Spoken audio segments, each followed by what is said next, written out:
So the big UFC show, that coming up. I can see I've got a little message that's also popped up just saying that it's struggling a little bit. I think we might be okay. I'll keep an eye on it. But yeah, I hope everyone is well. I'm just in the process of logging into UFC Fight Pass. I think the prelims should have started. We'll be starting with... Okay, cool. They are literally just beginning now. So we've got about 13 fights tonight. We've got a few names in action as well. We've got a few legends, veterans that we're going to be seeing in action also. So see coming up for tonight, and as we said, we've got around about 13 fights or so, lots of action. Main event tonight looks very tasty. Kai Kara-France against Amir Albazi. Amir Albazi is 4-0 in the UFC. He is such an exciting prospect, so really looking forward to seeing him compete. And he's been calling for a long time at getting a big challenge, a big name, and that is exactly what they've given him tonight. They've given him that big challenge. They've given him that big name. So it's very much sink or swim for him now. He needs to prove that he belongs at this level, and this is going to be a test for him.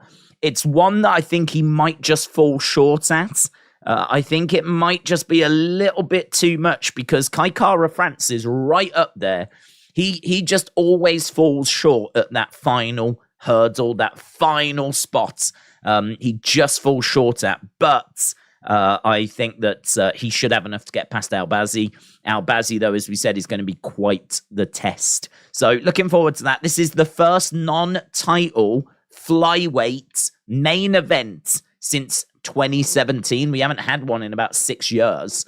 So it's been a while since we've had a flyweight main event. Last time I saw the odds as well, it was -110, -110. So both of these coming in even. Over on Tapology, 56% of people had gone with Kai Kara-France. 44% of people had gone with Albazi. So quite tight when it came to Tapology. Tight on the odds. It's number 3 against number 7 in the flyweight division, as we said. In fact, there's a few ranked fighters on the show tonight. Our co-mainer's got Alex Caceres, who is ranked number 15th in the featherweight division. We've also got Tim Elliott, who's ranked 11th in the flyweight division as well. So there's a few ranked fighters on the card tonight. But really, it's that main event that, as we said, looks very, very tasty. So I am looking forward to that. Main card looks pretty good. And as we said, a few names around, a few veterans around. Yeah, hopefully a fun Saturday night. What channel are the prelims on, said Elijah? The prelims are on Fight Pass. Well, the early prelims are on Fight Pass. I'm not sure at what point they will start on ESPN. It might all be on ESPN Plus tonight. I'm not sure how it works in America. But here in the UK, the early prelims are on Fight Pass, and then we will be going over to BT Sports. Days, your team lost. You must be devastated, said Christopher. No, not really. I kind of expected it, to be honest. So, yeah, not a great surprise at all. That they lost. I thought they did quite well, keeping it as close as what it was. I was fearing it being a bit of a battering, but yeah, 90 minutes. Man City kind of thought it would go that way. James, hello. Hope you're well. Hope you're feeling all right after today. But as I said, I was expecting it. It wasn't a great surprise. I just managed to catch the end of it. I didn't even get a chance to watch the whole game. Managed to catch like the end of it, so it was what it was. Hopefully we can just bring in a few players and move forwards, and so hopefully next year will be just that next step forwards. I don't think I'm expecting the league or anything next year, but I'm certainly hoping that we can be even more competitive, at least be in the title picture till the kind of final stages. So yeah, we'll have to wait and see. Right, first fight coming up. This is Linz against Grishin. So Linz at +120, Grishin at -145. Linz is on a 2-fight win streak, 2-2 in the UFC. He beat St. Preux in round 1 in February. That was his last fight. Question marks about his gas tank. He can fade, and he is a bit predictable as well. There really are questions around if he's UFC caliber. I think he is, but I don't think he's someone that's really going to get anywhere in the UFC. He's got good fast hands, decent power, good boxing. He's quite athletic. He's got a nice speed advantage coming into this as well, but he is the underdog. He comes in as a plus 120. Grishin is big for this division. He has fought at heavyweights. He's 2-2 in the UFC as well. He won in February, and he's got good kickboxing, good experience, but he can be a little low volume. I am going to lean Grishin here. I think he might have the kickboxing might be key for him in this. And as we said, he's got a bit of momentum at the moment as well. So I'm going to lean towards Grishin. So much experience. I mean, this is two old boys as well. This is a 37-year-old taking on a 39-year-old. But Grishin, 32 wins, 9 defeats. I mean, that is one hell of a record.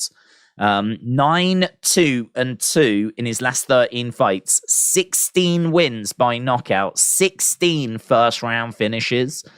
Now, of course, you know, most of these come in outside of the UFC.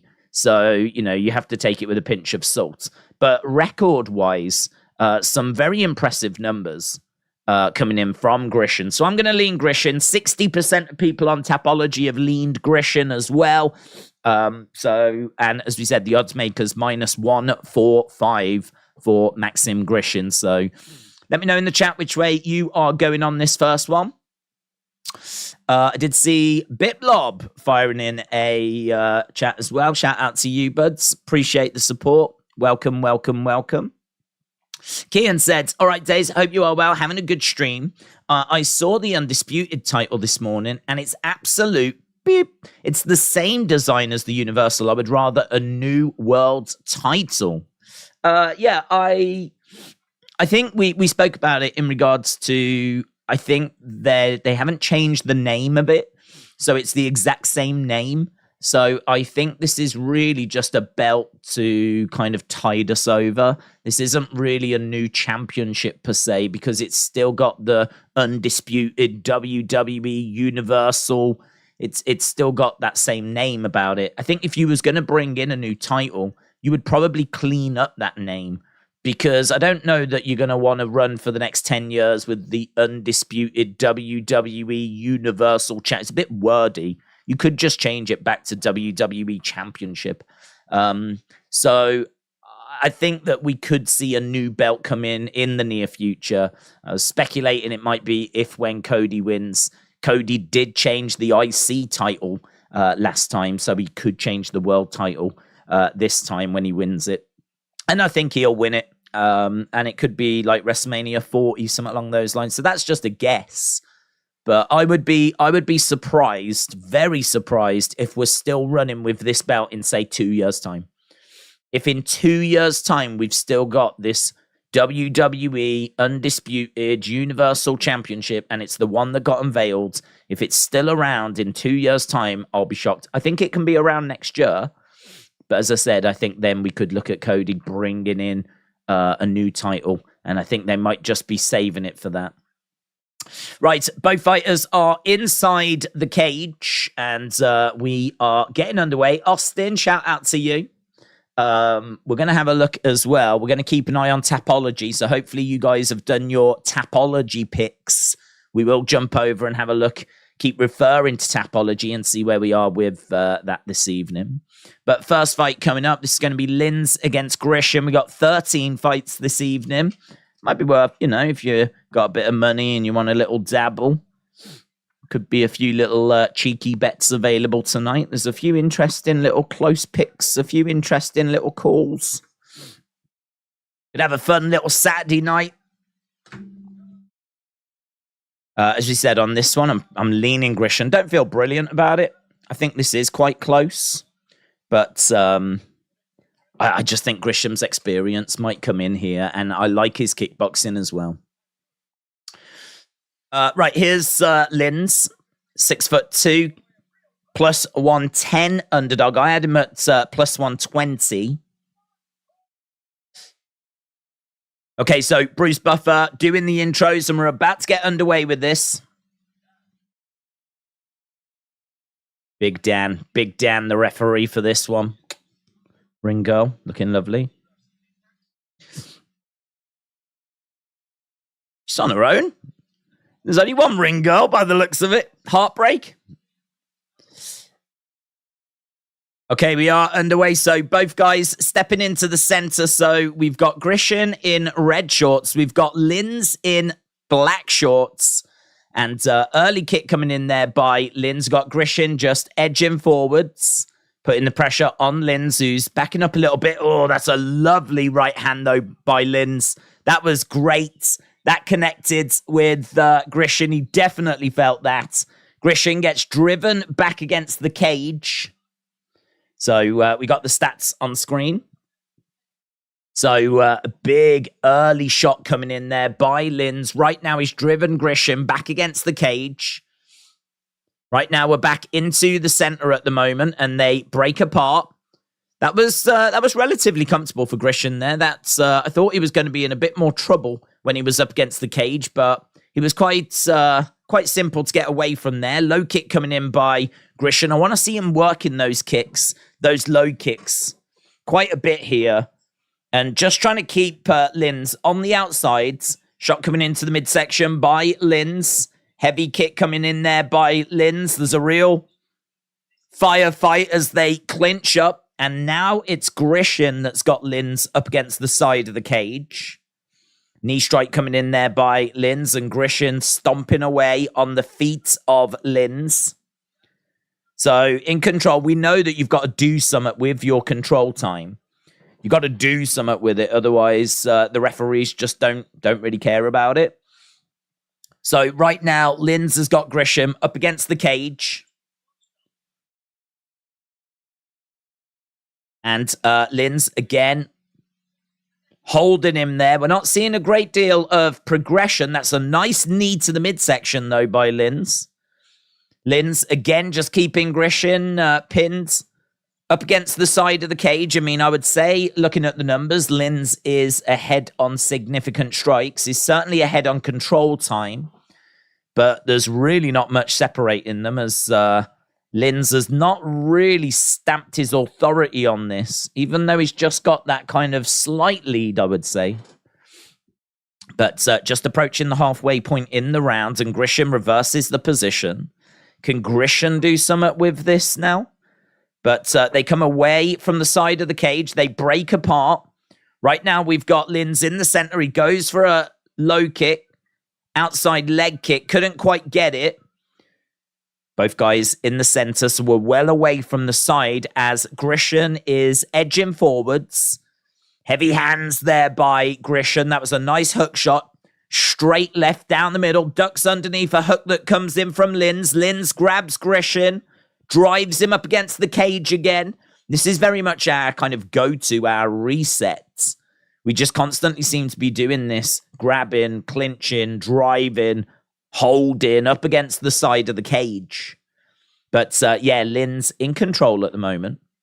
Where are we with the numbers? 18-6. Hookshot just misses there by Grishin. Uppercut misses by Linz. Again, shots coming in by Linz. Grishin covering up. He's having to weather a bit of a storm here, Grishin. He clinches up with Linz. I've got to say, Grishin's kickboxing has not been anywhere near as effective as what I thought it was going to be. He's managed to get a few kicks off, but not many. At the moment, that's his best weapon. So he's landed 2 head kicks, 1 body shot, 3 leg kicks. But, I mean, that is way down on where he needs to be. So definitely he is struggling at the moment. And over 2 minutes control time for Linz as well. Linz with Grishin then up against the side of the cage. Still got him controlled. Clock is ticking down. We got about 50-odd seconds left to go. 20 significant strikes.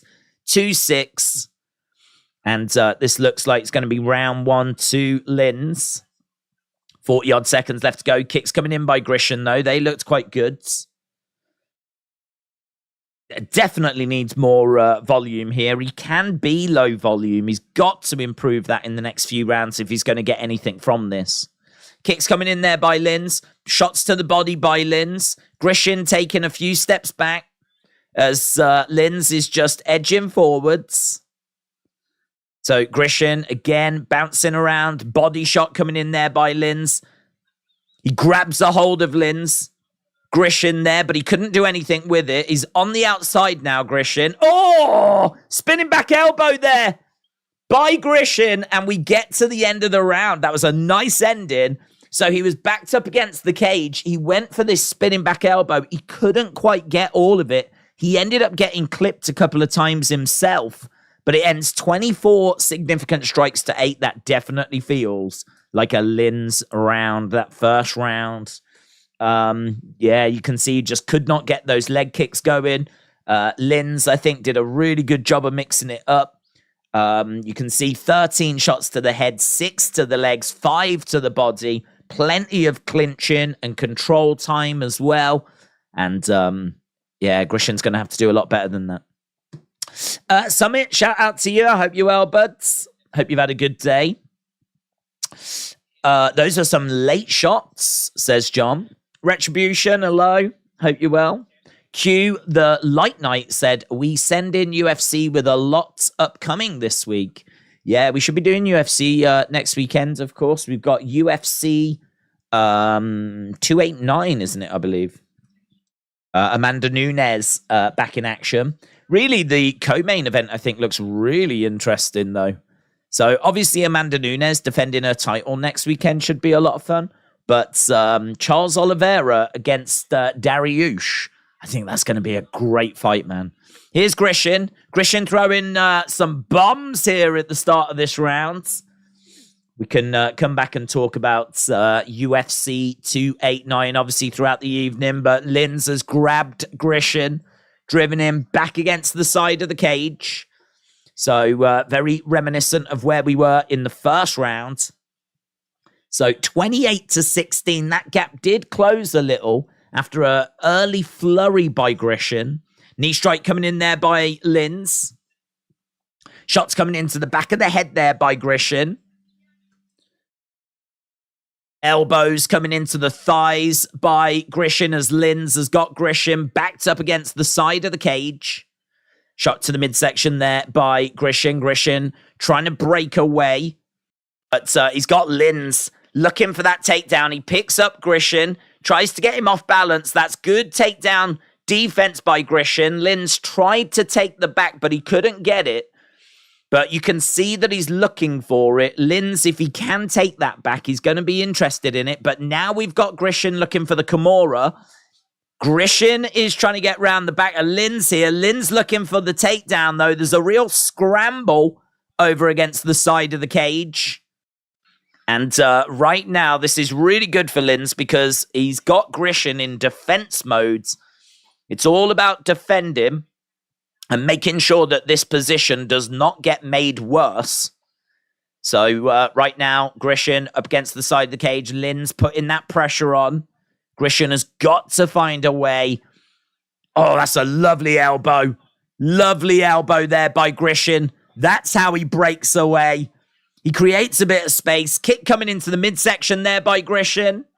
Grishin, again, that's a lovely right hand as Lins continues to throw. These two engaging momentarily in a firefight. Outside leg kick coming in there by Lins. Lins circling round on the outsides as Grishin has a little look. Edges forwards. Lins backing up a little bit. As Grishin puts that pressure on, kick coming into the midsection. Swing and a miss there by Lins. Lins has got Grishin up against the side of the cage. And a few taps coming into the head there by Grishin. Grishin doing well in this round.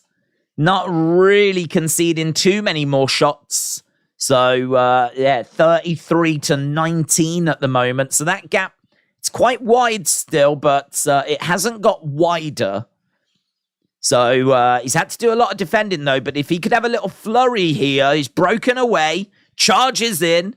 Linz grabs him, again drives him up against the side of the cage. Little dig coming into the side of the body. I don't know if these two are starting to get a little bit gassed.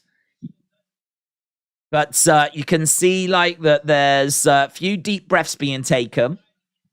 1 minute 30 odd left on the clock in this second round. First fight of the evening. Got 13 fights tonight. Few little shots coming in there by Grishin. Knee strike coming in by Linz. Linz has really leaned into the clinching and the control time in this round. Reversal there by Grishin. Grishin stomping on the foot. It's 34-19. Control time isn't going to mean anything unless you do something with it. So a lot of this round is irrelevant. And so it's going to come down to when they fighting, who's getting the better of these exchanges. And these are really close. Really, really close. I'd like to see someone here have a good final 50-odd seconds, really put a flurry together, really take the round, because it feels like it's there for the taking. Inside leg kick there by Grishin. Grishin again being quite watchful, looking for a head kick. He's being way too hesitant, Grishin. Way too hesitant. Again, coming in, couple of shots landed there by Linz. That might just be edging it for Linz here with 20 seconds to go. Look how hesitant Grishin is. Really does not know what to do. Heavy kick coming into the body there by Linz. That seemed to wake Grishin up, who responded with some heavy shots. And this is going to go to a third round. There's 14 significant strikes difference between them. And honestly, that doesn't feel too different to the first rounds. So I feel like you could go either way on that. You probably would lean Linz because he definitely had more control time. But as I've seen before, control time just doesn't mean anything unless you do something with it. And he wasn't doing anything with it. Hey, AB Jobson, shout out to you. Takedown could be a factor. I agree the new belt needs some detail, said Q the Light Knight. I don't like Roman's new belt, said LA Dort Knight. I think the I think the new belt is just a step, isn't it? I don't think there's anything more than that. It's just a step forwards. It's not like a big change or anything like this. It's just a little acknowledgement. I think a real change will come further down the road for him. Right, here we go then. Round number 3. Let's see if they can really deliver in this round, because this fight really feels like it needs to get going. It needs the afterburners being turned on here. Inside leg kick there by Grishin. Grishin edging forwards. As Linz backs up a little bit, Grishin continuing to put the pressure on. Jab coming in. There's every chance Grishin finds himself 2 down here. Every chance that he's going to need to find a stoppage in this round. But Grishin is the one that seems to be unloading the shots at the moment. Grishin grabbing Linz, driving him up against the cage. Linz reversing that position. And there's a hammer fist that comes in there from Grishin. So these two clinching over by the cage at the moment. Grishin just having a little word with Linz. Linz putting that pressure on as a knee strike comes in there by Linz. Linz again continuing to put that pressure on Grishin. We're not making much progress. It's very much copy and paste from the second round. Work, control time. Not a great deal being done with it.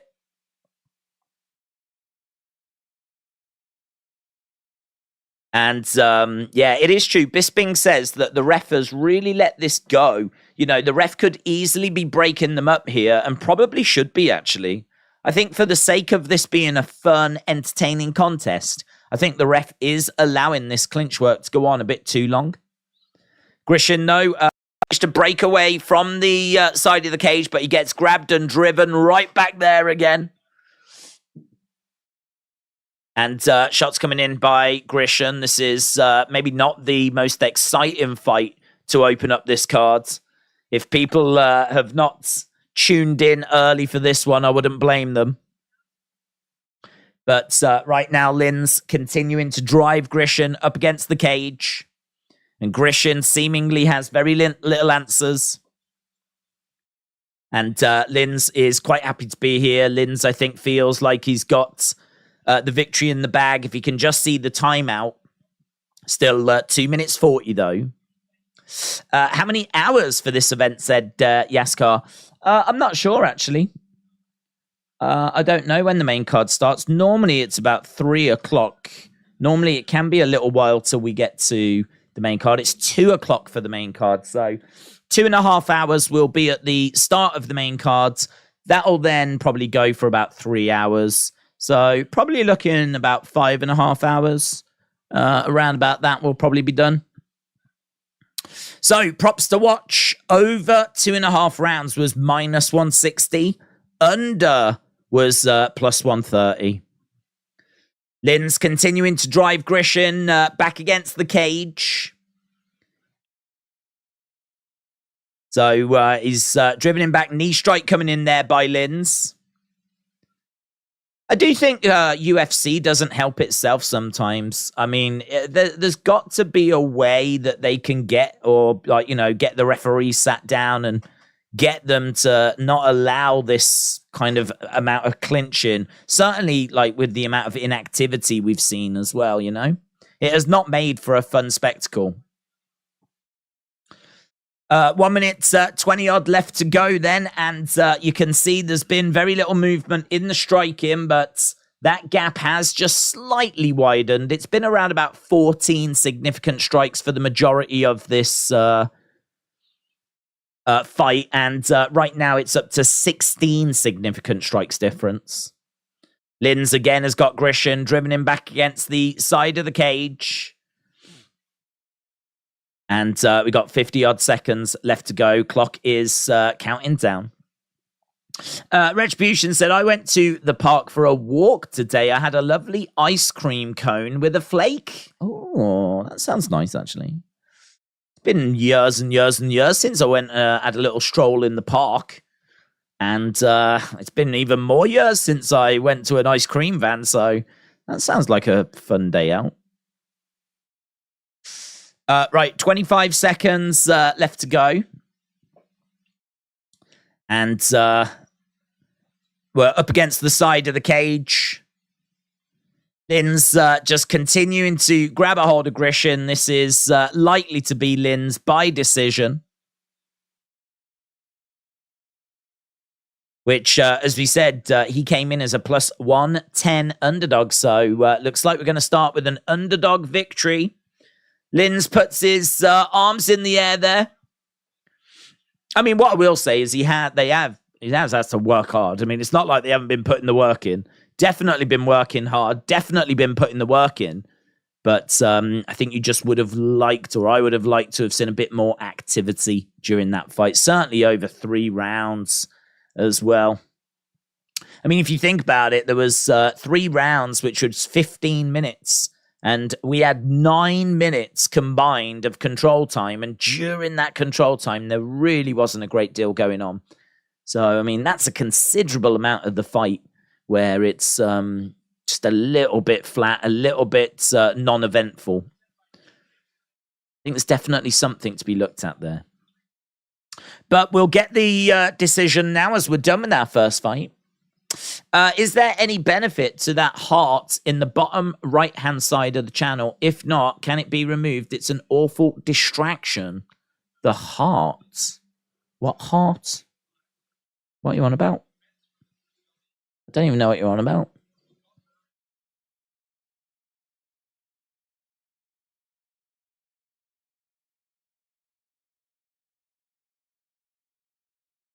$29.28, $29.28, $30.27.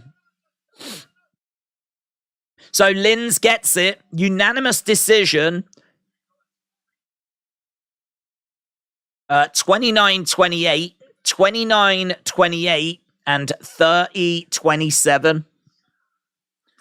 Right, we should be going over to our next fight immediately because that one obviously went the distance.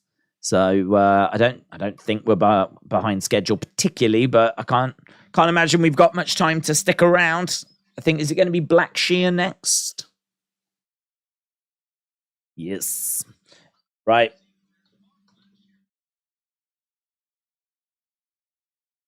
Lacerda.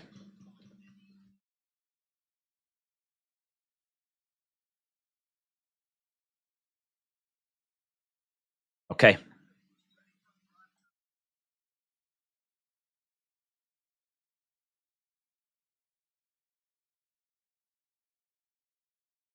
Okay, so Blackshear, this is going to be quite interesting because he is someone that's quite exciting at times, but in the UFC, he has just been struggling a little bit. So he's got a record of 12, 5, and 1. He drew his first fight against Zalal. So he drew his debut. It was a majority draw decision. That was back in August of last year. Then earlier this year, he lost a unanimous decision. So he really needs to get a win in the UFC here. So at the moment, he is 0-1 and 1. And as we said, he lost his last fight in March. He's a jiu-jitsu black belt. He can be sometimes submission over position. He's got good, strong body locks. He looks to drag you down to the mat, switches stances. He came in on a short notice for his debut, in all fairness. But he can sometimes just get a bit overly aggressive. Very good in scrambles, though. He's taken on Lacerda, who's going to have a striking advantage. He is also 0-1 in the UFC. He lost in January to Stamen. He's got Muay Thai striking. He's also got a jiu-jitsu black belt, but he's got suspect cardio. This is going to be two jiu-jitsu fighters going at it. I don't know how much it's going to result in striking and how much they're going to stay on the feet. But this is going to be an interesting one. Blackshear, as we said, really needs to get a win. He has got the ability to do it. He is coming in as a slight underdog. And he's taking on Lacerda, who is actually going to be a -140 favorite. Tricky. Let me know in the chat which way you're leaning on this one. I can tell you that 77% of people on Tapology have gone with Lacerda. This is in the bantamweight division. Blackshear is 28. Lacerda is 30. And, experience-wise, they're about the same. They've both got 12 wins. Blackshear's lost 5. Lacerda's lost twice. As we said, UFC experience is roughly about the same as well. Age-wise, there's only a couple of years in it. So there's both of them have got jiu-jitsu black belts. So this is going to be quite an even little contest, I think. But as we said, the bookies and Tapology, both of those have got Lacerda picking up the victory in this one. But you will be timed out if you press the hearts. I don't know what you mean by this. I don't know what you mean by the hearts. Is this something new that YouTube have added or something? So I've never seen a heart in the corner. I've bet on Lacerda in my parlay, said Retribution. Adam said EO against Shotzi and Bailey against Mia Yim next Friday. The winners will join Zelina in the Money in the Bank. Wow, I've got to think that's going to be EO and Bailey. EO and Bailey at the expense of Shotzi and Mia Yim. 4-1-1 in Blackshear's last 6 fights. And I think it said he had 9 finishes, 8 of those coming by submission. Austin, update your app. You will see it. Okay, people are talking about this heart thing. Is that what we're talking about? I want to have a look at it now. Perhaps it's like an easier way to leave a like. Is that what it is? Can you Don't have it. Oh, I have it at the bottom. Do you mean that thing there? In the bottom? Yeah, I mean, I don't know that you can get rid of that. I've never seen that before. I thought you meant it was in the bottom corner of the actual stream, but you mean it's in the bottom corner of the app. I think if you press it, does it allow you to leave a like? Can I leave a like? What's this? Go to the channel. No, I don't want to do that. Yeah, I don't know what it does. I agree. It's perhaps is it an easy way to put in an emoji? Oh, hang on. When I press it, it floats up on screen. Is that what it does?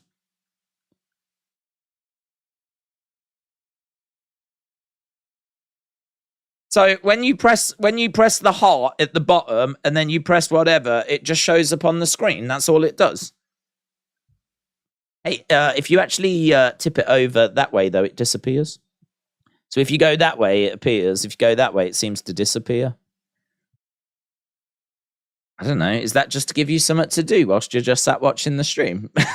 Is that what it is? Lol. Actually, I'm kind of into it now. Now that I'm doing it, I might do this instead of call the action. A few hundreds in there, a couple of hearts in there, laughing faces in there. Right, we are underway. Yeah, that is, it's a live chat reaction thing, says Retribution. I can't see it, says Andrew. It was just mentioned if you update your app, then you should be able to see it. I mean, this is on a phone. I have no idea if it's on, like, desktop, whatever. But people leaving hearts, that's good to see. Notice how there's no bad emojis there, though. Could you imagine if there was, like, this sucks and stuff like that? I'm glad there isn't. There's laughing emojis. There's I suppose a bit of a serious face, or I don't know if that's like constipation or something. Face. We've got a few hundreds and whatever. I need to watch this, don't I? That's work, that has. Right, we've got Blackshear driving Lacerda up against the side of the cage.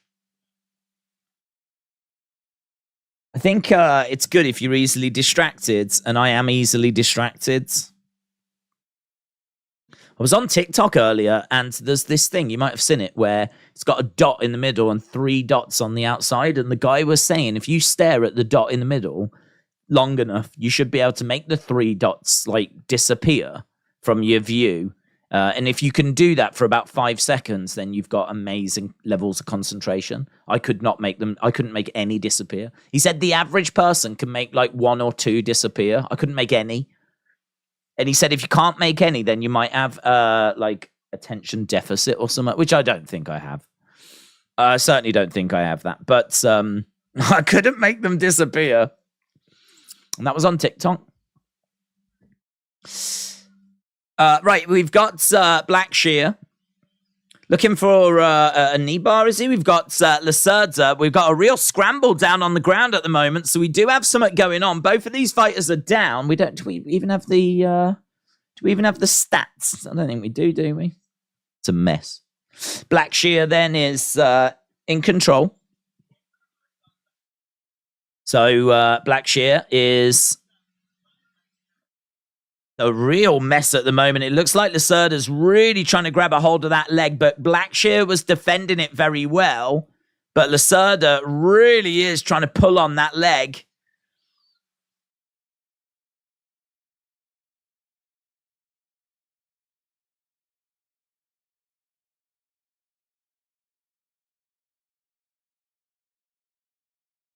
The moments between safety and not being safe are very fine, says Laura Sanko.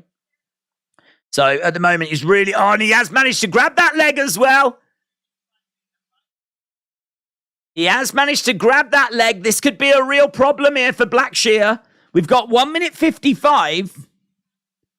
Oh, he's done well to get back up to his feet, though, and he's broken out of it. He's unloading on Lacerda. That was really good. The way that he managed to escape out of that was really good, because momentarily there, he found himself in a really bad situation. A couple of shots coming in there by Blackshear. Hook shot coming in by Blackshear. He's edging forward. Lacerda is backing up a little bit. Nice body shot coming in there by Lacerda. Few shots upstairs. Jab coming in. I mean, striking-wise, you can see 29-8. So, and a takedown there by Blackshear as well. He's all over Lacerda. That was good by Blackshear. Blackshear definitely winning this on the feet. And then when we do go down to the mat, then Lacerda tends to look a little bit tricky. Certainly earlier when he was looking for that knee bar. Knee coming into the midsection there by Blackshear. And Lacerda throwing in a right hand. And again, big knee strike coming in. So Blackshear with 35 significant strikes. Lacerda with 10. We've got just over 30-odd seconds to go. And we got Blackshear backing up a little bit as Lacerda continues to move forwards. Nice right hand there by Lacerda. Kick coming into the midsection by Blackshear. Blackshear being driven back against the side of the cage. We're into the final 20-odd seconds to go. And right now we've got Blackshear trying to grab a hold of the arm of Lacerda. They're scrambling around on the ground over by the side of the cage. And we're down to the end of the first round. So feels like that is a Blackshear round. But that was a big submission attempt by Lacerda. It was a big submission attempt. But he couldn't get it. And I think Blackshear looked the better of the majority of that round. Butch against Corbin and Ali against Escobar are men's Money in the Bank ladder qualifying matches on SmackDown. So, what, Butch against Corbin? I'm thinking Butch. Corbin will probably end up, like, doing something in NXT. Maybe even Carmella will rock up and cost him. So I'm going to go with Butch. And Ali against Escobar. We've done a bit with Ali recently, but Ali also turned up down in NXT. So I don't think they're looking to use him on the main roster. Escobar is part of LWO. So LWO just a little momentum. So I'm going to go with LWO. Going to go with LWO. Okay, here we go. We are underway with round number 2.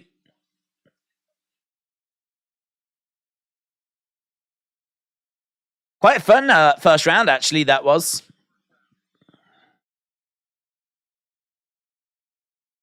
Heavy hands there by Blackshear.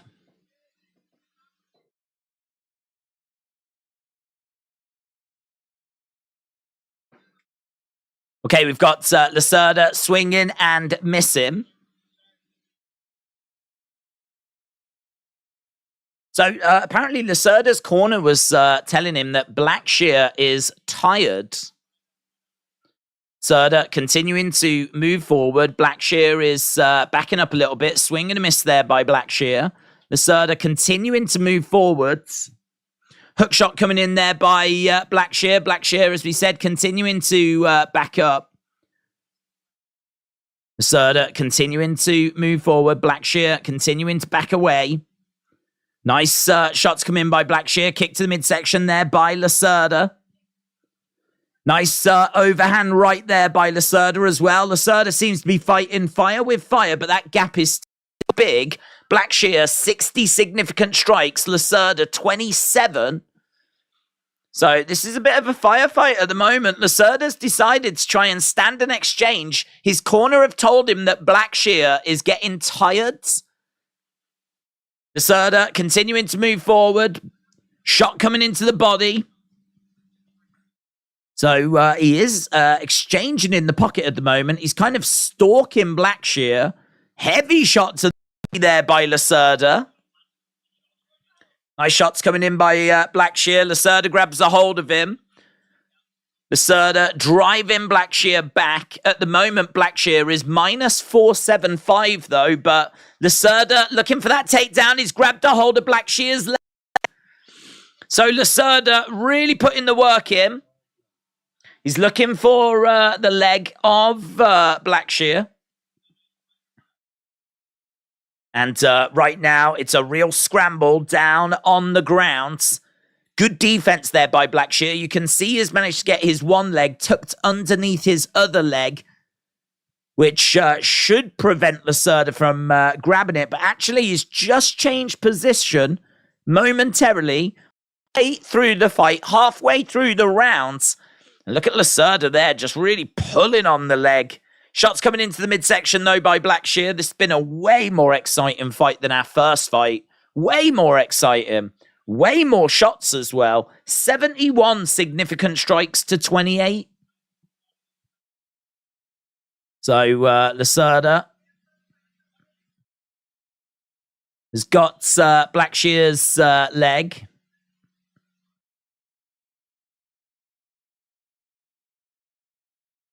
Shots coming into the side of the heads by Lacerda.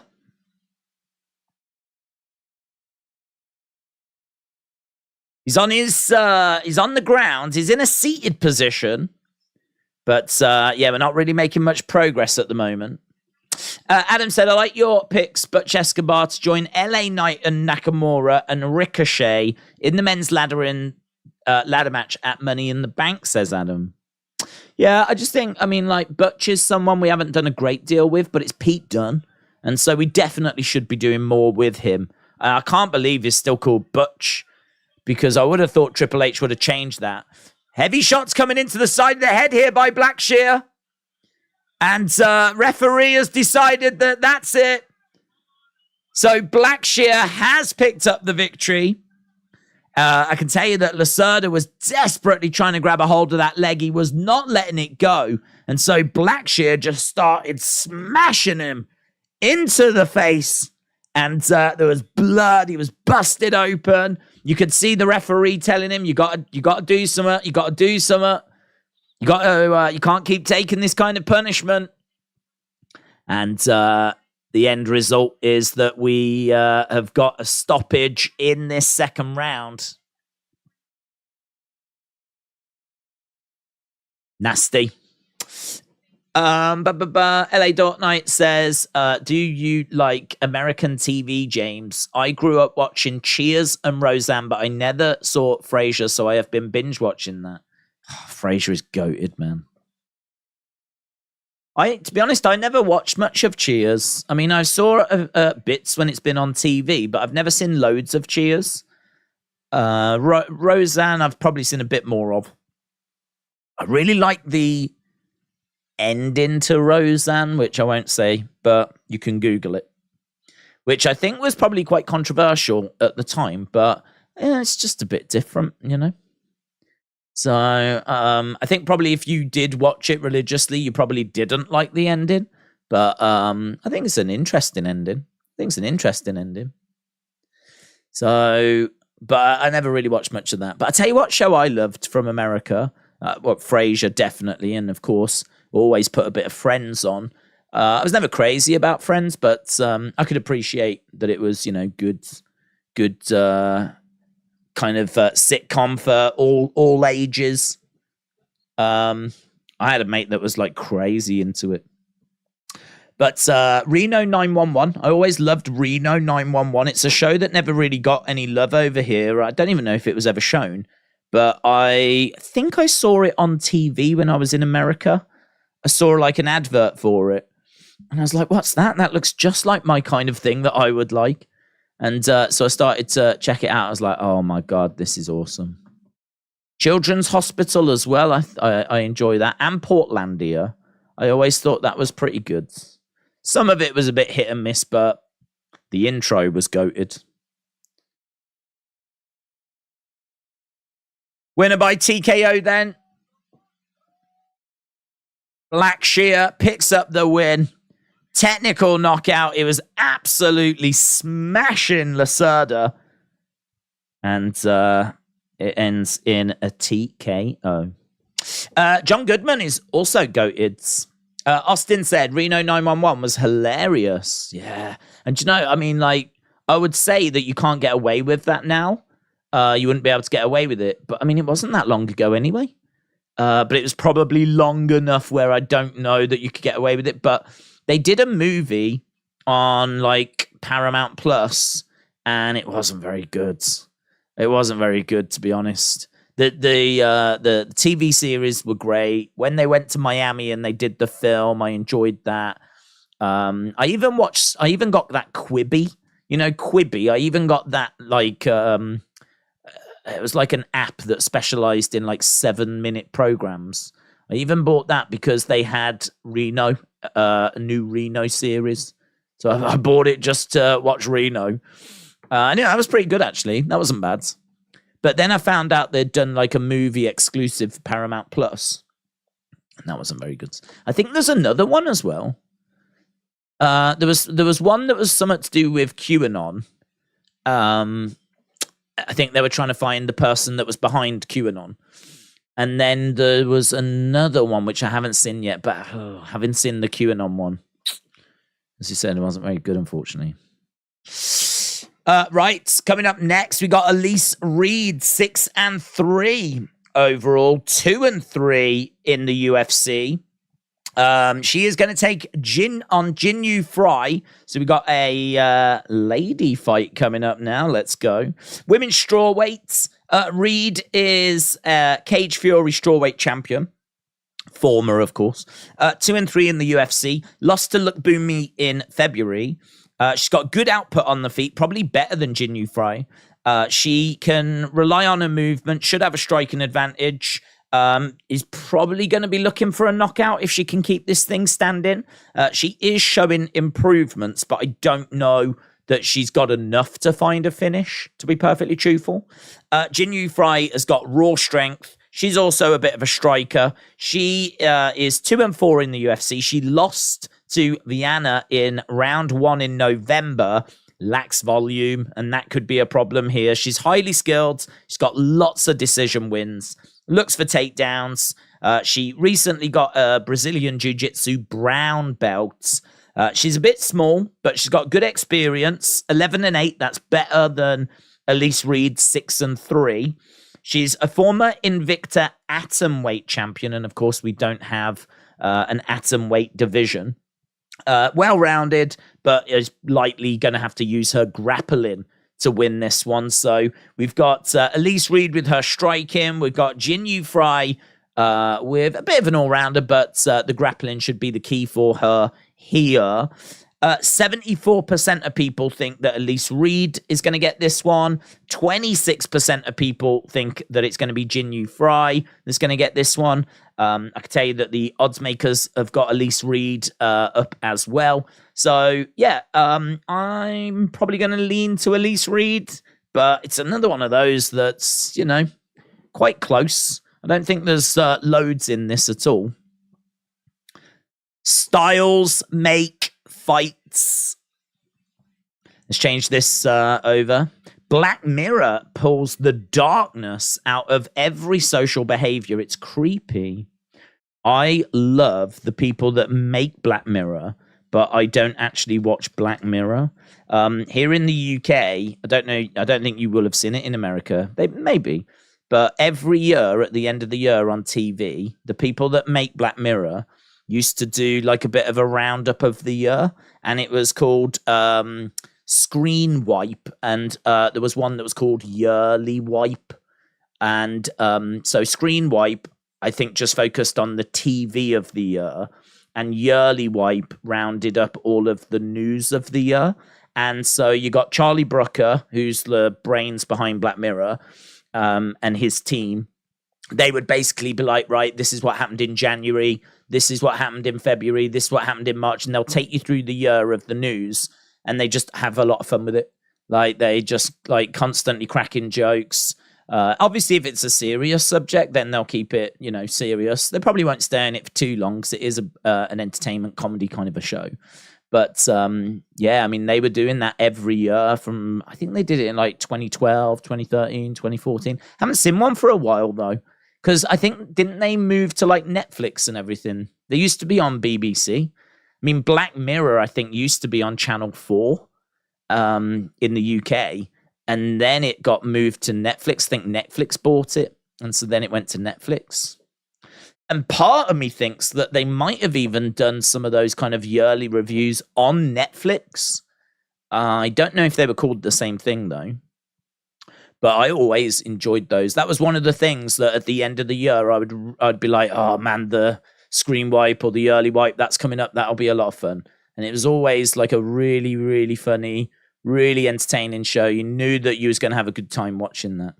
So you'd probably find those on YouTube. Obviously, they might be a bit focused on what happened in the UK. But I don't think that matters. I mean, I would quite happily watch one based on things that had happened in America. It's just funny. It's just good. So, yeah, I always enjoyed those. But I never watched loads of Black Mirror. But the episodes I've seen in the past have always been quite good. It's got a crazy following, though. I think since it went on to Netflix, like, it's really... And there's not really any other shows like it, is there? So I think as a result, it really stands out. Really stands out.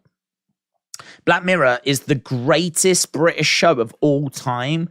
Have you heard of a little show called Taskmaster? Yeah? Have you heard of a little show called Only Fools and Horses? How about a little show called The News? News at 10. Do you really think it is the best show ever? British show ever? Retribution. That's interesting if so. The episode with the pig was about GB, said A.B. Jobson.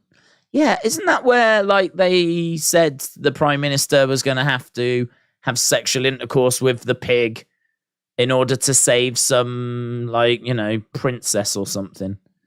And he was like, oh, this is ridiculous. And then he ended up, like, his advisors were like, we think that you should do this.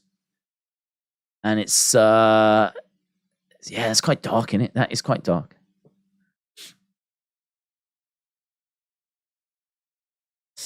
Do you not get Casualty or Holby City in Leicester? Miss Clown said, Always Sunny in Philadelphia. Do you know, I've never seen it. I've never seen it. Crone shows and said, Days, will Roman keep coming out with 3 belts or just the Undisputeds? Well, I think it'll just be the Undisputeds. I don't really know why they would give him a 3rd belt unless it is literally just to honor the fact he reached 1,000 days. I mean, we've never, ever, ever done that before. But then there's only been, did they say 4 people that have ever got to over 1,000 days in WWE before? So I don't know. I don't know if that is a belt to commemorate his achievements or if that is the new belt. They didn't really explain it, to be honest. So I'm presuming he just has the one now. That's what I'm presuming. But it could just be a bit of a... Well done. Well done on reaching 1,000 days. Okay, here we go then. Fight number 3. We're an hour in already, Hour into the show. We haven't looked at Tapology yet, but we will jump over there. Just been having a nice little chat about TV. Right, here we go. Underway. So we've got Elise Reed in black. We've got Jinyu Frey in white. Kick coming in there by Jinyu Frey as Elise Reed is edging forwards. At the moment, very patient. Leg kick coming in there by Elise Reed. You can see Reed, 3 significant strikes already. 3rd fight of the evening. I believe we've got 13 fights this evening. Frey driving Reed back against the side of the cage. Shots coming in as Frey is trying to get a bit of wrist control. Takedown. That was a nice takedown by Jinyu Frey. So she's got Elise Reed down on the ground. And thankfully, I can tell you that we are now live on BT Sports, so we can leave Fight Pass soon. That is always about 30-odd seconds delayed. So we can catch up about 30-odd seconds, which is going to be useful. But right now we are down on the ground. It's weird because I can see where we are at 3 minutes 37 and I can see where we are at 3 minutes 3. I've got the fight on both screens, but about 30 odd seconds apart. And I can tell you that Elise Reed is still down on the ground 30 seconds into the future. So Jin Yu Frey managing to get that takedown and doing a really good job of keeping Elise Reed down on the ground. Elise Reed needs to try and find a way out of this situation. She's throwing in a few elbows to the heads while she's down there. And as we said, control time doesn't mean anything unless you actually do something with it. But, yeah, need a sense of urgency. And at the moment, she's still down on the ground. I can see that she does manage to get back to her feet, though. But we haven't quite got there yet. 2 minutes 40 odds on the clock. Doctor Who is Welsh-owned, says Kian. There's only one way to sort this out. Fights. Oh, there we go. Right, both fighters back up on their feet. And it is 4-3. So Jin Yu Frey with 1 minute 46 control time there. And Jin Yu Frey edging forward. Couple of shots straight down the middle there by Jin Yu Frey. Elise Reed's edging forwards as Jin Yu Frey continues to double up on her jabs. Reed just really struggling to get going here. Really get into this. And inside leg kick coming in there by Elise Reed. We got just under 2 minutes to go. Couple of shots upstairs as Jin Yu Frey grabs a hold of Elise Reed, drives her back against the side of the cage. She is in a seated position. Knees coming in, kicks coming in there by Jin Yu Frey. Kick coming back by Elise Reed. 1 minute 40 odds. Right now it is 6-6. You'd probably just give the advantage to Jin Yu Frey at the moment. But again, at the moment, neither has really stamped their authority on this. We've got Elise Reed just edging forward. She's got her hands down. Looking for a spin kick to the midsection.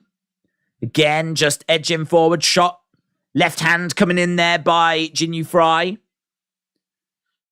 Elise Reed with a bit of head movement, continuing to just edge forwards. Couple of shots coming in, jabs coming in as Jin Yu Frey backs up a little. Oh, she catches her with a lovely hook shot there by Jin Yu Frey. And Elise Reed really struggling in this one. It's 10-9 Elise Reed's, but 1 minute 52 control time. Feel like she needs a good final 30-odd seconds here. A couple of knee strikes coming in by Elise Reed. She's got Jin Yu Frey up against the side of the cage. 12-11 at the moment. There's a lovely shot that comes in there by Jin Yu Frey. And both of these fighters in the center. A really close round, man. Really close round. It looks like it finished 15-14. Well, actually, it finished 16-16 by the looks of that. 16-16 according to ESPN. And again, little shot coming in. Hook shot. That's beautiful at the end by Jin Yu Frey. And as we said, we'll go over to the coverage on BT Sports. Right. A-Town down. Mark, shout out to you. Hope you're well. Oh, Chernobyl. That is great. That is great. The only problem with Chernobyl is that, I mean, you're not going to get any more of it. It was such a good show. But I wish that same crew and cast would focus on, like, another disaster and do another series on something, you know? Because I agree. Chernobyl won loads of awards, that did. Deserved it as well. So much stuff about that tragedy, which I had no idea had happened. Right, so we've got round number 2 underway. I need to change the round info. There we go. Inside leg kicks coming in by Elise Reed's. Jin Yu Frey on the outside, edging forwards. Sergeant Sugar said, if I was a UFC fighter, I would come to the octagon with a UFC, with a WWE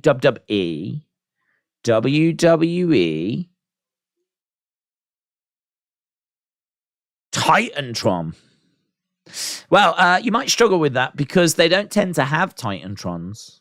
I think you could probably come to the ring with some kind of a big entrance, like entrance gear or druids, or do you know what I mean? Like you could probably do something like that. You could certainly have like WWE theme music. I don't know you'd be able to have a Titantron because UFC just don't tend to have them. They've got the screens above the octagons for when they do like the big shows. There isn't that here at the Apex though. So if you was at the Apex, just haven't really got anything. I think there might be a screen. Might be a screen hanging up somewhere. But don't know. Might be better to put your energy into druids, or coming out in a vehicle, coming out in a tank, coming out in a car, being carried to the ring like a king. Tyson Fury did that against Deontay Wilder. We are underway with this second round, by the way. And it is 27-20. So I believe it was 16-16. It's Elise Reed that seems to have come out with a little bit more pop in the hands. But Jinyu Frey grabs her, drives her up against the side of the cage. Main event tonight, as we said, should be quite tasty. Should be a lot of fun. The flyweights always deliver. Flyweights are always a lot of fun. And we have got a big flyweight contest tonight. But Jinyu Frey's managed to get a takedown on Elise Reed. Elise Reed is on her back at the moment. Even though she was doing well on the feet, 34-21. So at the moment, Elise Reed, as we said, down on her back. Jinyu Frey on top of her. And looks like Elise Reed is struggling to get back up from this position. Jinyu Frey is imposing herself on Elise Reed. Shots coming into the side of the heads. Throwing in some heavy shots there by Jinyu Frey. Control time here is, wow, according to this, 1 minute 52. Feels like it should be a bit longer there. Elbows coming in. Keep an eye on that, see what it updates to. But at the moment, Jinyu Frey is all over Elise Reed.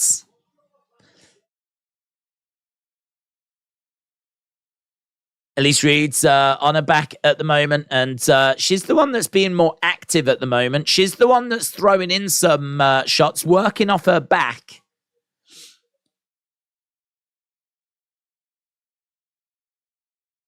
Jinyu Frey is continuing to keep Elise Reed down, but Elise Reed, as we said, is the one that's working a little bit more here. She's kind of almost got back to a seated position. 45 seconds left to go. And looks like Elise Reed is the one that's having a little look to see. Oh, shot coming in. I think that just updated by about a minute of control time for Jinyu Frey. Shot raining down there by Jinyu Frey as Elise Reed gets back up. Yeah, we weren't really making much progress there. Wasn't really getting anywhere at all. We've got Reed edging forward. Jinyu Frey backing up a little bit. Shot coming into the midsection. Elise Reed letting the hands go. She's managed to get Jinyu Frey up against the side of the cage. Knee shot coming in there by Elise Reed. And again, another knee strike. We've got 3 seconds left to go. Time is ticking down, and that's the end of the round. LA Dortnight said, has anyone got Netflix? Can you check The Days? It's about the Fukushima disaster. The Days. Not heard of that. Sounds good. I would do something crazy, said Sergeant Sugar. Stephen, shout out to you. Hope you're well. Okay, so third and final round coming up here. Elise Reed seems to be getting the better on the feet. 43 significant strikes to 28. And you can see, actually, though, she's getting a lot of joy to the body. 20 of those, half of those shots coming into the body. Whereas Jinyu Frey, 22 shots to the head.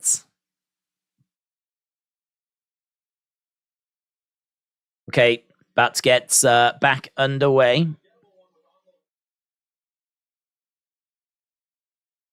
Back underway with the third and final rounds. Jinyu Frey is, she's caused some problems, asked some questions. She's had 3 minutes 48 control time. I think ESPN at one point updated the wrong column. Because I was watching to see Jinyu Frey getting her control time, and I'm sure they put it in the Elise Reed column by mistake. According to this, she's had 39 seconds control time. Jinyu Frey, 3 minutes 48. 10-9 Reed, tied at 19-19. But Ryan Frederick thinks it's 2018 Jinyu Frey at the moment. Ooh. Don't know that it's both rounds to Jinyu Frey at the moment. That striking advantage is quite healthy. Right now, Reed, knee strike coming in. Who's going to take this? I could go with 1 round each. I don't think both rounds to Jinyu Frey, though. Shot coming in there by Reed. Again, Reed just being patient. Kick coming into the body, but Jinyu Frey takes a step backwards. And she tries for a hook shot, but gets driven back against the side of the cage there. Elise Reed. Knee strike coming in there by Jinyu Frey. And we are over by the side of the cage. 3 minutes 20 left to go. Knee strike coming in by Elise Reed. We have been live for about 1 hour 15 right now. And we are sneaking our way towards the start of the main card, which will be in about 1 hour 45. And as we said, it should be a fun main card tonight. We've got some interesting fights and certainly that main event. So first round was 16-16. Second round, 27-12. In favor of Elise Reed. Not much in this round at the moment. Elise Reed with a leg kick coming in. Jinyu Frey backing up a little bit. Inside leg kick again. Trying to follow it up with a hook shot. We got 2 minutes 30 on the clock. As Elise Reed again fires in a shot to the body. Couple of shots straight down the middle by Jinyu Frey. Elise Reed continuing to drive Jinyu Frey up against the side of the cage. Some big shots coming in. Knee strike coming in. Good work by Elise Reed. Again, trying to throw in a knee strike to the midsection. So the corners are really shouting some advice here because at the moment this gap is 20 significant strikes. It's been that way for most of this round. Someone's got to stamp their authority on this and it doesn't feel like they've done it yet. Elise Reed edging forwards. Jinyu Frey backing up a little bit as Elise Reed continues to put that pressure on. Oh, high kick coming in by Jinyu Frey. Elise Reed fires back with a head kick of her own. Couple of shots straight down the middle by Elise Reed. They look really good. Kick just misses, and that gap just widened. 22 significant strikes now. Difference between the two, just a couple extra. Nice couple of jabs coming in. That felt like a bit of an opening for Elise Reed, but she's got to capitalize on this, and she is. That gap now has gone to 14. 24, sorry. So we were at 20. We went to 22. We've gone to 24. We've gone to 25. Kick coming in again there by Reeds. She's winning this striking exchange at the moment. We've gone to 26. That gap between them, 64 to 38. Elise Reed again fires in a right hand. Spin kick coming in there by Elise Reed. Couple of jabs coming back by Jinyu Frey. And again, shots coming in by Jinyu Frey. This one going to go the distance. It's going to be really close as well. Still got 26 significant strikes difference. Jinyu Frey grabs Elise Reed, drives her back against the cage. Who is taking this fight? I think there's a chance that could be 2 rounds to 1 for Elise Reed, but it's going to be really close. It's going to be close. Certainly Jinyu Frey thinks she's done it. James said, only wrestling subscriptions I've got at the moment, AEW Plus, Fight Plus, and Impact. And that's it. I don't have the network. You don't have the network? How do you survive without the network? How do you watch all of your indie wrestling? I thought you'd be... Isn't there like an indie promotion, indie subscription thing? I'm torn between this and the Crockett Cup. I'm not sure which is better, said Bob Core. Shout out to you, buds. LA Dork Knight said, I cancelled WWE until July. There's no pay-per-view in June. I'm going to save £10. Jay said, I need Reed to finish for my parlay. Oh, it didn't go that way, but it's gone to decision. Okay. About to get the result on this one. We'll see where we are.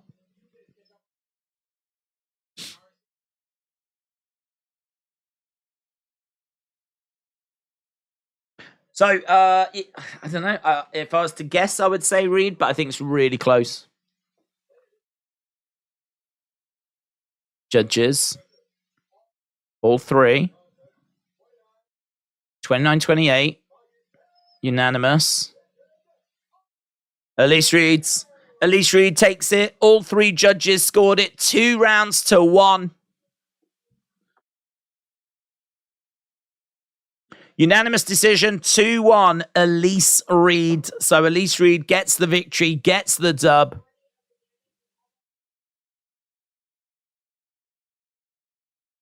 Boom. Ring of Honor, Impact, Peacock, Premium, Amazon Prime, Paramount Plus, Apple TV Plus, YouTube Premium, Hulu Plus, Disney Plus. A lot in it. That is a lot. I don't think, I mean, like, you never really know, or I never really know, like, how many subscriptions I've got, but it's scary when you think about it. I mean, I don't know what I've got. I've got, like, DAZN and Fight and Netflix and WWE and Fight Pass and I cancelled Disney. We did have Disney for a bit because we was watching Walking Dead. Don't need that now. Just got rid of that one. But, I mean... God, I mean, I need Sky Sports. The cricket's coming up. Got to watch the cricket. YouTube Premium, because I ain't dealing with adverts.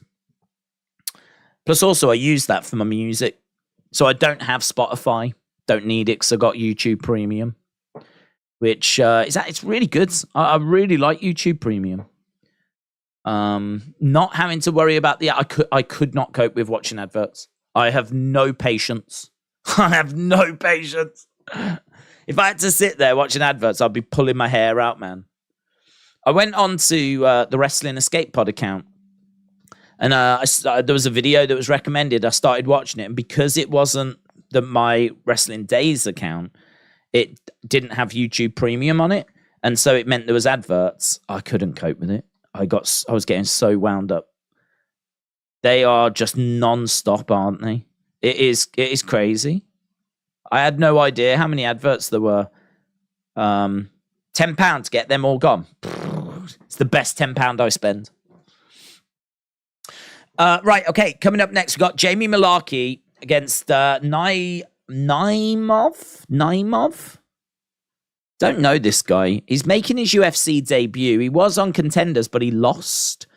I know he's got a Taekwondo background. I know he's got a 3-fight win streak. can certainly grapple, and I know that he's dangerous in the clinch. He's a short notice replacement with nothing to lose. And I know he can be a threat from close range as well. 28 years old, 8-2. And as we said, a short notice replacement. He's on a 3-fight win streak. He's got 4 wins by knockout, 2 by submission, 4 first-round finishes. He's taken on Jamie Millarkey, who has got heart, he has got grit, but there are some durability questions. 4-3 in the UFC. He won his last fight by decision in February. Should dictate where the fight goes. He's got decent cardio. He's got a solid jab. He's got solid wrestling. 90% of people on Tapology think that Jamie Millarkey will get this done. He should get this done. Because, as we said, this guy, we don't even know if he is UFC caliber. But he's stepping in sides. Let's take this opportunity as well just to have a little look at where we are with Tapology. So let's do top 10. So we've got Yabo Whippip and Mr. Oh, it's better if I read it here. Mr. Helt Enkit, Holtberg, Brunos, MHP Max, Panache Way, WG Preston, Mosier 94, and Wendy's all in joint 6th. Then we've got LFC Bonkers, we got 6 Soul, we got Underdog 519, and Ray K in joint 2nd and out on their own at the moment. Top of the tree, top of the pile, Mad 25, 661 with 225 points. So a good healthy lead there, 50 points ahead of second place, 75 points ahead of all of those in joint 6th place. And you can see that's where we are at the moment. William Hensey as well appears to have a profile picture of me. I don't even know what event that is. But big fan of that, William. You get kudos for that. Mohammed said, are you streaming Money in the Bank 2020? Yes. Totes. In fact, I can't do Wrestling Shop on the Saturday for that very reason. I would love to be at Wrestling Shop live on the Saturday because that's going to be the busy day, innit? I can't do it. I will be there on the Thursday. I will be there on the Friday. I've also got a bit of a problem because I think the SmackDown on that Friday, I think it's live for the first time from London, which means it starts early, which means there is a very, very, very real risk that we will not be able to do it because I will be traveling back from London, which is pretty gutting, to be honest, if that is true. Hopefully it gets shown again late at night, and maybe I'll do like a late at night one or something. I don't know. I am a bit worried about that SmackDown. But yes, we are doing Money in the Bank. Right, but anyway, Malarkey against Naimov.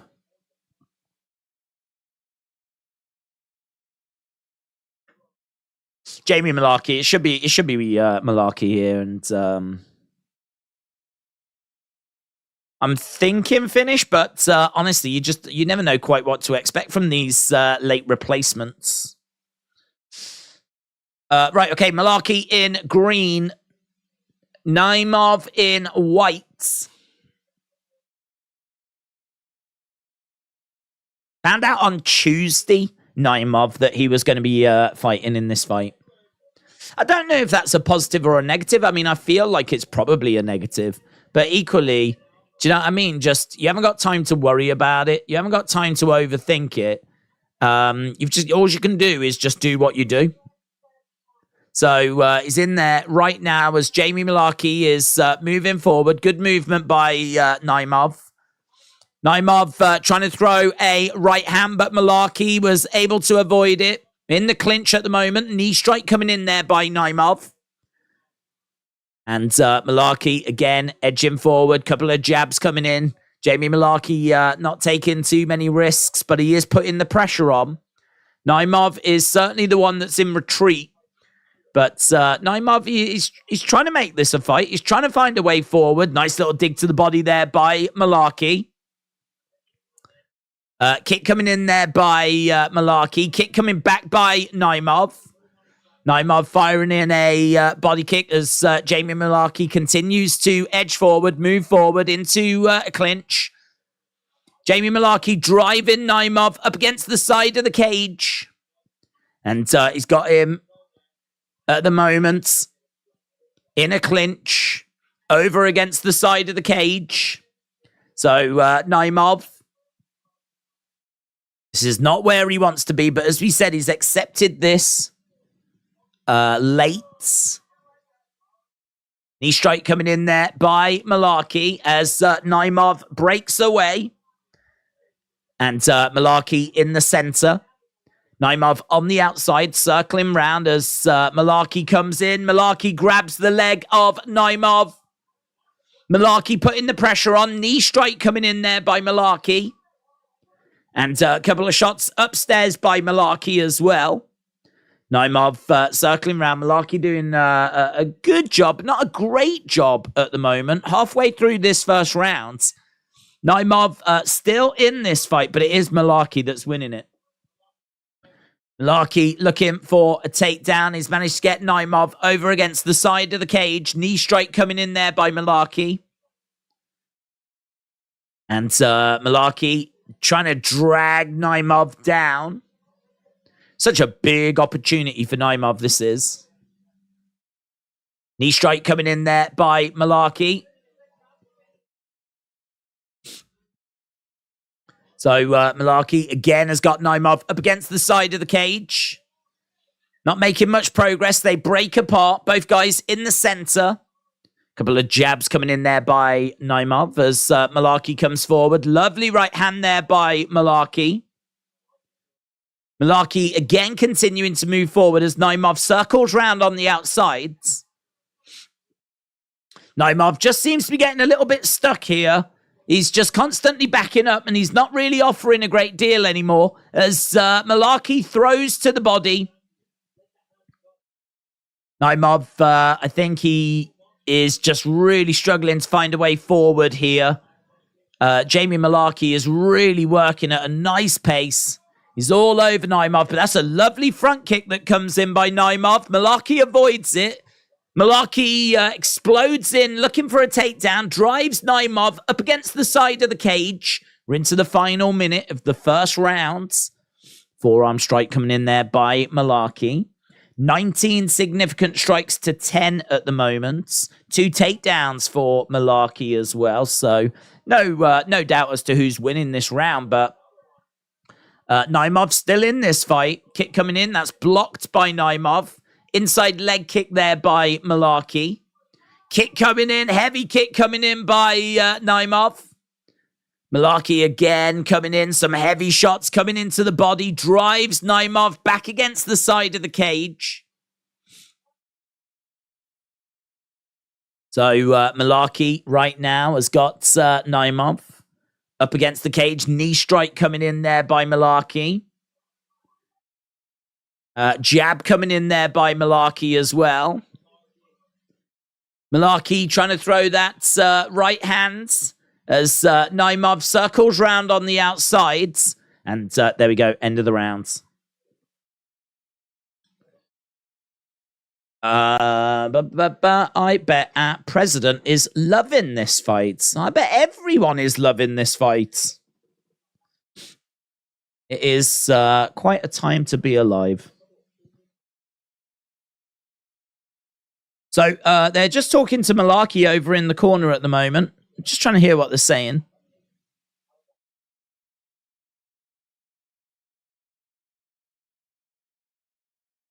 I think they were just saying have fun, which you don't tend to hear inside the octagon very often, do you? Have fun. Just have a great time. Keep it a bit tighter on the way in. Don't drop those hands. Okay, round number 2 about to start. Round number 2 about to get underway. Herb Dean, the referee for this one, by the way.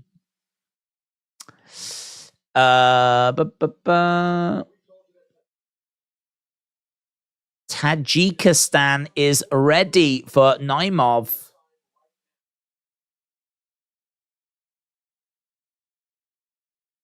Okay, we got a bit of a low blow there and a bit of a timeout. So we've only just started this round.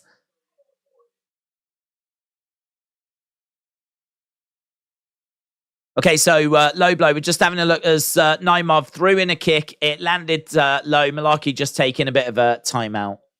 Retribution said, do you remember that gorgeous Man City fan lady with the call? I didn't see it. I saw your tweet of it, but I didn't see it. Right, we are back underway. That's a nice right hand by Malarkey. Naimov in the center as Malarkey edges forwards. Outside leg kick coming in there by Malarkey. 30 seconds gone in this second round. Malarkey definitely taking the first rounds. 26 significant strikes to 16. 2 takedowns for Malarkey. Low blow to start us off in this round.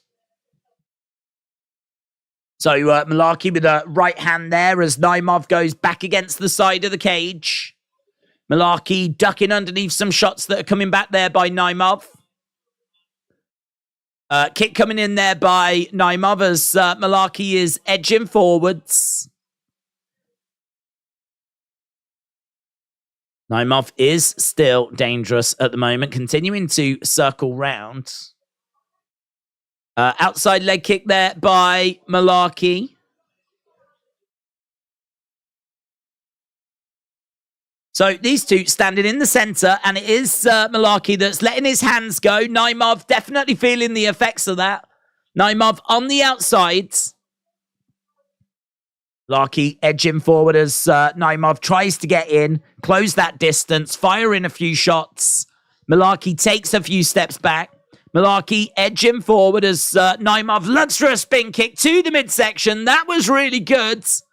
Malarkey grabs a hold of Naimov, though.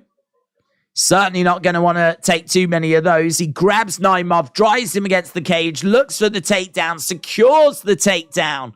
And Malarkey has managed to get this fight where he wants it. And right now he's jumping around the back of Naimov. So Naimov back up on his feet, but he does have Malarkey round the back of him. He's got to be careful here. Malarkey working, trying to find a finish. Knee strike coming in there by Malarkey. So we got a bit of wrist control on display at the moment. Nice. Oh, man, vicious. Heavy hands, heavy shots coming in there by Malarkey. Spin kick just misses there by Naimov. That was a vicious kick by Naimov. Naimov seems to have kind of relaxed into this fight a little bit more. Significant strike, 64. Oh, Naimov lands on Malarkey. Naimov lands on Malarkey. Oh! Wow! Malarkey is not happy with that stoppage. There's a couple of shots in close range. Malarkey went down. Naimov started unloading. Malarkey was trying to, find his bearings. I don't believe he was knocked out. You can make the argument that he wasn't quite defending himself. It's just a little hook shot. Malarkey went down. A couple of hammer fists come in. And then there is a real flurry of shots that come in. 1, 2, 3, 4. There's about 4, 5 shots unanswered that follow by Naimov. Look at this. Bang, bang, bang, bang. He throws them in so quick. Jamie Malarkey, yeah, look at that. Jamie Malarkey trying to stand up, and he can't stand up. Jamie Malarkey not happy with Herb Dean for that stoppage, but equally, he was struggling to get back to his feet. He's trying to stand up, and his leg is slipping, but that is huge. That is huge.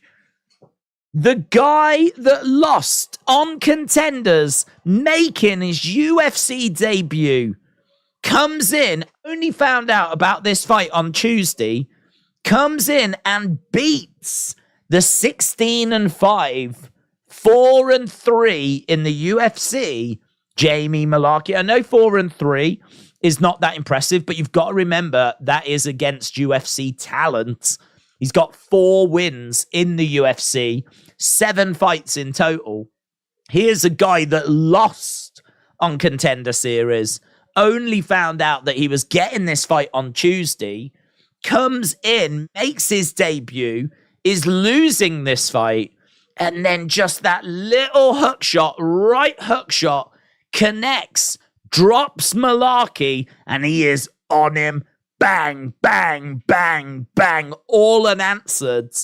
I think the stoppage is fine looking at the replay. Malarkey didn't like it, but the fact he couldn't get back to his feet showed that he was not all there. He was trying to like cover and find a way of getting out of that situation, but Herb seen enough. And the decision, amazingly, is given to Naimov right now. Wow. He's very emotional. Look, he's got his head in his hands. Naimov bursts into tears.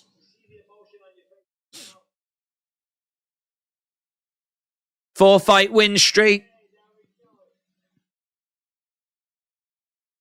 He's got the mic. I'm not supposed to beat this guy, says Naimov.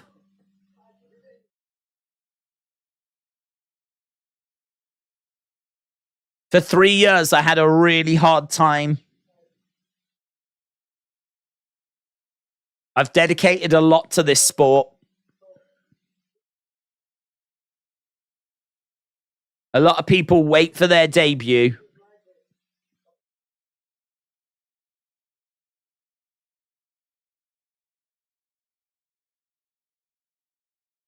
Featherweight, you guys have got a big problem, but next week, look at him in that hat. Look at Bisping with that hat.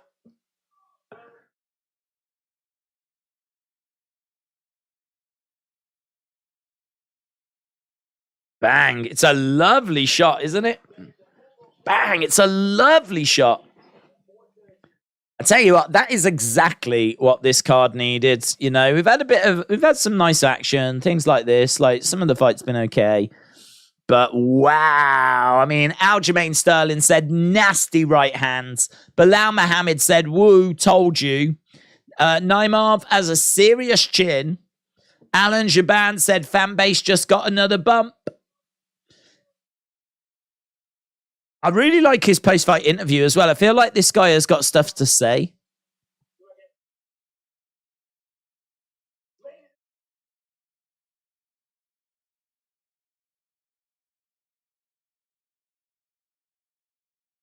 There we go. That stadium in Kazakhstan is going absolutely ballistic, says KZ. Oh, I'd love to see footage of that. I'm sure it'll be on socials. But, yeah, a stadium watching. Naimov. And also there's another fighter coming up, Gafurov, who's also making his UFC debut. I believe he's from that part of the world as well, judging by Dana's tweets earlier. Yeah, I mean, he was definitely behind in the fight. He was definitely behind. Where was it? Tajikistan. I've never even heard of Tajikistan. Tajikistan. I mean, that's got to be massive. I don't know what goes on in Tajikistan. But the fact I've never heard of the country makes me think there's probably not like massive names that have come out of there. So that must be massive for them. So, yeah, coming into the UFC, picking up and securing a victory. And I think the next fighter from that country is coming out next. Muin Gafurov, who is also making his UFC debut. He also lost on the Contender Series. Has never been finished. He's got some good power. 3-2 in his last 5. He's a good grappler. He's got, some decent striking. So he's fairly well-rounded, and he has taken on Castaneda, who is 2-2 in the UFC. He lost his last fight. He is also well-rounded, 19-6 overall. Gafurov, 18-4. This one feels a bit closer than the last fight. Gafurov could definitely win this. That stadium might actually have liftoff if he does. So, this next one is definitely one to watch. Certainly if you're in Tajikistan. So, brilliant. That's, it feels like it was worth tuning in just for that. Gafurov. Tajikistan. Dej, you need that hat. Let's go. I do need that hat. It looked cool.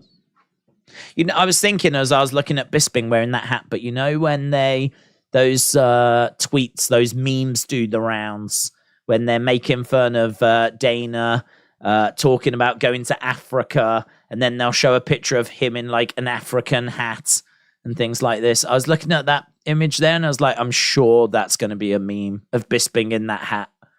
I'm not sure quite how you would use it yet, but I've no doubt that'll be an image that we're going to see used repeatedly over the years. Here is Gafurov, International Master of Sport Combat Sambo. Boulder Dash for various B words, says LA Don't Night. James said, Riddick Moss, Emma got engaged today. I did see that, yes. Many congrats to them. It's good news. That is good news. William said, I want to see more Malarkey. Right, okay. I think we are maybe at a commercial break at the moment. So fight number 5 coming up next. 13 fights, I believe, tonight. And as we said, we are just over an hour away from the start of the main cards. So just over an hour away. I think we've got 1, 2, 3, 4, 5, 6. I think we've got 3 fights left. 3 fights left to try and fit into an hour and 15. Should be fine. Should be fine. We've got Andre Arlovski, the former heavyweight champion, coming up soon. He's taking on Dante Mays. So Andre Arlovski, an absolute legend of the UFC. 23 wins, 15 losses. I think he comes up after this next one. This next one, as we said, though, big if you are in that stadium in Tajikistan.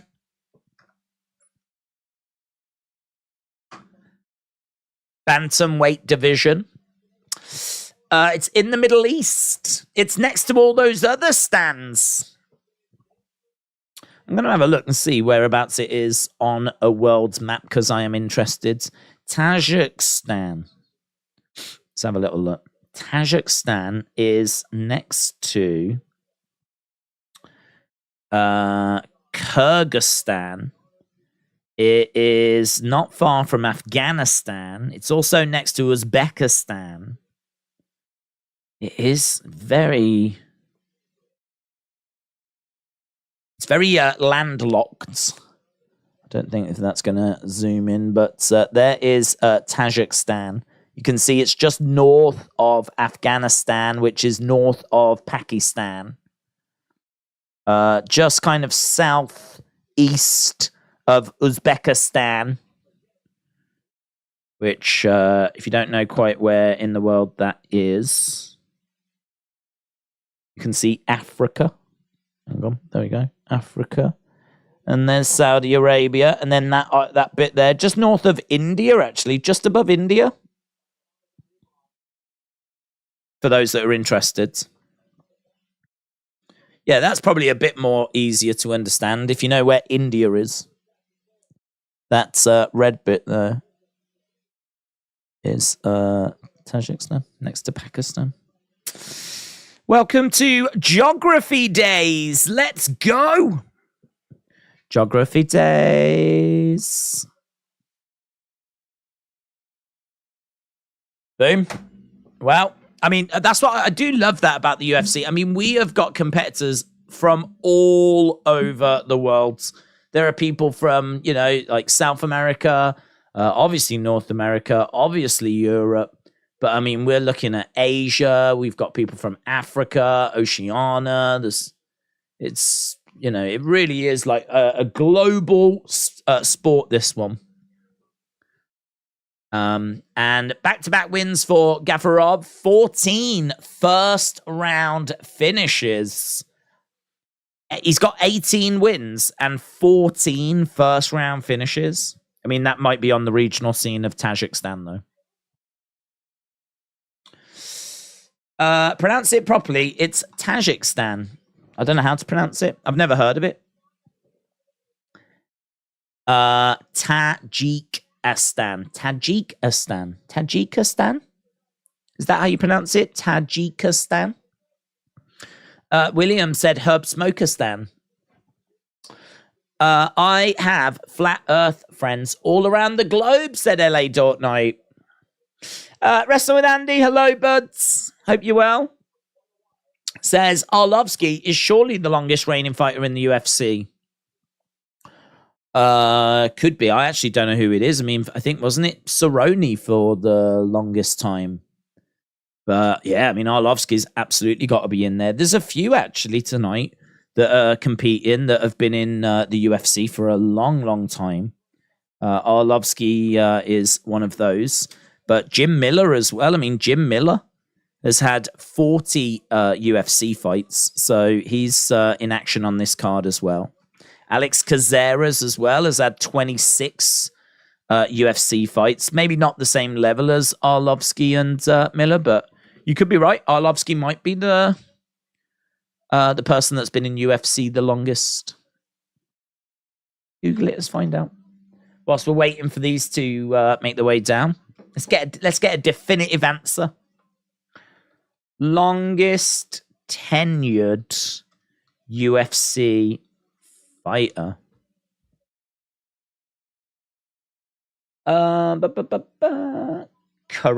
Currently on the roster. Oh, that's from 2021. I don't want that.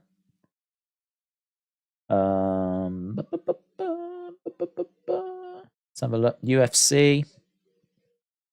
John Jones has been in since 2008. Are they saying John? No, John Jones. I don't think this is the article I want. Who on the current roster has been in UFC the longest? The 12 longest tenured fighters on the roster. Charles Oliveira made his debut in 2010. Brad Tavares, Gustafsson, RDA, Jim Miller, John Jones, Clay Guida, Ed Herman.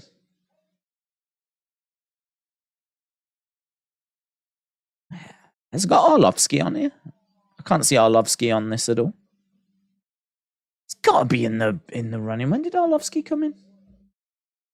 We are just getting the intros right now.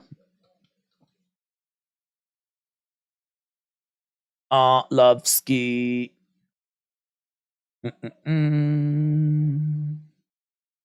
Yeah, I mean, this Arlovski came in what, 2000?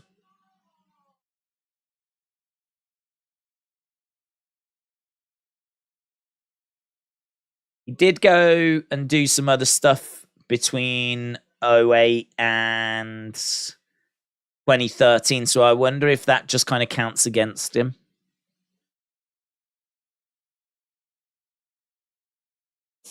We'll have to do some more research. Right, here we go then. We're about to get underway with this next one. And we've got Castaneda in black. We've got Gafurov in green. Kick coming in there by Gafurov. So we've got 1 hour, 9 minutes, and then we're at the main card for tonight's UFC show. We are in the Apex. This is Vegas 74, I think. 74 of these shows we've had now. That is crazy, isn't it? That is crazy. 74 of these Vegas shows. Okay, so Gafurov standing his ground in the center. Castaneda on the outside. Let's see if we can get the stats going. We can. Charging in there, Gafurov and Castaneda. Okay, we've got a lovely little pace to this. It's in the bantamweight division. Jab coming in there by Gafurov. And Castaneda with a kick on the outside. You can see at the moment, strikes, not loads. There's a lot of movement, but not much engaging. But that's a nice kick to the body by Gafurov. Switching of stances there by Castaneda. Kick coming into the body. That's a nice right hand there by Gafurov. Couple of jabs coming in by Castaneda. Ooh. And nice. Roundhouse. Gafurov is really mixing up his kick, Kim, but it's not being too effective for him at the moment. Castaneda, again, just throwing out a few kicks. Gafurov is being very composed. He looks very comfortable. Standing his ground in the center. Outside leg kick coming in there by Castaneda. You can see a little bit of red on the leg as those kicks have been coming in by Castaneda. Gafurov drives Castaneda back up against the side of the cage. And some lovely shots coming in there by Gafurov. Yeah, kick coming in, nicely blocked, but he's got heavy hands. He's doing really well. Kick coming in there by Gafurov. Spin kick to the midsection there by Gafurov. Couple of shots coming back there by Castaneda. Gafurov again on the outsides. Outside leg kick coming in. Castaneda again continuing to just edge forward. That's a lovely left-hand jab. Heavy leg kick coming in by Gafurov. Head kick coming in by Castaneda. We're at 10-10 on significant strikes. There's really nothing between these two. Gafurov standing. Oh, man, look at that. He really throws with bad intention. Really bad intention. Edging forward, he's got Castaneda backed up against the side of the cage. Gafurov is leaning into him. The break apart. Swinging away again. Kick coming in. Oh, seemed to connect with Gafurov. Gafurov goes down. Castaneda is all over him at the moment.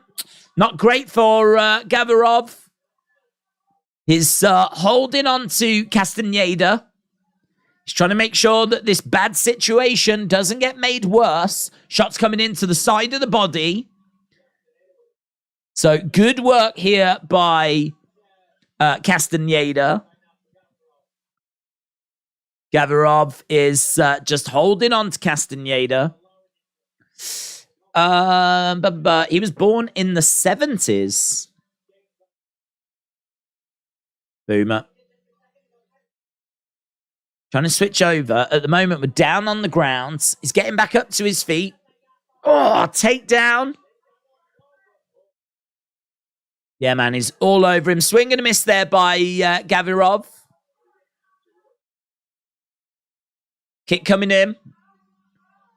Another kick coming back there by Gafurov. So where are we with the strikes? 19-13 for Castaneda. Castaneda having 50-odd seconds control time as well. It's a real fight, though. Look at this. It's a proper firefight. Both on the feet. They're both just throwing with bad intention. Castaneda edging forward as Gafurov is backing up a little bit. There's blood on the nose. We know that damage always looks good to the judges. Well, there's blood on the nose of Gafurov. Fun first round that was. Really fun. Really fun. It was supposed to be used when the pandemic hit, and they just keep using it, said A.B. Jobson. That is true. Yeah, that is true. They do just keep on going back to this, which I don't think is good, but from a financial point of view, it's probably amazing for them. Because obviously there's next to no costs for them hosting it here.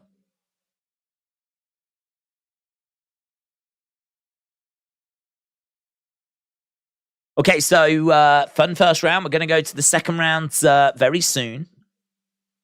Sergeant Sugar, shout out to you, bud. Appreciate the kind words. Okay, here we go. We're about to get underway with the second round.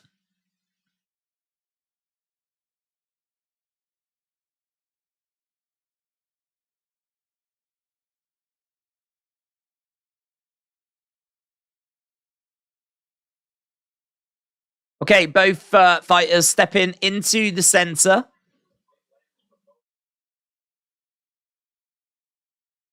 And nice big right hands coming in there by Gafurov.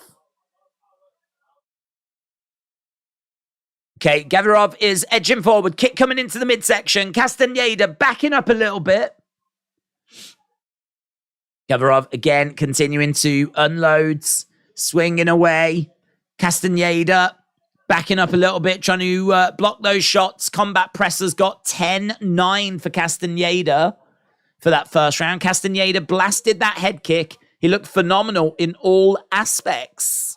Very good quality. This is a fun fight, said Sean. Swing and a miss there by Gafurov. Again, Gafurov trying to throw in some heavy shots. This is a fun fight. It's a firefight. As Gafurov is edging forward, Castaneda backing up a little bit. Again, Gafurov looking for that overhand. He keeps spamming that overhand. Can't quite land it, though. Head kick coming in there by Gafurov. He is just throwing these big, heavy bombs, but they're not landing. Heavy leg kick by Gafurov. Heavy leg kick. And Castaneda's legs buckled. Gafurov trying to come in.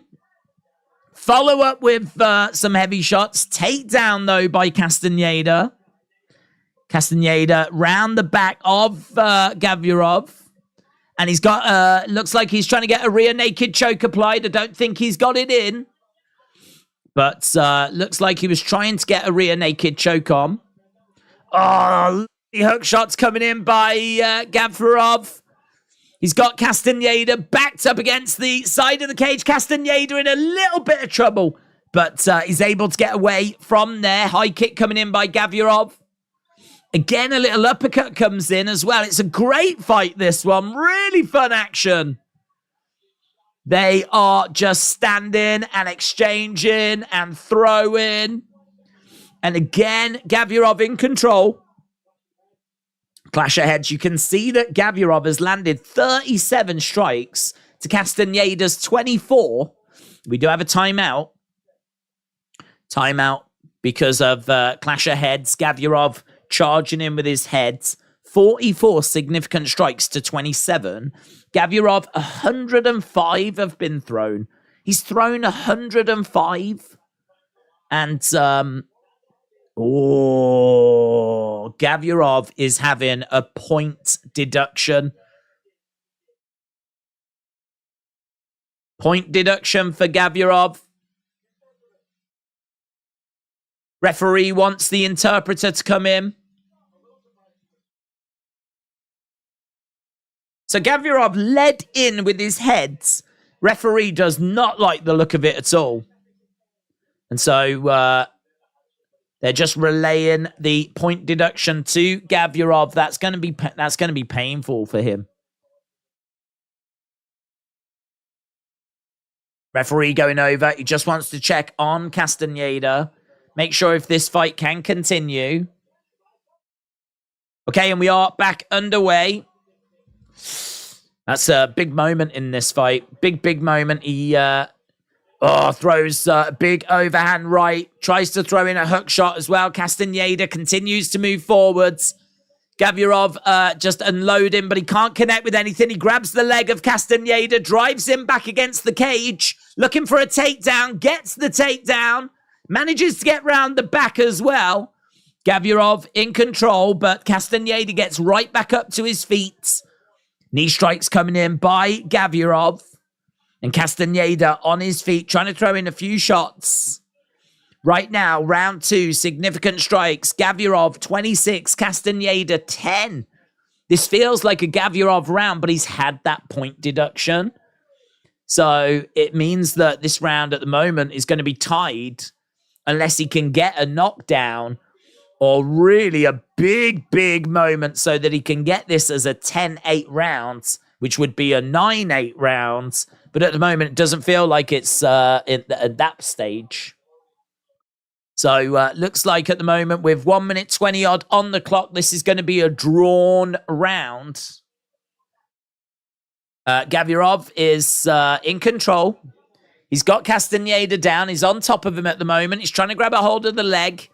He's got Castaneda pinned up against the side of the cage. Knee strike coming in. Kick coming in there by Gafurov.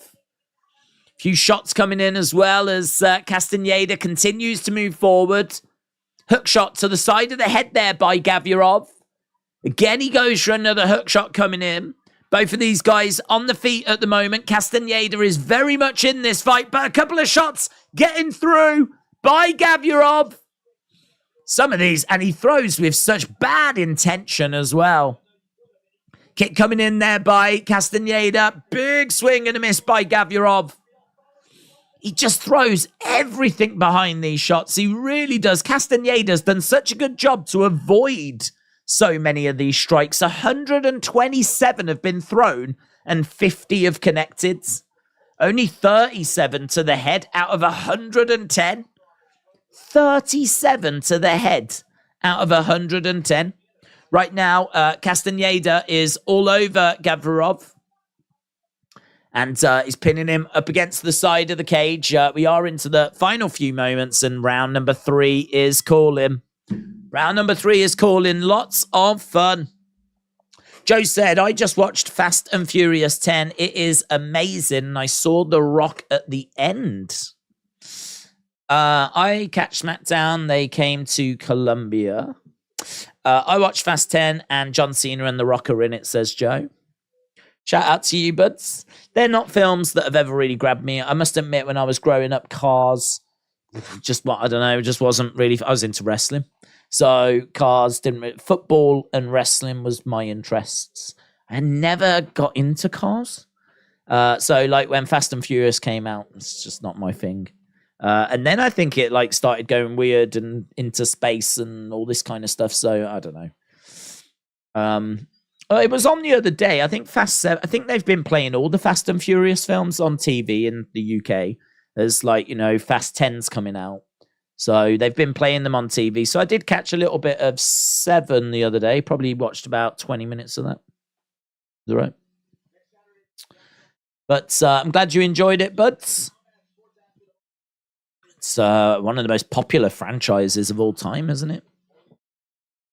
Is 10 the last one? Is 10 the one that we're wrapping it up with?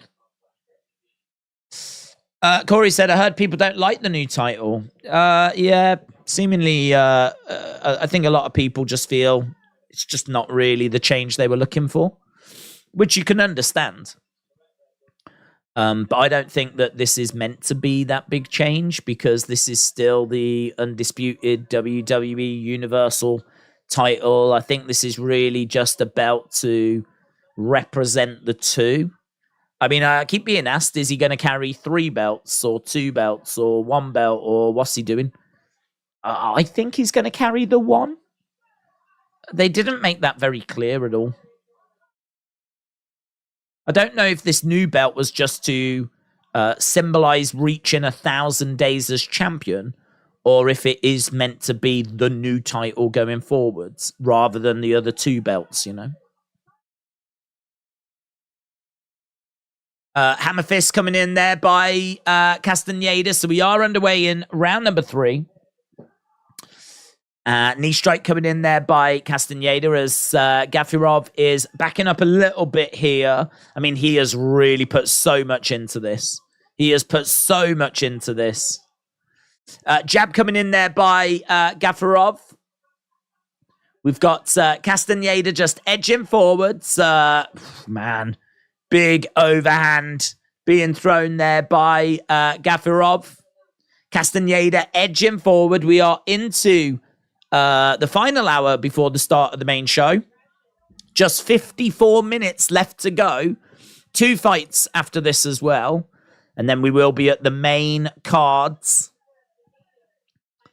And as we said, the main event tonight, very tasty. Kai Kara France against ALBAZI. We should chuck that up as a poll question, shouldn't we? See what people are thinking about the main event. Castaneda edging forward. Gafurov is backing up a little bit here. I don't know if he's just tired or if he thinks he's done enough. But the output has drastically dropped off from Gafurov. Kick coming in there by Castaneda. Gafurov grabbing Castaneda, driving him up against the side of the cage.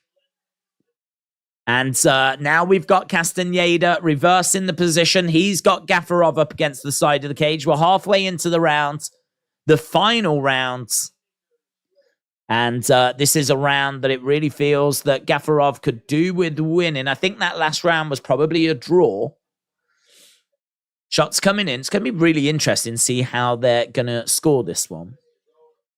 Sergeant Sugar said 10 isn't the last one. Fast and Furious 11 with the first hour of Daisy's stream. Oh, I thought they were wrapping it up. Right, we've got Gafurov down on the ground. We've got Castaneda on top.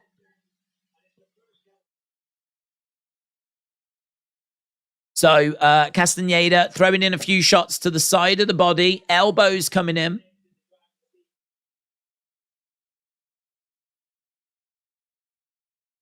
So Gafurov on his back with Castaneda on top. So 1 minute 20 odd clock is ticking down. Gafurov trying to get back up to his feet, but Castaneda is all over him. There's an advert in the ring for Diablo 4. I did play Diablo. I think I played Diablo 2. Knee coming in there by Gafurov. Only a bit, though. Castaneda still got Gafurov pinned up against the side of the cage, so the clock is just ticking down here. This round has been quite flat compared to the other rounds that we've had. Castaneda, as we say, is still got Gafurov. Yeah, he is just defending. I mean, I don't really get this approach. Castaneda looking for a takedown. He manages to get that takedown. I think Gafurov's gassed. I think that's probably the truth. Shots coming into the side of the head then by Gafurov. 18 seconds left to go. He finds himself on his back. Fastest spoiler 11 spoiled. I can't wait until Money in the Bank, says Armando. Should be good, man. Should be really good. I really hope that London crowd turn up, because there's been some amazing crowds this year. And honestly, I mean, London's going to have to go some just to be in the conversation, because Montreal was special and Puerto Rico was fantastic. Saudi Arabia was good as well. So I don't know. I think London always prides itself on having like really great crowds. And I don't know, man. This year just feels like everyone's stepped up their game. And a good crowd does help the show. Definitely helps the show. I think you're guaranteed a good crowd with London. But as we said, this year has just been a great year for crowds making noise. Montreal, I mean, that's still the one for me. Right.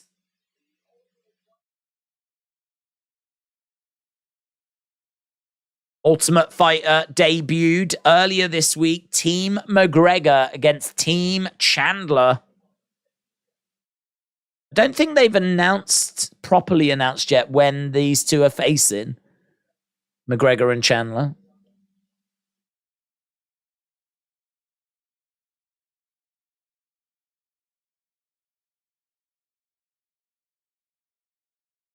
29-27. Unanimous decision. But there we go. 29-27. It's Castaneda that's picked up the victory. Heartbreak. I never played a Diablo game, but they do intrigue me, says Dortnight. Sergeant Sugar said we need more wrestling movies. Yeah, we do, actually. We do. You're right.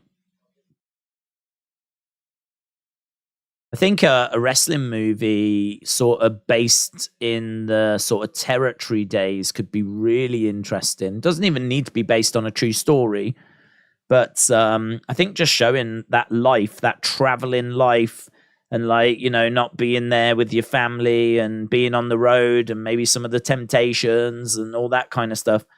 We did get The Wrestler, but that was kind of more a wrestler that was kind of done with his career and, you know, was not enjoying the success he had enjoyed earlier in his career. I think something maybe based in the 70s, early 80s. I think that could be really interesting. Something that's got like a bit of a Boogie Nights kind of a feel to it. Something that's, as we said, you know, based in that era. Doesn't need to be based on Ric Flair or Dusty Rhodes or one of the Briscoes or anything like that. But just I think you could do a really good film.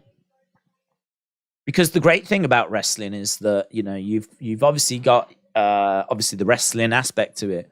But you can easily bring in sex, drugs, rock and roll, lifestyle, partying. You know what I mean? All of that kind of stuff. It's just a natural fit. And people love that stuff. Right. People also love heavyweight fights. And that's what we've got right now. It is Arlovski against Don'Tale Mayes. So Arlovski trains at American Top Team. He's quite low volume, but he's also very technical. 23 wins in the UFC, 15 losses. Lost his last fight to De Lima, round 1 in October.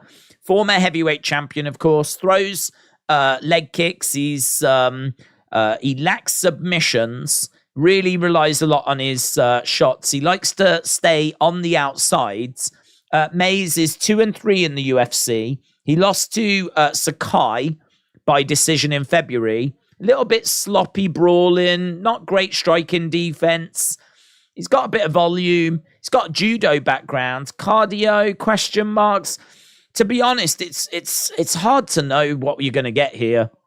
I mean, Arlovski is so far past his prime. It's unbelievable. Like, this is just nowhere near. This is Arlovski in name. But Don'Tale Mayes is not going to be the hardest opposition for him at this stage. So he might have enough to get past this guy. He might have enough to get past him. Most fight time in UFC heavyweight history. That is amazing. 6 hours, 11 minutes, 41 seconds of fight time in UFC heavyweight history. Unbelievable. So Andrei Arlovski is getting ready to step inside. Let me know in the chat which way you are leaning on this one. I think, as we said, you know, you could make an argument for both. Arlovski is so far past his prime. The odds makers have actually got Mayes as winning this. But on Tapology, people still loving Andrei Arlovski. 80% of people have got Arlovski being victorious in this one. I got Arlovski, said Austin. The developers of Diablo are based in Arizona. I've played every one of them, said AB. The pre-release is out. I was playing it earlier. It slaps. LA Dort Knight said, how the hell am I 5th on Tapology? Because you're that good. You are that good. Bruce Buffett doing the intros. We're about to get underway with this one. Sergeant Sugar said, I'm going off Mayes, but just off youth. It's not the worst way to approach it, to be honest. It is normally the younger guys that have the advantage.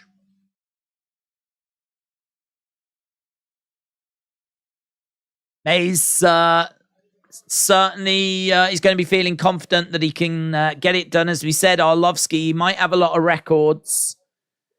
Second most fights amongst active UFC fighters with 57. The second most fights amongst active UFC fighters. I've gone with Arlovski, says William. I did say I was going to start that poll, didn't I? But I haven't had a chance, really. I'll see if I can do it. I'll see if I can do it now.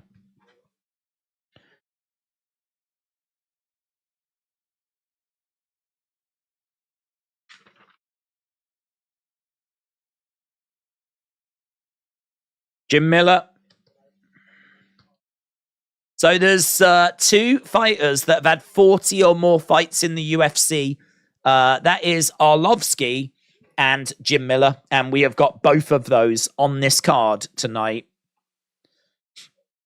Okay, so we are up and running then. We are underway. Here we go. Time for the big boys, said Walt Harris. So we've got Arlovski edging forward. Dante Mays in the center as well. Mays charging forward. He got into a really bad position there. Really bad position. So he just had Arlovski managed to get round the back of him, but Arlovski wasn't able to capitalize on that. Ooh, Mays charges in. Couple of knee strikes being exchanged. There was a nasty collision there, but both fighters seem all right. We're a minute into this one. Couple of shots coming in by Mays. Arlovski, Mays in the center. Mays having a little look, trying to find a way forwards. It does feel like you just need a big shot to potentially put either of these away. Arlovski. Mays having a little look at the moment. Arlovski just standing there. Mays charges forward, tries to throw some left hands, but they don't get through. So Mays, again, just having a little look. Kick coming in there by Mays. Couple of jabs coming in. The pace of this is really slow. This, I believe, is our co-main event of the prelims. As we said, we've got one more fight coming up after this on the prelims. Then we go to the main cards. Arlovski on the outsides. Mays having a little look. He's trying to find a way forward as Arlovski steps into the center. Low kick coming in there by Arlovski. Swing and a miss there by Mays. Arlovski, Mays in the center of the octagon. Kick coming in there by Mays. Arlovski on the outsides. Kick coming in there by Mays. Arlovski with a kick coming back of his own. Right now it is 8-9 significant strikes to 5. It's certainly no fireworks in this one. Very standoffish, very calculated. Couple of shots coming in there by Mays, but Arlovski just out of range. Mays just could not land. I don't think he landed any of those from that sequence. Inside leg kick coming in there by Arlovski. Kick coming in by Arlovski as well. Swing and a miss there by Mays. Mays having a little look at Arlovski. Trying to find a way forward. He backs up a little bit. Arlovski edging forwards. Mays having a little look. Trying to find an opening. Trying to get a hook shot in, but no joy. Arlovski in the center. Edging forward. Mays on the outside. Kick coming in by Mays. Mays, again, having a little look as Arlovski continues to edge forwards. Mays with a nice kick coming in there. As Mays, again, comes forward. Arlovski on the outsides. It's 11-6. There's 5 significant strikes difference. We've got a final minute left to go. Both fighters in the center at the moment. We're just seeing switching of stances there by Mays. Mays continuing to do this. Explode forward with a flurry of shots, but not landing anything. So Mays, again, trying to find a way forward. Couple of shots straight down the middle. No joy. Arlovski having a little look at Mays. Arlovski's been very inactive. Arlovski's only actually thrown 22 significant strikes. Nice spinning back fist there by Arlovski. But I don't think he could land with that either. Dontel Mays with 40 shots. Mays managing to get round the back of Arlovski. Trying to drag him down, but Arlovski gets right back up to his feet. And at the moment, we're into the final 10 seconds of this one. We got some elbow strikes coming in by Mays. Arlovski stumbles back a little bit. Swing and a miss there by Mays. And that is the end of that round. So round number 1, really not much in it. Mays was definitely working the harder, but the more effective, looking at the numbers, was Arlovski. 17-11. Not loads in it. 6 significant strikes. There was 1 takedown attempt, so it wasn't successful. And really no control time and not really much outside of that. So considering that was 5 minutes, that's quite a bit of inactivity in there. But you can see that Mays tried 47 shots, only landed 11. And Arlovski tried for 29, landed 17. So much better accuracy. It's been a lot more effective and efficient. But yes, not the most gripping of rounds, but we're about to get underway with round number 2. I went with Arlovski, says William. We will have a look over at Tapology as soon as we get past this. We're just having a look at a lovely shot that did connect by Mays in that first. Just looked like a bit, just like a straight shot. Crone's Chosen is cheering on Arlovski. Nugzula is cheering on Yadong. Kicks coming in there by Mays. Arlovski edging forward. Mays on the outside, circling round. Again, another kick coming in. We got 37 minutes till we get to the main cards. 37 minutes. So Mays on the outside. Arlovski continuing to put in a few shots. Kick coming in there by Mays. Switching of stances by Mays. Hook shot coming in by Mays as well. So, oh, nice.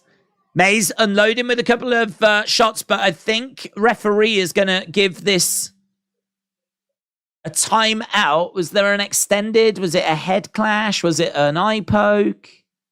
Just going to have a little look here. I think it's a potential eye poke. Not a great camera angle, so you really can't see much. Oh, he says, unintentional. When you come in, watch your head. So I think the ref thought it was a head clash. Okay. Well, no point deductions or anything because it seemed unintentional and it seemed like both guys were kind of leaning in with their heads as well. But a minute gone in this second round. We got 3 minutes 50 odd left on the clock. Arlovski in the center. Mays on the outside. Mays trying to grab a hold of the leg of Arlovski. Miss Clown went with Arlovski as well. A.B. Jobson said Arlovski for the win. Seems like a lot of people are behind Arlovski on this one. Kicks coming in. So we've got Arlovski on the outside. Mays standing his ground in the center. Arlovski just edging forwards. Both of these being very cautious. Mays again circling round as Arlovski fires in a few shots. Arlovski edging forward. Mays switching stances, charges forwards, but no joy. Again, Mays, he's got his hands down. Mays is, I think, feeling quite confident here. Arlovski not really offering a great deal. Kind of throwing out a few shots, but they're very nonchalant. So Arlovski edging forward. Mays. Oh, there's a heavy shot that comes in there by Arlovski. Arlovski again trying to find a way forwards. Mays standing, having a little look. It's very cautious, very patient. Outside leg kick there by Mays. 23-21. That gap has closed. That has closed. Some heavy shots coming in by Arlovski, though. There's a real flurry of shots there by Arlovski. Arlovski again switching stances. We've seen a few of switching stances. And again, Dante Mays trying to work this out as Arlovski is continuing to just edge forward. Kick coming in there by Mays. Jab coming in. Oh, Arlovski goes down. Arlovski goes down. Couple of hammer fists and that's it. That's it. Mays wins. Mays wins out of nowhere. He just catches Arlovski. Arlovski goes down. And it is a win for Dante Mays.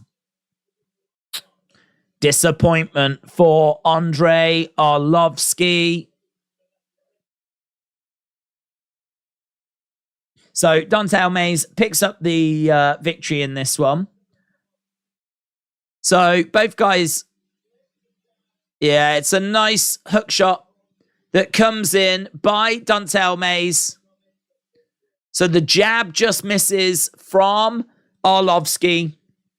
And this big, it's like an overhand hook, kind of comes round, but catches him, and Arlovski goes down. So that was fight number 6. Arlovski has lost his last fight. Now he's just lost this one. That's 2 in a row. In all fairness to him, he has had bad runs in the past as well. Going back to 2016, he lost to Stipe, then he lost to Overeem, then he lost to Josh Barnett, then he lost to Francis Ngannou, then he lost to Tybura. He actually lost 5 in a row between 2016 and 2017. So he's been in this position before where he's lost a few in a row. It's been worse than this. But yeah, before losing to Mays, before losing to DeLima, he had beaten Jake Collier, he'd beaten Vandera, he'd beaten Carlos Felipe, he'd beat Chase Sherman. But 2 losses in a row now. Has he just slipped that little bit further again? Disappointment. And disappointment for a lot in our community as well, because a lot of people had Arlovski. I'm just refreshing. Is it refreshing? I'm just trying to refresh this and see where we get. There we go. I think that's where we are at the moment. William Hensey has shot up. No, I don't want to say that's because I'm his profile picture, but I think we can all agree that is definitely playing a big part. But LFC Bonkers, 6 Soul, Underdog, Ray K, King Toms, all joint 9th. Then you've got Dork Knight, Hoof Heartheads, Cal Hogan, and Wendy's in joint 5th. Then you've got Boxer Mom in 4th, William Hensey in 3rd, Mad 25661 just slipping a little bit as Panish Way has risen to the top of our Tapology rankings. And that is how things sit at the moment. So one more fight to go of the prelims, and then we will be going over to the main card. Adam said, is AEW going to put Aubrey Edwards with Mark Briscoe versus Karen? I don't know, dude. Featured prelims coming up next. Johnny Munoz taking on Daniel Santos in what should be a really fun fight.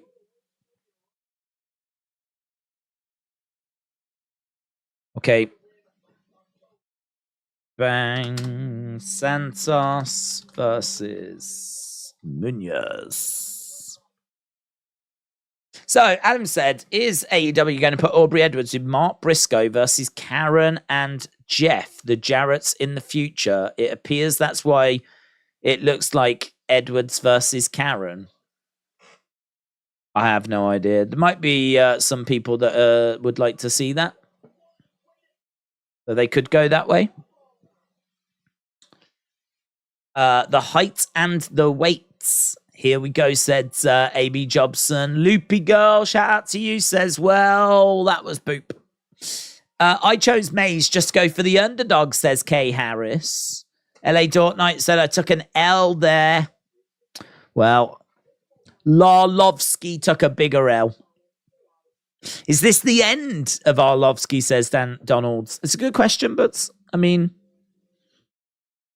he is 44, so you kind of feel like, and I know it's heavyweight, so you can go that little longer, but I mean, he is not offering a great deal, is he, anymore? There's not much there. And he's got caught by Dontel Mays, dropped, and, you know, that's 2 losses in a row, and he was coming off a first round rear naked choke loss as well. When you put a few losses together at this age, then, yeah, I think you're right to ask those kind of questions. I would imagine that he'll likely do, like, you know, at least one more, but we can't be too far from a retirement fight. What has he got left to prove? What has he got left to achieve? Couple of bantamweights known for action. This is going to be a good fight, an exciting fight. This is Santos, the king of spin. Good in the pocket, 1-1 in the UFC. He beat Castaneda in October. He's got a good left hook. He's got a good right straight. He's a wild fighter, and he brings the action. Minus 200 favorite. 86% of people have got Daniel Santos picking up the win. Johnny Munoz is a good all-rounder. 4-inch reach advantage. 2-2 in the UFC. He won by decision in November last year. Throws a lot from distance. He's going to have a slight size advantage. He is quite unorthodox. Looks for clinches. Looks for takedowns.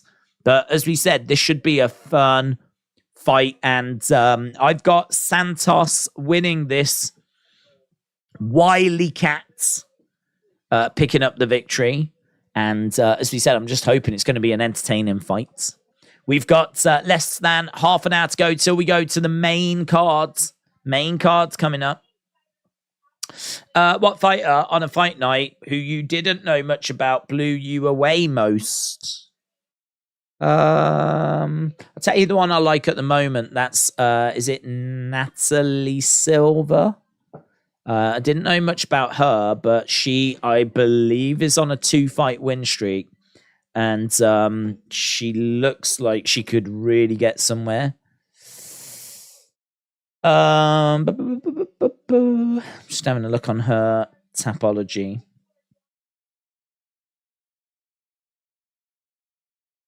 She's actually 3-0 now. So she came in June last year.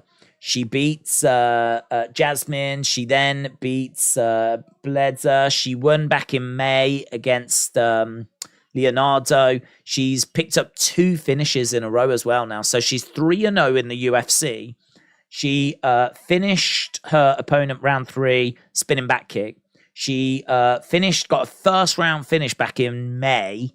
So she's 3-0 right now. She's 26 years old. She's on a 9-fight win streak.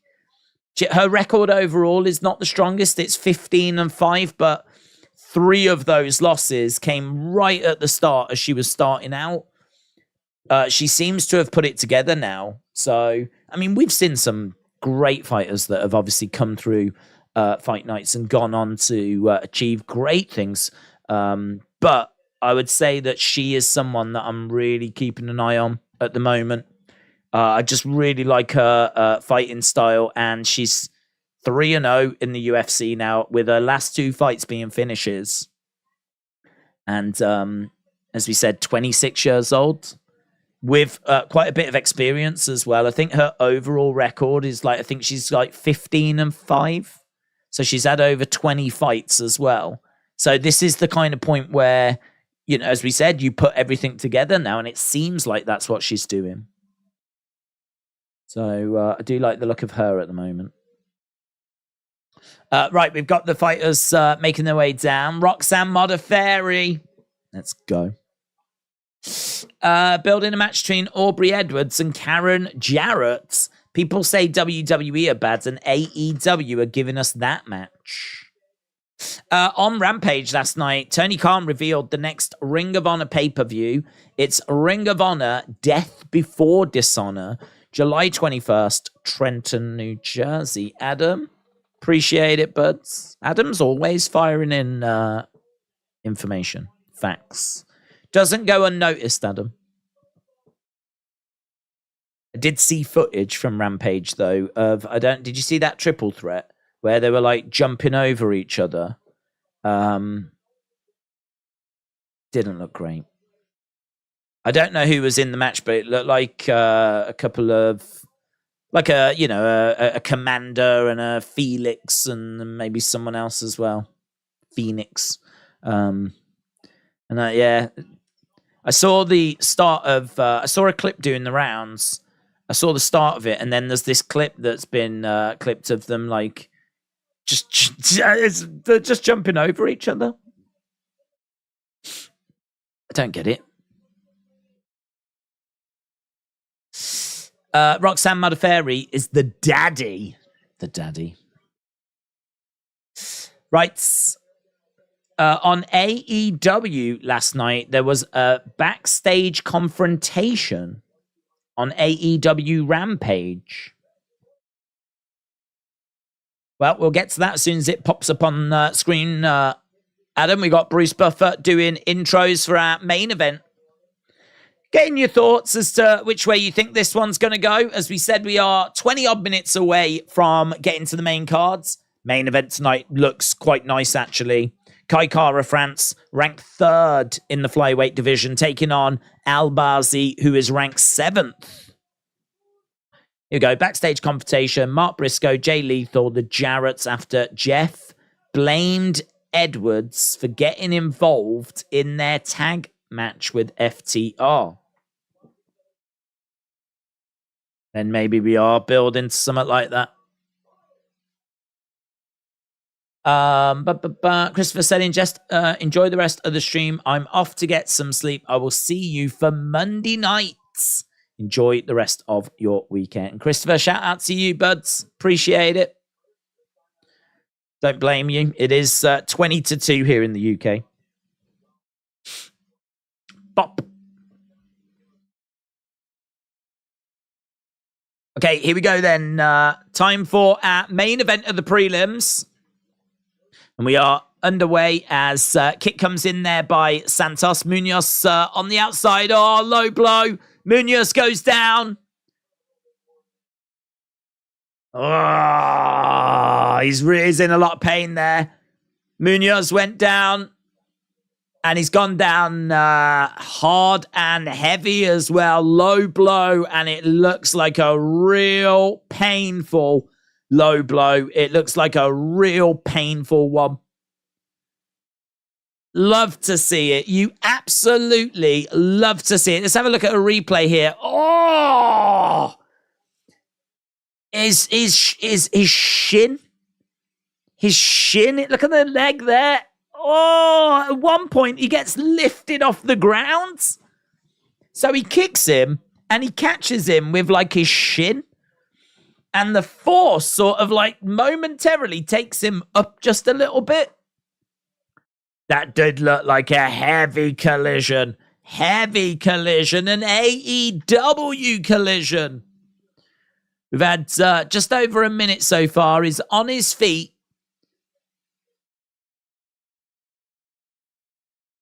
You've got 5 minutes. So Herb Dean saying to Munoz, take your time. You've got 5 minutes. We've had 1 minute 20 so far.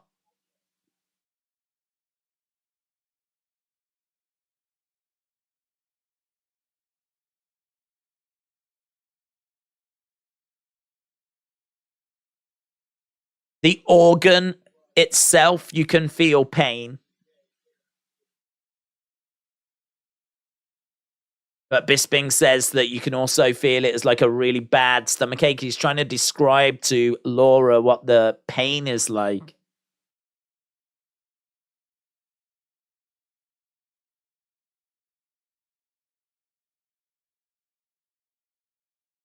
Herb Dean is just giving a warning to Santos, just saying, watch your kicks. He kicked him right in. That he did. He did. It was absolutely beautiful. Okay, right, we are back underway then. Right in the coin purse. Oof. I don't think there's much change in that coin purse anymore.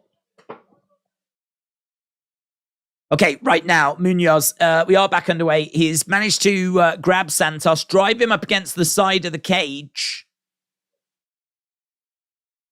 And Munoz in control, but Santos looking for a takedown. There's a lovely pace to this. Lovely work there by Munoz. We're down on the ground, but he does find himself on his back. He's got the body lock applied. He is in bottom position, but he can do some stuff from this position.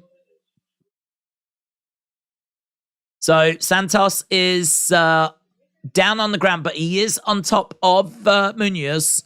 Santos throwing in a couple of shots to the side of the body.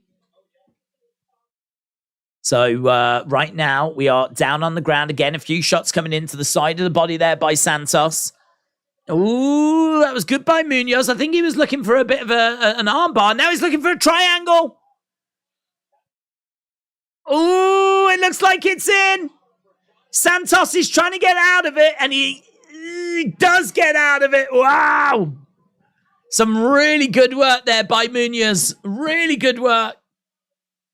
He was grabbing a hold of the arm. He was looking for a triangle as well. Santos, though, was able to get out of it, and he got back up on his feet. Santos coming over. Munoz backing up a little bit. Kick coming into the midsection there by Santos. Nice duck underneath there by Santos. Skillful work. They're both jabbing at each other. A couple of shots coming in. Santos continuing to move forward. Munoz on the outside. Spin kick to the midsection by Santos. Outside leg kick by Santos as well. And now we've got another timeout. Oh, it's all happening. Now it's Santos that's complaining about a low blow. Doesn't seem to be as bad. He doesn't seem to be in any kind of discomfort. And in fact, looks like he's saying that we can continue already. But Herb Dean, I think, is just giving them a little bit longer.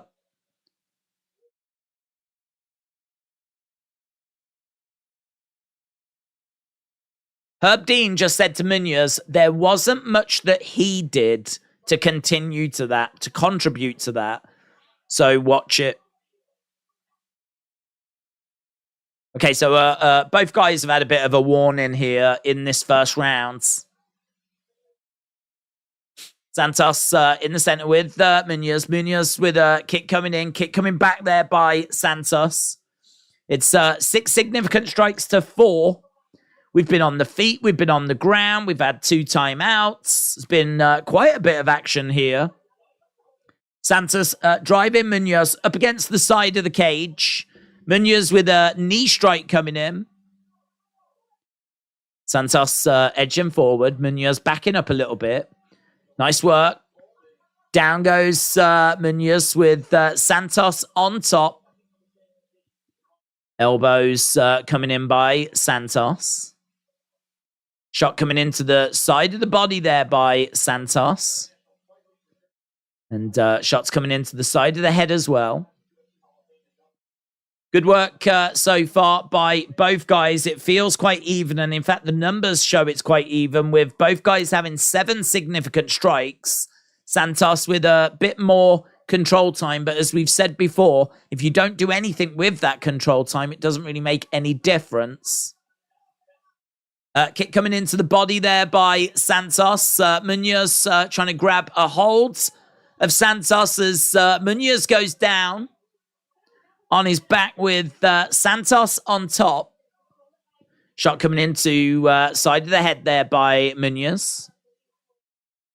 So Santos on top of Munoz. This is going to be, I don't know if that would just secure him the round. He's ahead slightly on significant strikes. He's ahead on control time. Munoz did have that submission attempt, though. But Santos right now in control. 30-odd seconds left on the clock. Been quite a long first round, this one, hasn't it? It's been quite a long first round. So, shot coming in there by Santos. Munoz on his back with Santos on top. Lance said, is your dong on this card? Sadly not. I would absolutely love to see your dong soon. Right, Munoz staying down on the ground. The time is ticking away, and that is it for the first round. Bang. First round done. I don't know. I mean, I feel like you might just lean Santos, but LA Dark Knight said, I'm going to make UFC nut guards and take them to Dragon's Den. Do your nuts get damaged quite a bit then, Dark Knight? You should look after them a bit more. I like to put mine in a bowl when the family come round and just allow them to kind of pick at them. I mean, I suppose I could do with a nut guard to kind of maybe protect a little. But, I mean, people just love fingering them, to be honest. So I wouldn't want that to get in the way.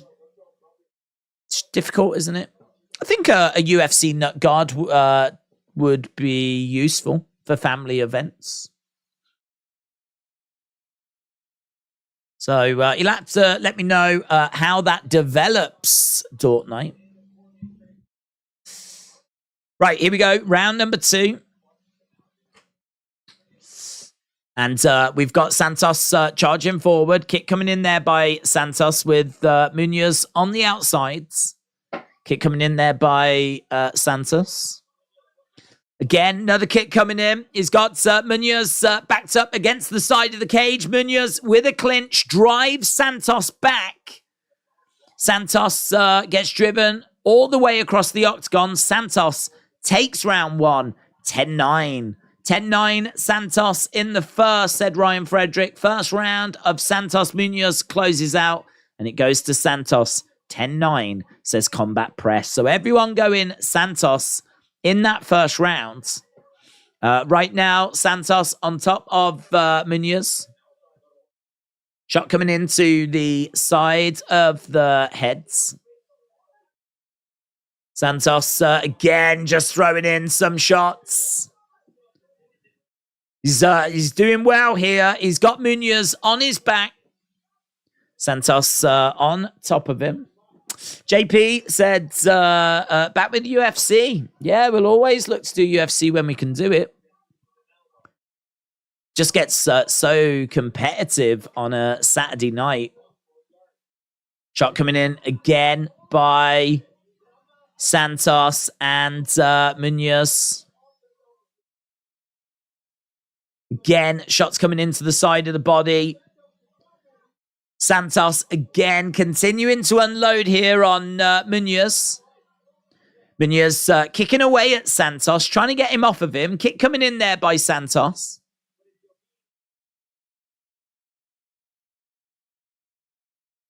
Again, heavy kick coming in by Santos. Another kick coming in there by Santos. Repeatedly firing in these kicks. Munoz is on his back. Kicks coming in as Santos jumps back on top of him. We're getting towards the halfway point of the round. Shot coming into the side of the heads. James said, I'm watching UFC, Crockett Cup, and OVW Damage Control. Damage Controller in OVW. We got the power. We got the pain inside the rage, inside the cage. Munoz on his back at the moment. Santos again in control. 31 significant strikes right now for Santos in this fight. 31-8. So he's doing a really, really good job right now. Shot coming into the side of the body, and Santos going upstairs as well. John said at this pace, those coin purses will be empty by tonight. You've got to empty everything, in all fairness, if you're stepping inside the cage. You literally have to give everything. And if that also means the coins from your coin purse, then so be it. Oh, man, heavy shots by Santos. Those look great. Munoz is in real trouble here. He is in full-on defensive mode, covering up as Santos continues to unload. Oof. 31-1 significant strikes in this round. Santos is all over Munoz. And you can see the damage that's been caused as well on his nose. Kick coming in there by Santos. Another kick coming in by Santos. Munoz is down on his back. Munoz getting back up to his feet. Hook shot comes in. Tries to throw in another hook shot. Charges forwards. He goes down. Face first. Front face lock being applied. Guillotine in, but not really in too deep. And right now, Munoz again finds himself on his back with Santos standing over him. Kick coming in there by Santos. Another kick coming in there by Santos. And Herb Dean comes in. He tells Munoz to stand up. Santos edging forward. Kick coming into the midsection. That's, down goes Munoz. And Santos goes into the guards. 18 seconds left to go. This is easily a Santos round. Yudong should make his own lollipops. Let's go. Love to pop a Yudong lollipop in my mouth.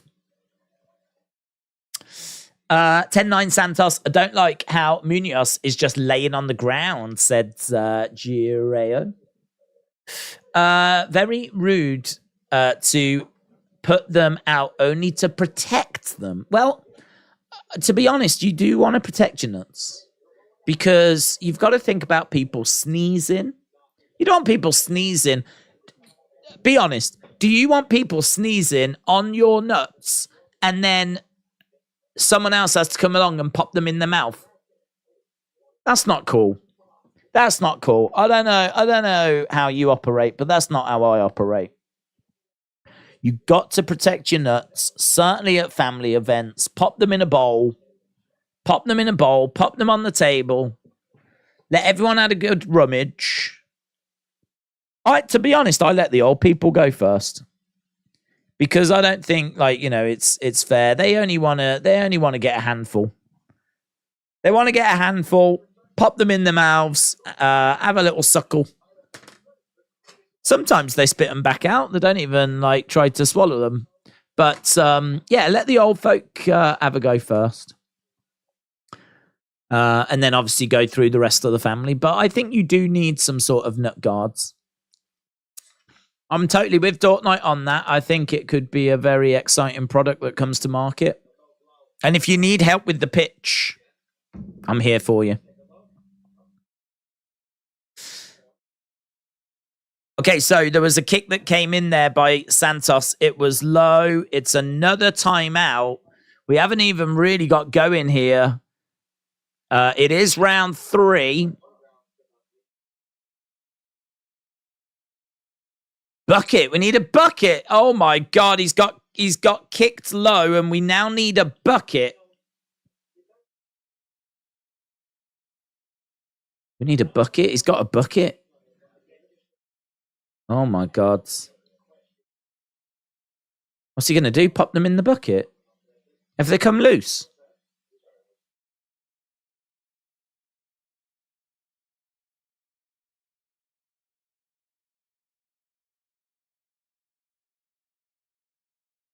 Right now, he's down on his knees. 5 Finals are a priority tonight, says Luke. Luke, shout out to you, buds. Are the finals on, are they? The old basketball?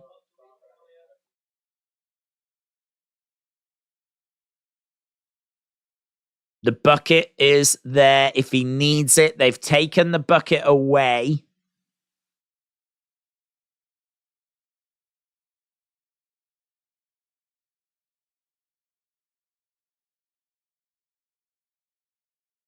Munoz is still down on his knees. We've had 2 minutes now. He is behind in this fight.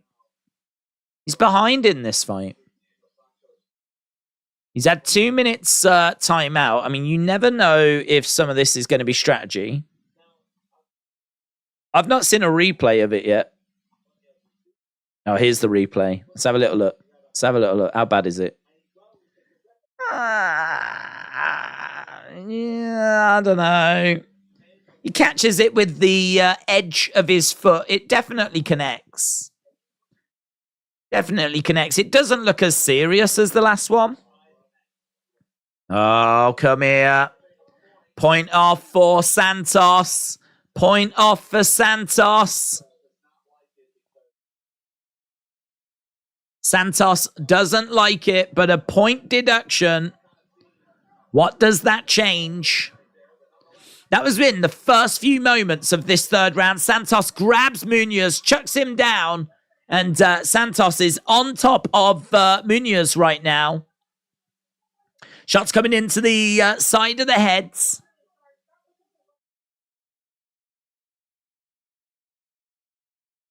Again, a few more shots coming in. LA Dort Knight said, cashews are good, but I like Brazil nuts, but I like them with chocolate on. I don't know if I have a favorite. Again, shots coming in.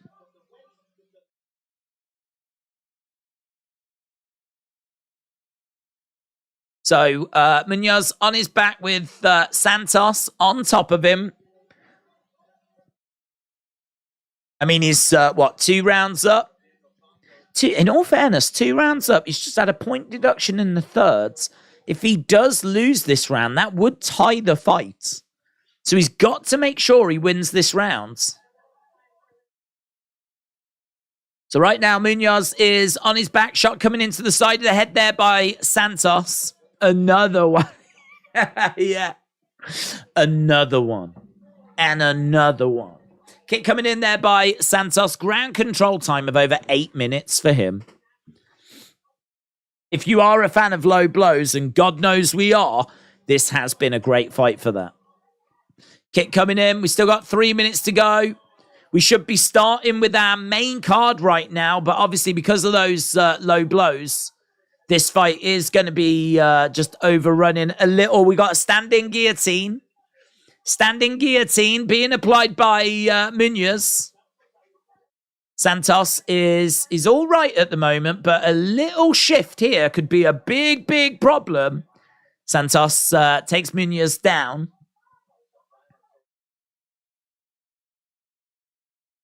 And right now, a few shots coming into the side of the head there by Munoz.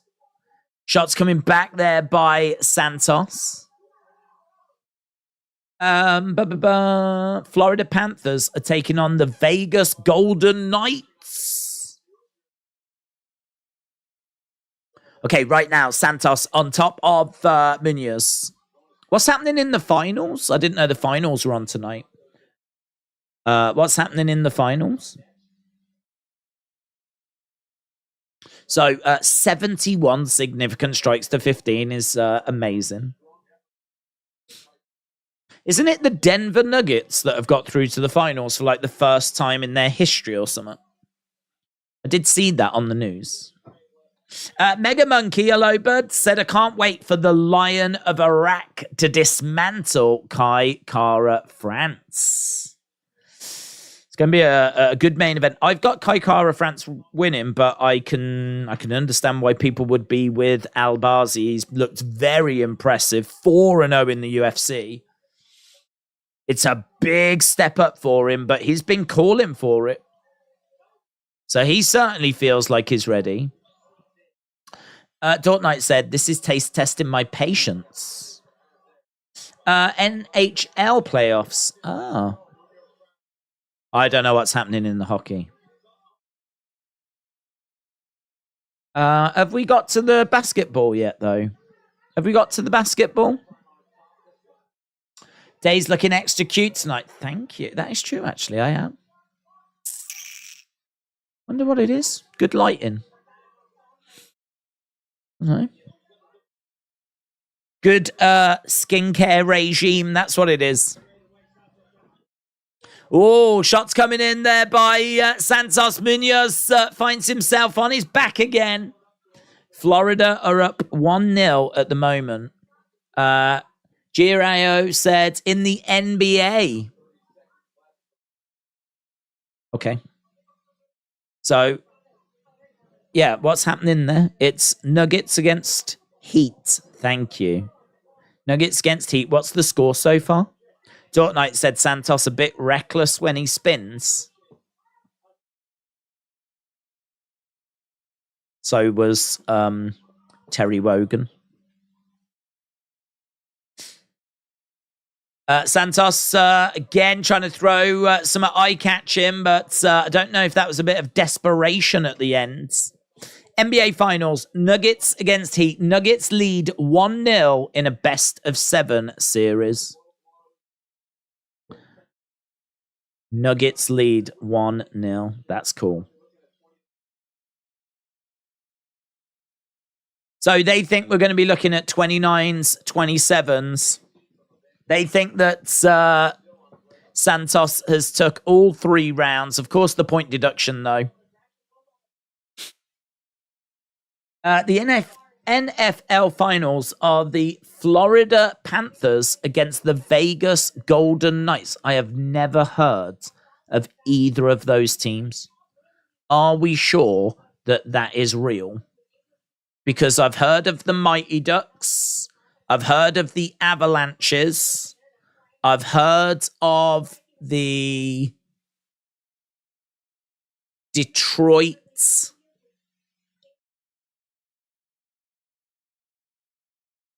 I feel like I can visualize their logo, which I think is like flames coming off a wheel. Actually, how many teams can I name? Not many. The Bruins. Who are they? Unanimous decision. Goes to Santos. He takes it by unanimous decision. Willie Cat has done it. Let's go. Let's go. Yeah, who else is that? Avalanches. Bruins. It's got to be loads of Canadian ones. The Montreal.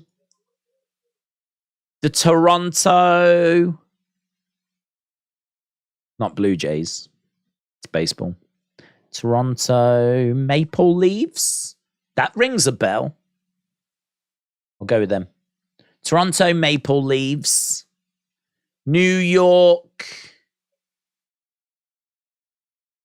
Aggression. Rats. Moodiness. New York. Hey, I'm walking here.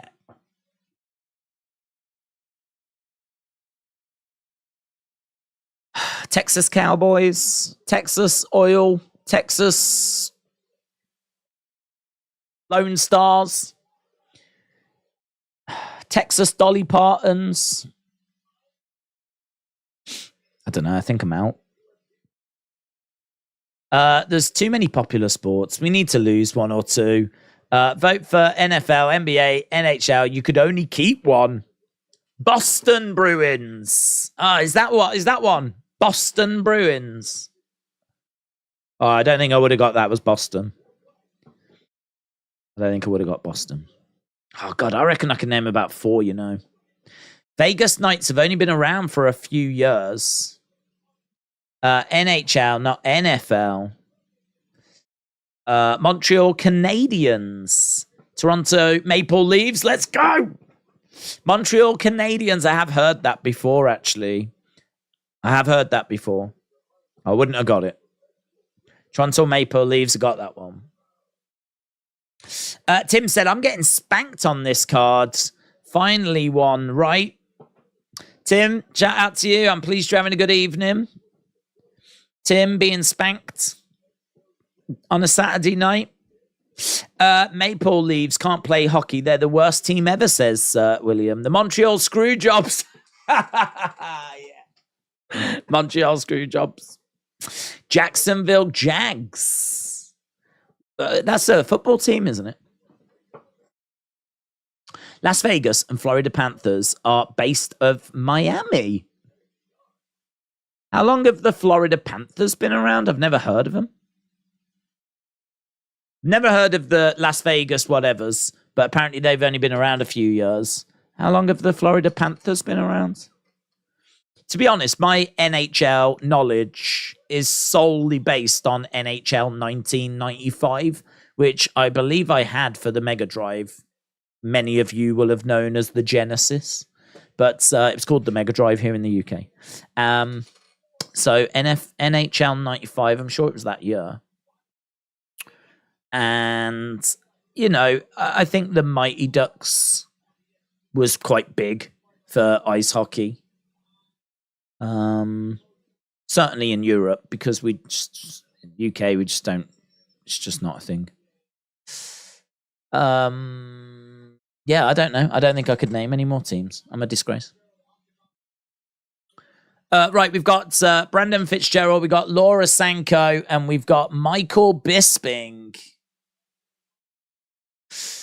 New Jersey Red Devils, New York Islanders, Winnipeg Jets, Vancouver Canucks, Detroit Lions. I would never have got any of these. Never have got any of these.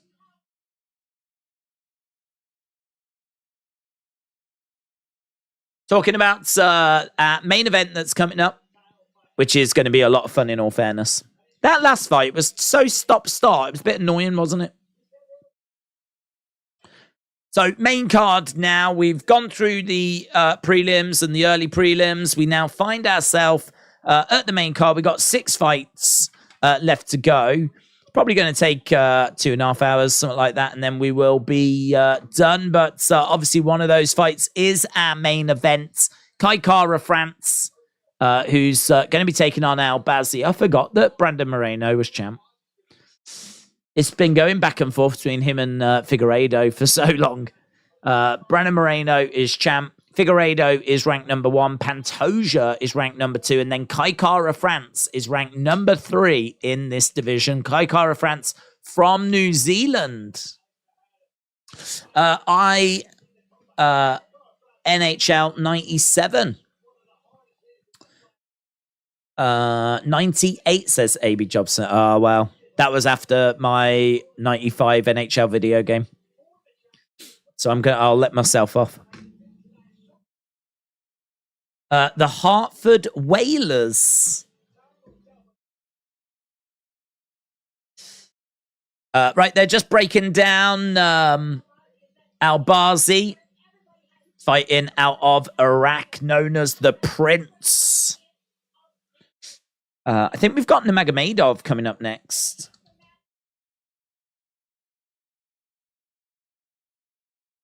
Taking on Zaleski.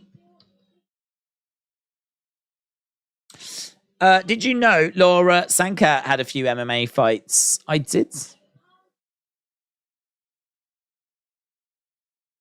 She is a former fighter. I don't think she did anything in the UFC. Ice, basket, football, golf. Both teams have appeared in the finals, but never have won a championship, said AB Jobson. Did Arlovski retire after getting KO'd? Well, I mean, certainly we didn't see anything. So unless it was, I can't imagine that it would have been done away from the camera.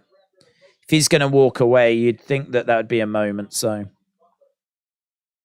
No, I don't think he has walked away yet. But, I mean, I think people are feeling like it's close.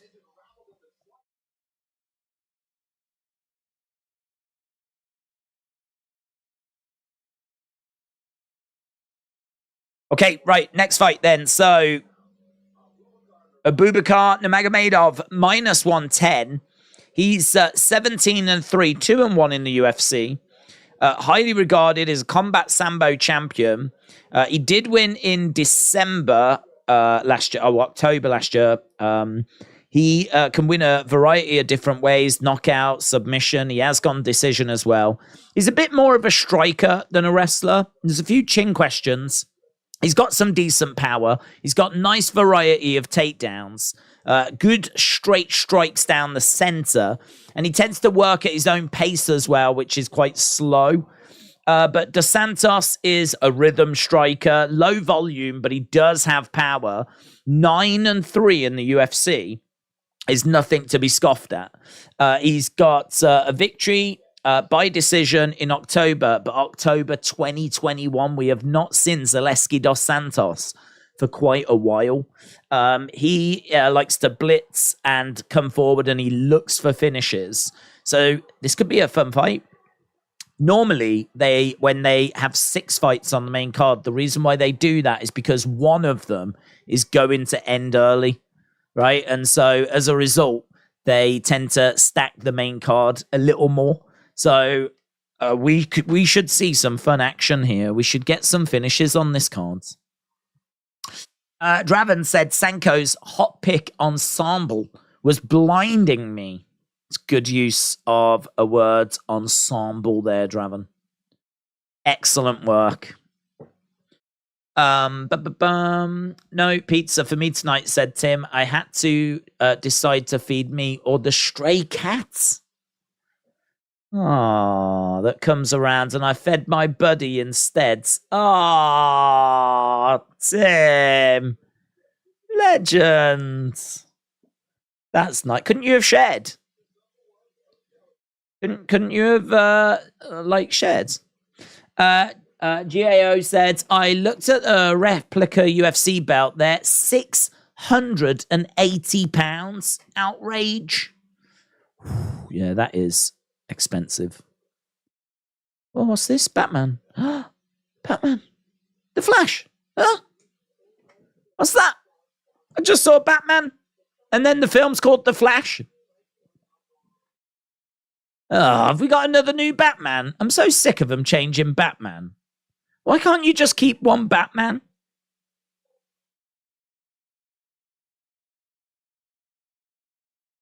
This is where, for me, DC are so far behind Marvel. With Marvel, you've got your actors, they play the characters, there's a whole universe, it's all exciting. And with DC, they have, occasional good films. And then the one I'd be most interested in, which is Batman. They're just constantly changing Batman.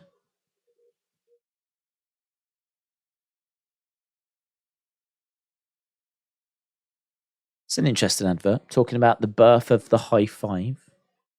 What's this advertising? Copperberg.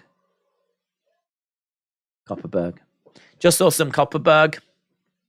That's a fun little ad. I don't mind that at all. Days, what are your thoughts on couple celebrating length of marriages with WWE-style belts? So you get a platinum belt after 70. Imagine walking around an old folks' home with all the belts. I think if you were both wrestling fans, that would be great. I don't know how many wrestling couples where both parties are into it, you know. I don't know how big, I don't know how many there are. There could be loads. Globally, there could be loads. So I think, yeah, that could be quite fun. Maybe you found your calling. Perhaps you found an idea, a business that you could start. LA Dark Knight said there's time travel, alternative universes. Michael Keaton is going to be in it. It's still Ben Affleck this time, said Jason. If it's not Christian Bale, I don't want to know. If it's not Christian Bale, it's not Batman. That's how I feel.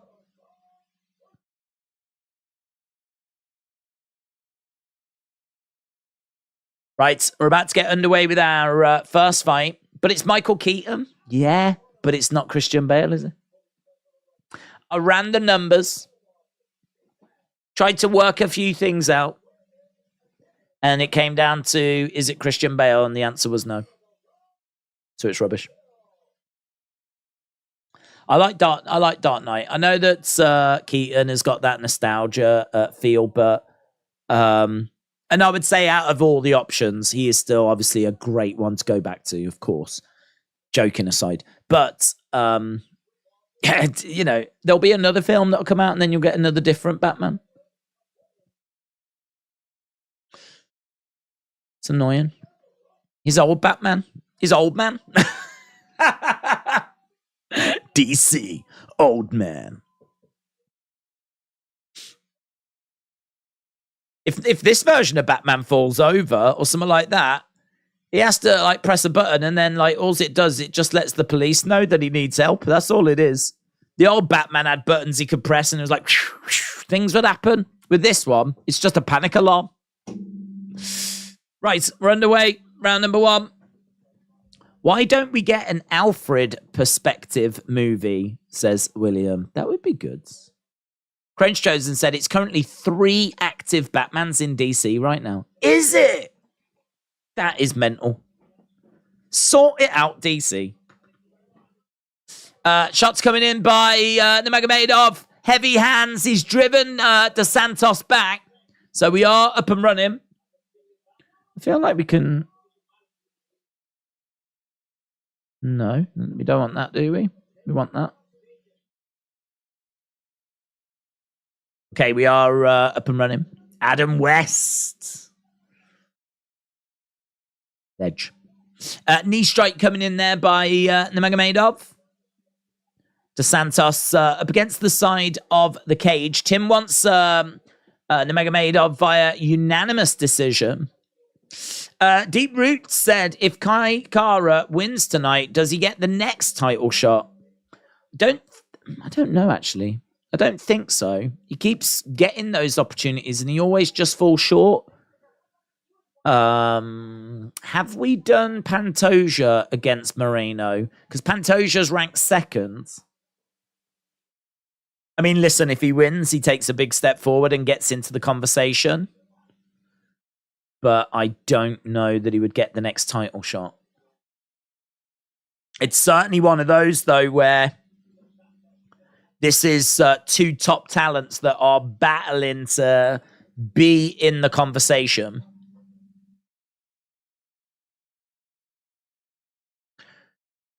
Okay, right now we've got Nurmagomedov in control. He's got Dos Santos up against the side of the cage.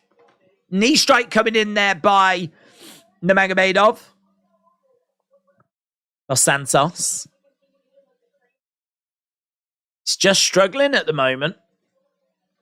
Nurmagomedov in control and looking very comfortable. So, Dos Santos not really offering a great deal, but he does start to throw a few shots, but Nurmagomedov doing well. He's still got Dos Santos pinned up against the side of the cage. He has got it quite deep. He is quite low there on Dos Santos. Picks up Dos Santos, trying to get him up. No joy at the moment.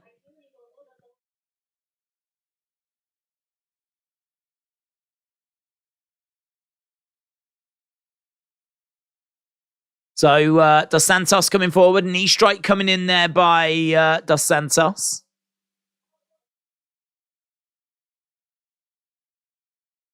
Another knee strike coming in by Nurmagomedov.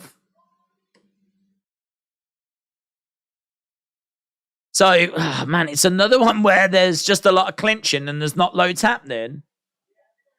LA Dork Knight said there was an Alfred TV show. It was called Pennyworth. Never heard of it. Kick coming in.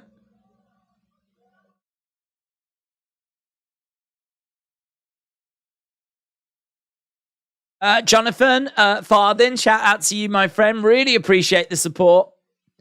Jonathan with a how's it going? It's going well, actually. We're doing all right.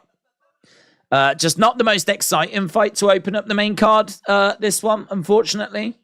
It's not really grabbing much attention. Kick coming in there by Dos Santos. Another kick coming in. So Dos Santos bouncing around, edging forward as Nurmagomedov takes a few steps backwards. Kick coming in there by Dos Santos. Tries to let his hands go. And, very heavy. Nice knee there. Nurmagomedov edging forwards. Kick coming in by Dos Santos. He's spamming some right hands. Nurmagomedov continuing to move forward. He takes a few steps backwards. Kick coming into the midsection. It is a bit more competitive, this now. We've got a bit of life into this. So we've got Dos Santos on the outside. Throws in a kick. Grabs a hold of Nurmagomedov. Dos Santos with Nurmagomedov. And he went to throw a knee strike there. Nurmagomedov moves out the way, though. And that is the end of that round. So, done, mates. Kai versus the loser of the title fight will be next, I'd say, says James. The founder, starring Michael Keaton, is brilliant. It's about McDonald's. I have seen that. Well, I haven't seen all of it, but I've seen a good chunk of it.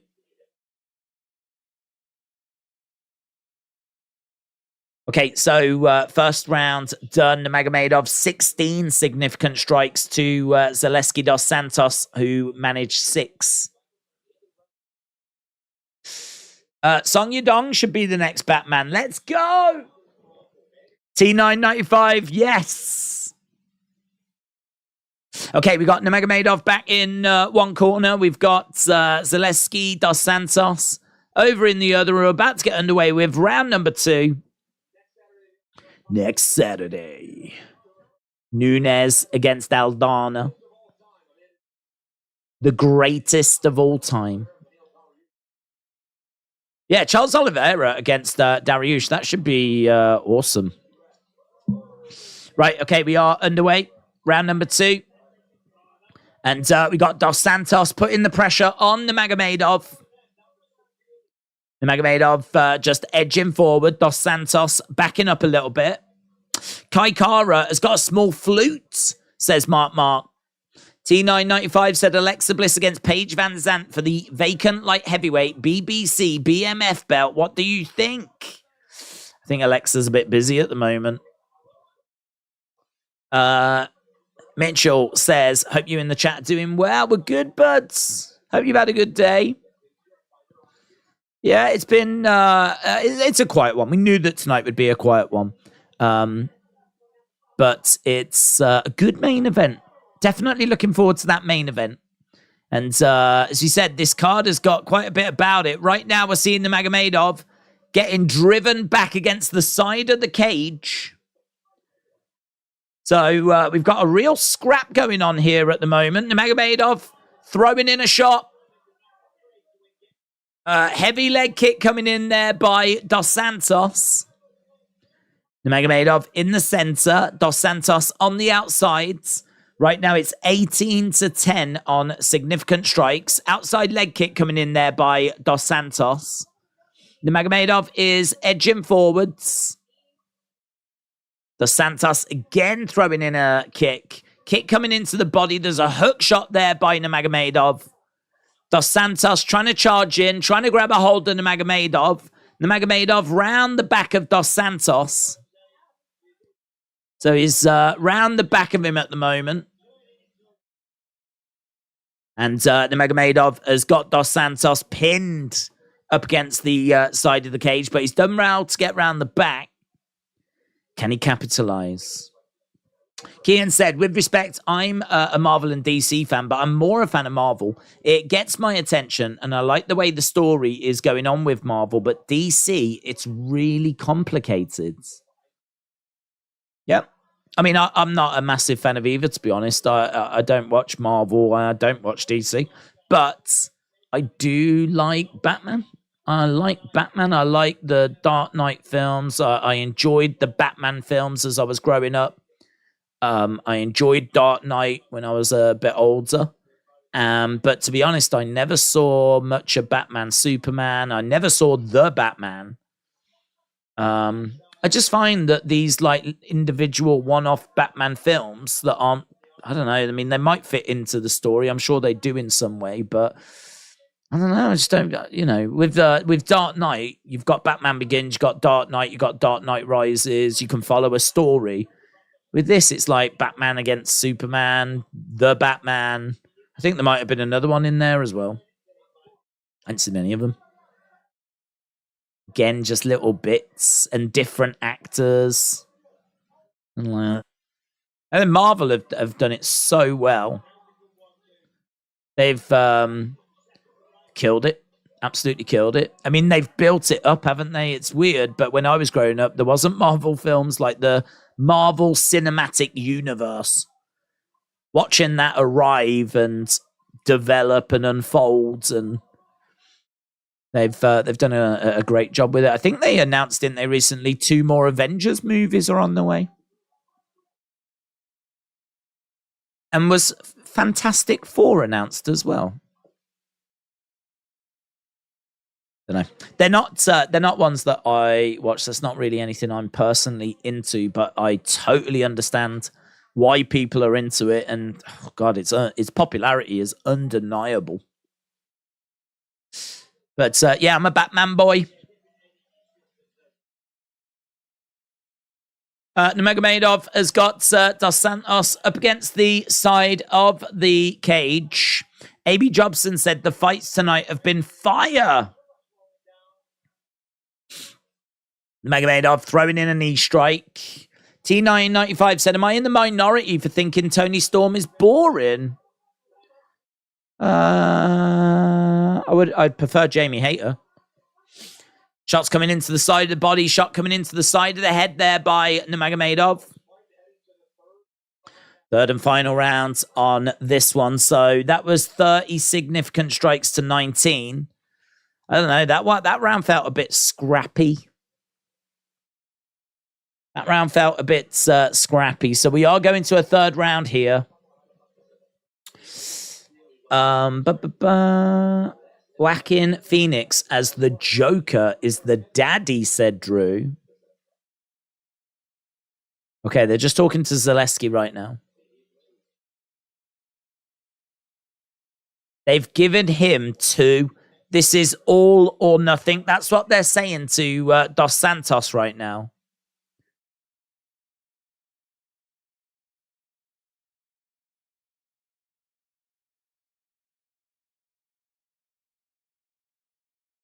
Attack from upstairs. Volume. They've given him 2. It's all or nothing in this round. Okay, well, round number 3. Let's see how this goes.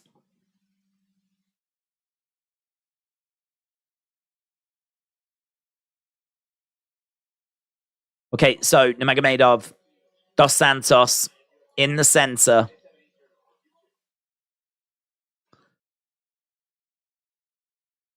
Dos Santos edging forward. Kick coming into the midsection. Kick going in upstairs as well. Kick coming back there by Nurmagomedov. Knee strike coming in by Dos Santos. That was great. Spin kick coming into the body by Dos Santos. Outside leg kick there by Dos Santos as well. Dos Santos with another heavy leg kick. And again, trying to go upstairs. Bouncing around on the outsides. Nice change of stances there by Nurmagomedov. Nurmagomedov coming forward. Kick coming in on the outside by Nurmagomedov. Ryan Frederick said it's 19-19 after 2. So Ryan Frederick thinks this is a draw at the moment. Couple of shots going in upstairs there by Zaleski. Nurmagomedov in a clinch. And they're going back against the side of the cage. And they break apart. Kick coming into the midsection there by Nurmagomedov. Dos Santos edging forwards. Bouncing around. Nice little kick coming in there by Dos Santos. Dos Santos again just edging forwards. And Dos Santos trying to grab the leg of Nurmagomedov. Driving him back against the cage. Shots coming in there by Nurmagomedov. They're unloading at the moment. Nurmagomedov backing up a little bit as Dos Santos tries to throw in a kick. Nurmagomedov edging forward, tries to throw in a shot. Dos Santos taking a step back. Kick coming in there by Nurmagomedov. Dos Santos edging forwards. Continuing to move forwards. Nurmagomedov backing up a little bit. Dos Santos throwing in a kick to the body. Nurmagomedov again stepping over to the side as Dos Santos letting his hands go. Nurmagomedov has backed up a little bit against the fence at the moment. Dos Santos really has come out unloading on Nurmagomedov. Dos Santos again edging forward, letting the hands go, looking for the takedown, but the takedown is denied. Nurmagomedov round the back of Dos Santos. Good work at the moment by Nurmagomedov and Dos Santos being pinned up against the cage. They break apart. Jab coming in there by Nurmagomedov. Duck underneath by Nurmagomedov as well as Dos Santos continues to move forward. Kick coming in there by Dos Santos. Both fighters in the center of the octagon. And knee strike coming in there by Dos Santos as Nurmagomedov. Oh, nice. Lovely little duck underneath there by Nurmagomedov. Good head movement. And he goes to it again. He's backing up a little bit as Dos Santos continues to move forwards. Nurmagomedov looking for a takedown, not finding it. And Dos Santos, it's a real scrap in there. It is a real scrap. Both of these have really put a lot of work in. And right now, Nurmagomedov is getting round the back of Dos Santos. So he is round the back at the moment, and he's got on the chin. Looks like he's looking for a rear naked here. Nurmagomedov, but no joy at the moment. He's only got 40-odd seconds to go. Both guys are on their feet up against the side of the cage. Knee strike coming in there by Dos Santos. This one looks like it's going to go the distance. This one looks like it's going to go to the judges. Nurmagomedov has got Dos Santos up against the side of the cage. Not much in this at all. 48-40 actually when it comes to significant strikes. Nurmagomedov has dominated control time, but you have to do something with that control time. Nurmagomedov again has got Dos Santos up against the cage. Good head movement there by Nurmagomedov. And there we go. Ooh. I think Nurmagomedov just threw a little shot there after the fight. How many rounds left? 0. 0 rounds left. Going to go to the judges. Has Butler versus Miller fought yet? Butler against Miller. That is, well, they haven't. Coming up after this is going to be Silva against Souza. Then we've got Elliott against Victor. Then it is the Miller-Butler fight. Right. Should get the judge's decision. Let me know in the chat which way you think that one's gone. So, Silva and Souza should be coming up next.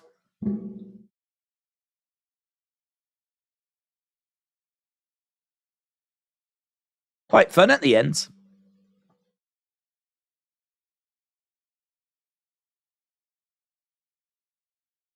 Okay.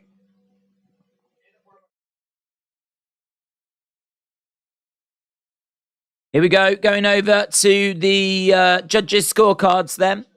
UFC brought to you by GetRefunds.com.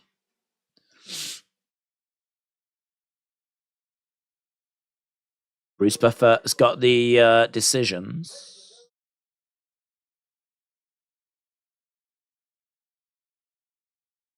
$29.28. Nurmagomedov. $29.28. Dos Santos. It's going to be split. Wow! Split decision. Dos Santos. Zaleski Dos Santos wins by split decision.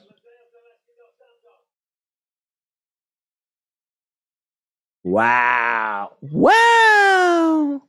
If you had to choose, would you rather watch a 5-star UFC fight or a 5-star wrestling match? What gets you more invested?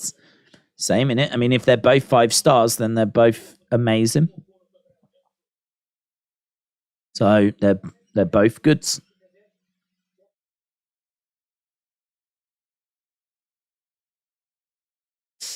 But 5-star wrestling matches are rarer than 5-star MMA fights. Majority of pro wrestlers nowadays are awful, said T995.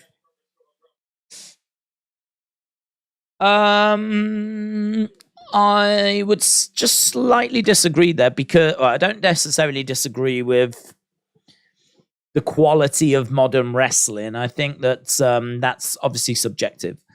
But actually, I think 5-star matches in WWE, we're seeing more of them, largely thanks to Gunter, who has been responsible for so many of them in recent times.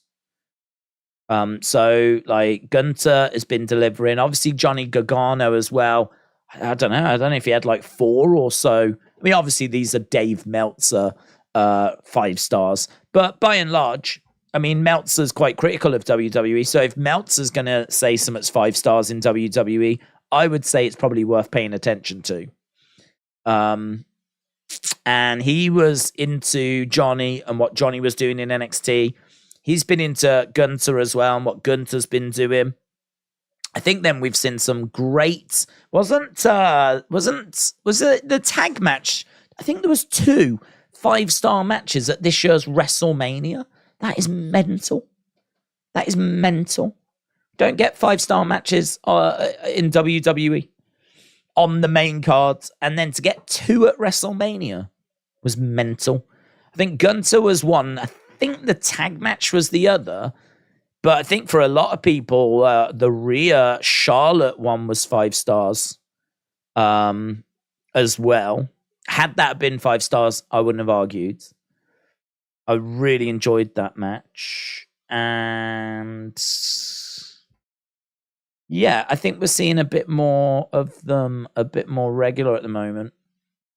I think it's been helped maybe by Triple H taking over from Vince. And Triple H, I think, puts a bit more of an emphasis on that sort of 5-star match qualities than I think Vince didn't care so much about that. But I think Triple H puts a bit more value into that. So I would say that a 5-star match is rarer than 5-star MMA fights. Ooh. That's an interesting conversation. You might be right. But I think right now we're seeing a few more in WWE.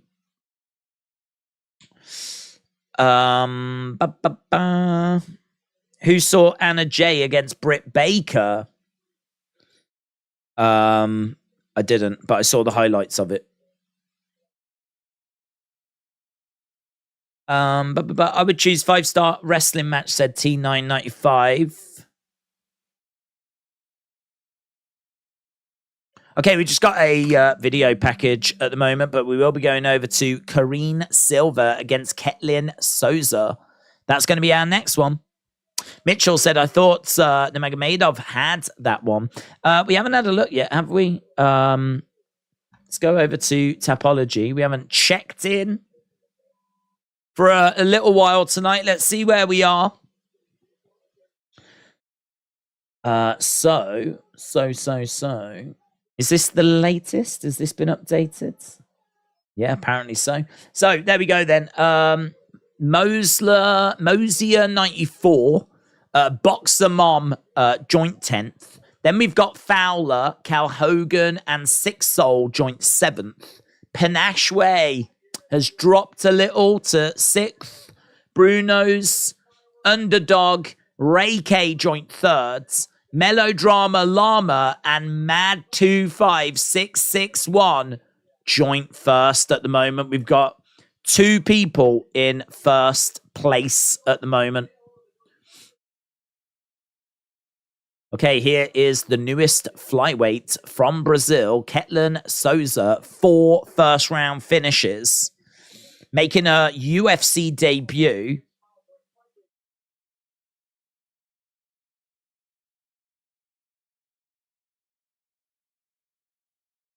Okay, so Souza is a technical striker, good hands, good kicking variety.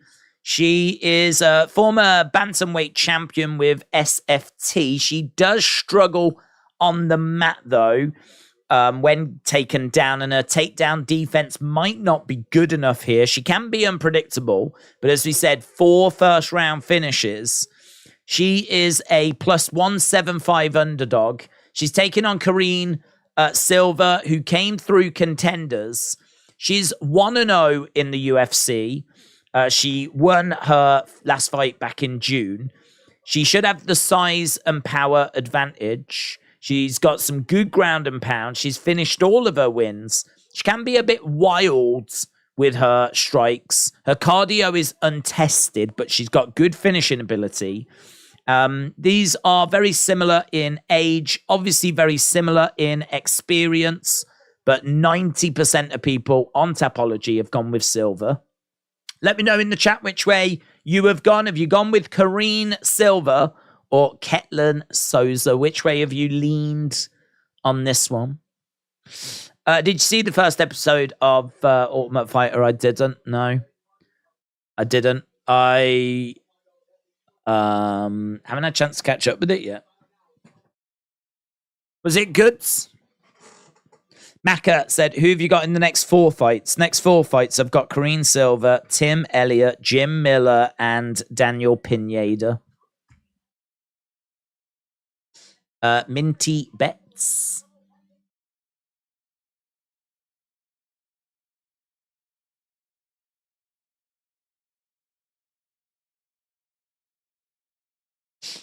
Right. Karine De Silva is going to win second round TKO, said Tim. My favorite fight of all time is Poirier against Hooker. Prohashka against Tajiri. Burns against Hamzat. Usman against Covington 1 and 2. Griffin against Bonner. A few 5-star fights I can think of.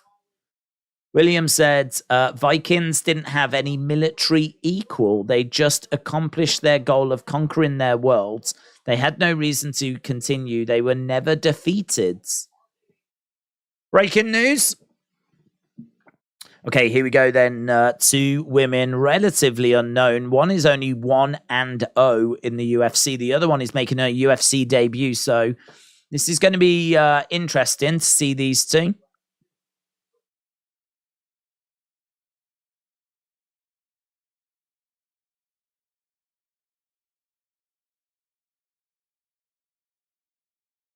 An Invicta FC flyweight champion, Souza.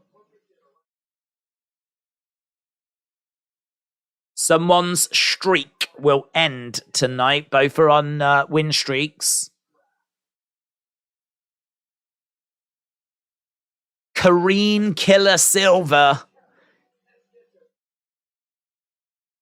Okay. Silva should take it, says AB Jobson. The train crash in India is awful. 260 people have lost their lives now. Is it that many? That is awful. I did see that. I think it was breaking through last night. Is Souza then one of 10 active female Brazilian UFC flyweights? Minty bets. I don't know. She's relatively new, isn't she? I don't think I've seen much of her.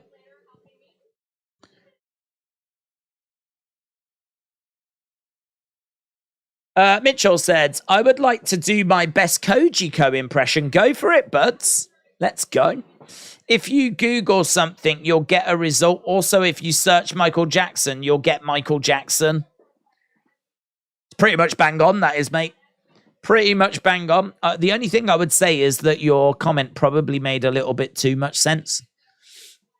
You probably needed to just kind of complicate it up and mess it up and make it, like, I'd say 90% more confusing and at least 70% harder to read.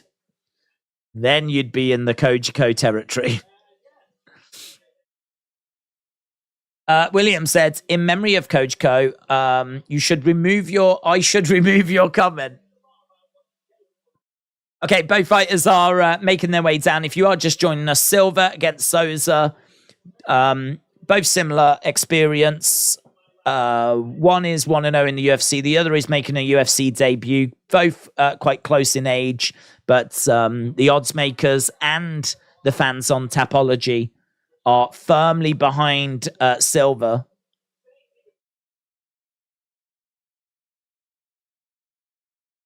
So Silva making her way down to the octagon.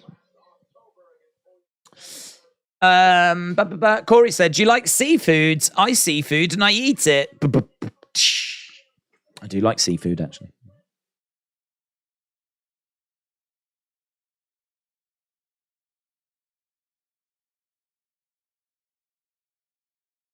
Okay, so Silva just getting ready to step inside the octagon. She's an absolute G, says Laura Sanko.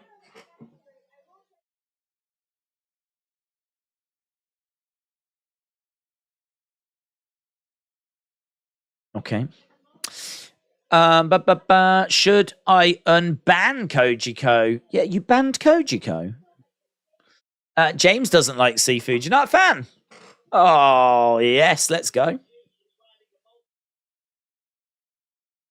We should go on a date to a seafood restaurant, James. Just because it'll be more for me.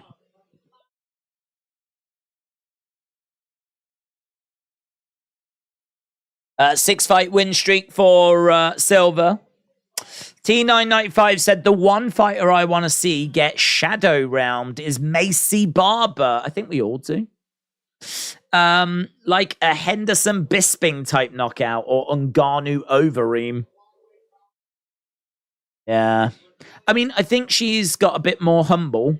When she first came in, she was like really, you know, talking the talk. But I mean, it's weird, isn't it? Because you get like, everyone does that. Everyone says they're the best. I don't know what it is about Macy Barber that was just annoying about it. I don't know.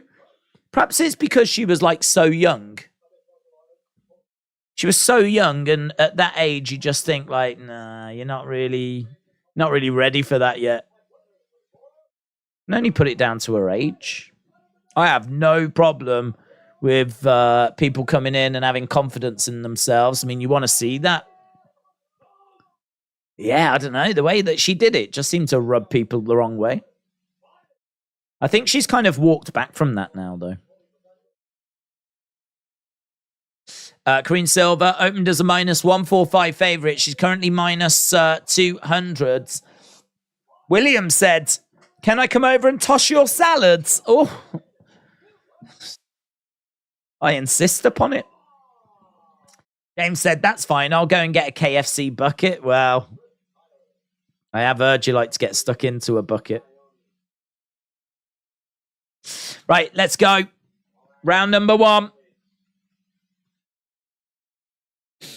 Mitchell said, I'm getting a ton of commercials. Blue Chew. Bang. Right. Souza into the center. Silva throwing in a kick. Inside leg kick there by Silva. Outside leg kick there by Silva as well. Charging forward, driving Souza back against the cage. Good work there by Silva. We do have, we've still got 4 fights after this, you know. We've been streaming for coming up to 4 hours.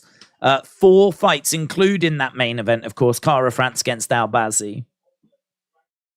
So Souza is down on the ground with Silva in control. Finally, it starts, says Tim.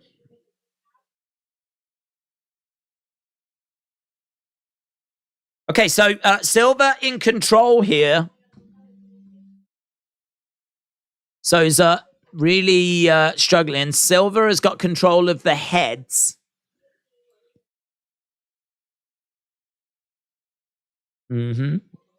Guillotine or anaconda setup, depending on which way she goes with this. But Souza, not in a comfortable position at the moment, but she finds herself being controlled. She's down on the ground.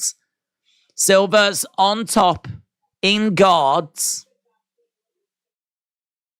She is just getting a little bit of room to work, but Souza is trying to find a way of getting her off of her, but that's a nice transition. She's grabbed a hold of the leg there, Silva, and taps her, and it's done. Wow, out of nowhere, she grabs the leg. Oh, no, Souza.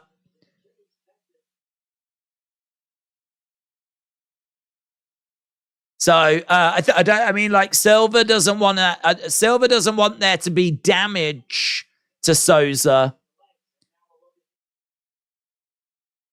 Yeah, I mean, look, in this game you can't care about it.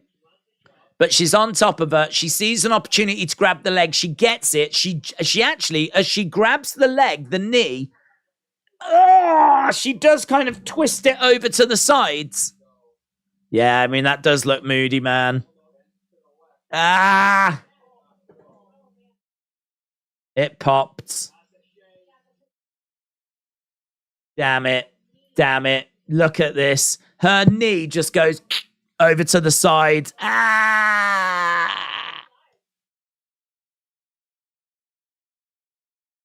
Oh, man.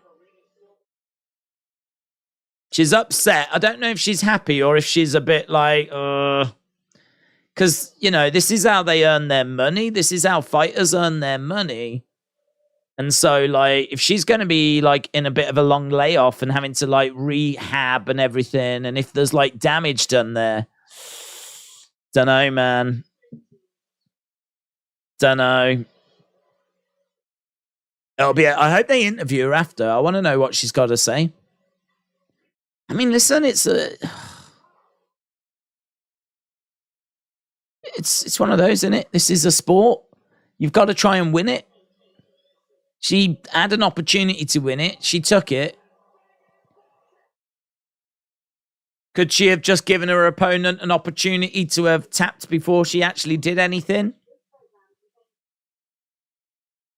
Don't know. If there was no rules at a UFC event, I think Cormier would come out of retirement. John says it's one of the nastiest submissions I've seen so far. Ledger Killer, hello, buds. I hope you're well.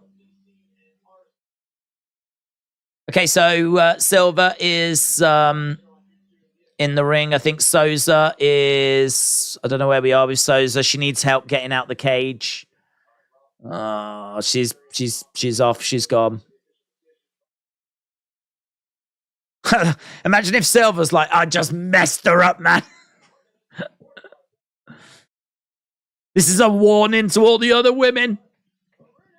You'll go hobbling out as well.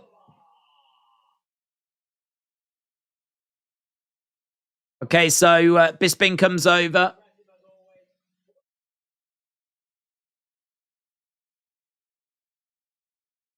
"16 wins and 16 finishes. This takes her to 2-0 in the UFC.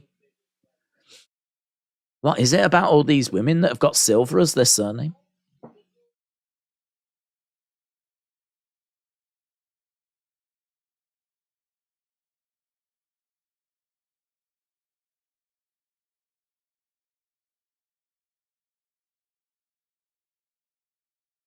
It's good to see the work that I put in paying off. This was another step.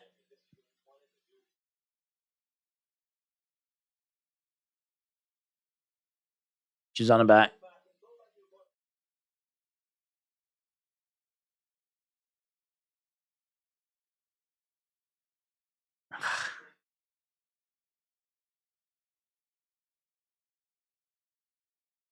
Oh my God, man.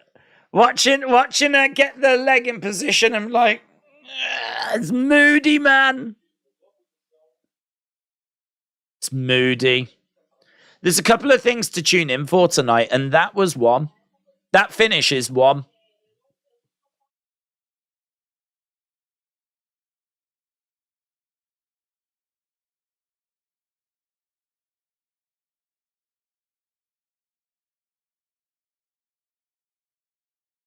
It's a position we train a lot.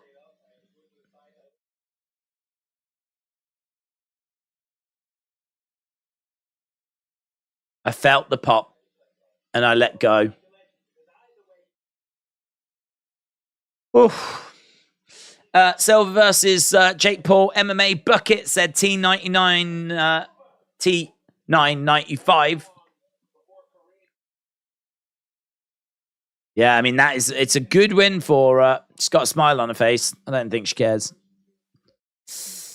I am joint second in Tapology, says LA Fortnite.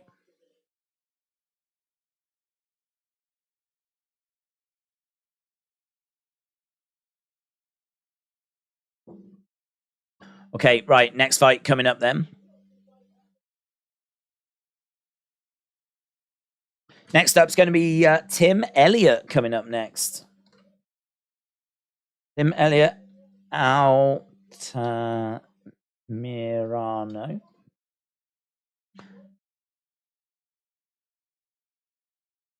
Bang. Right. Calf muscle, you can see it pop in the knee, says A.B. Jobson. The money being scammed with crypto is what was for hostile bills and music claim. Corey said, what happened to Sunny? She was supposed to be back in June. I haven't heard about... well, I mean, we have only just got into June. So I would imagine that we hopefully will see her at some point this month. But yeah, it's been nice hearing from her over the past few weeks. It was brutal. It was brutal. It was brutal. Silva or Souza? It was Silva. Souza is on her way to rehab.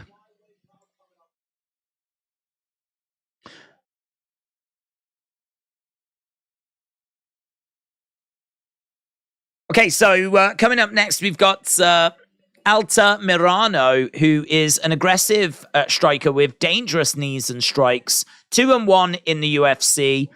He won by decision in March, made his debut in February of last year.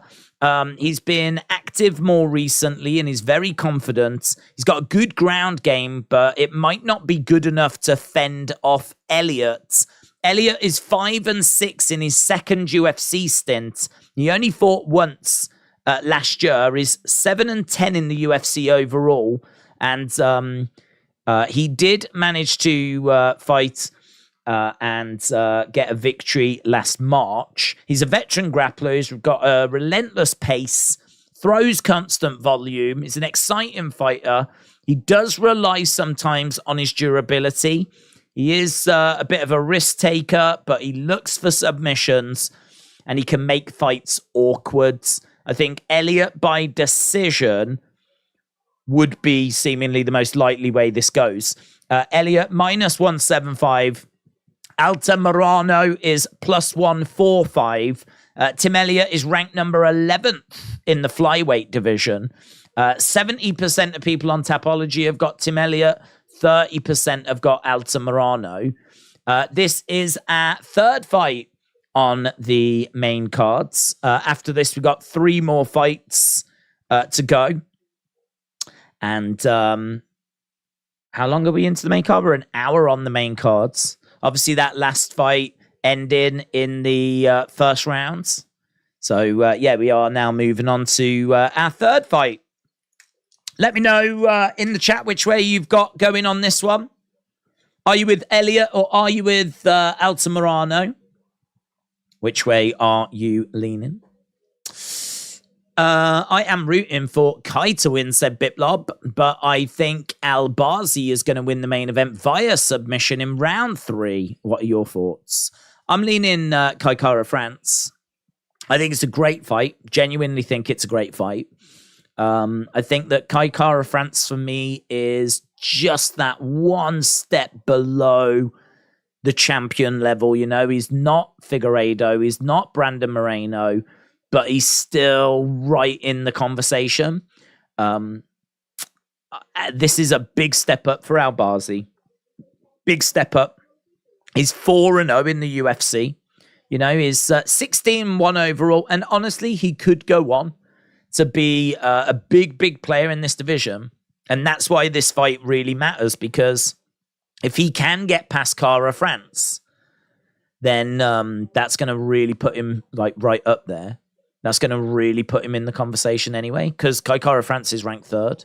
There's only Pantoja and Figueiredo that are ranked ahead of him other than the champion.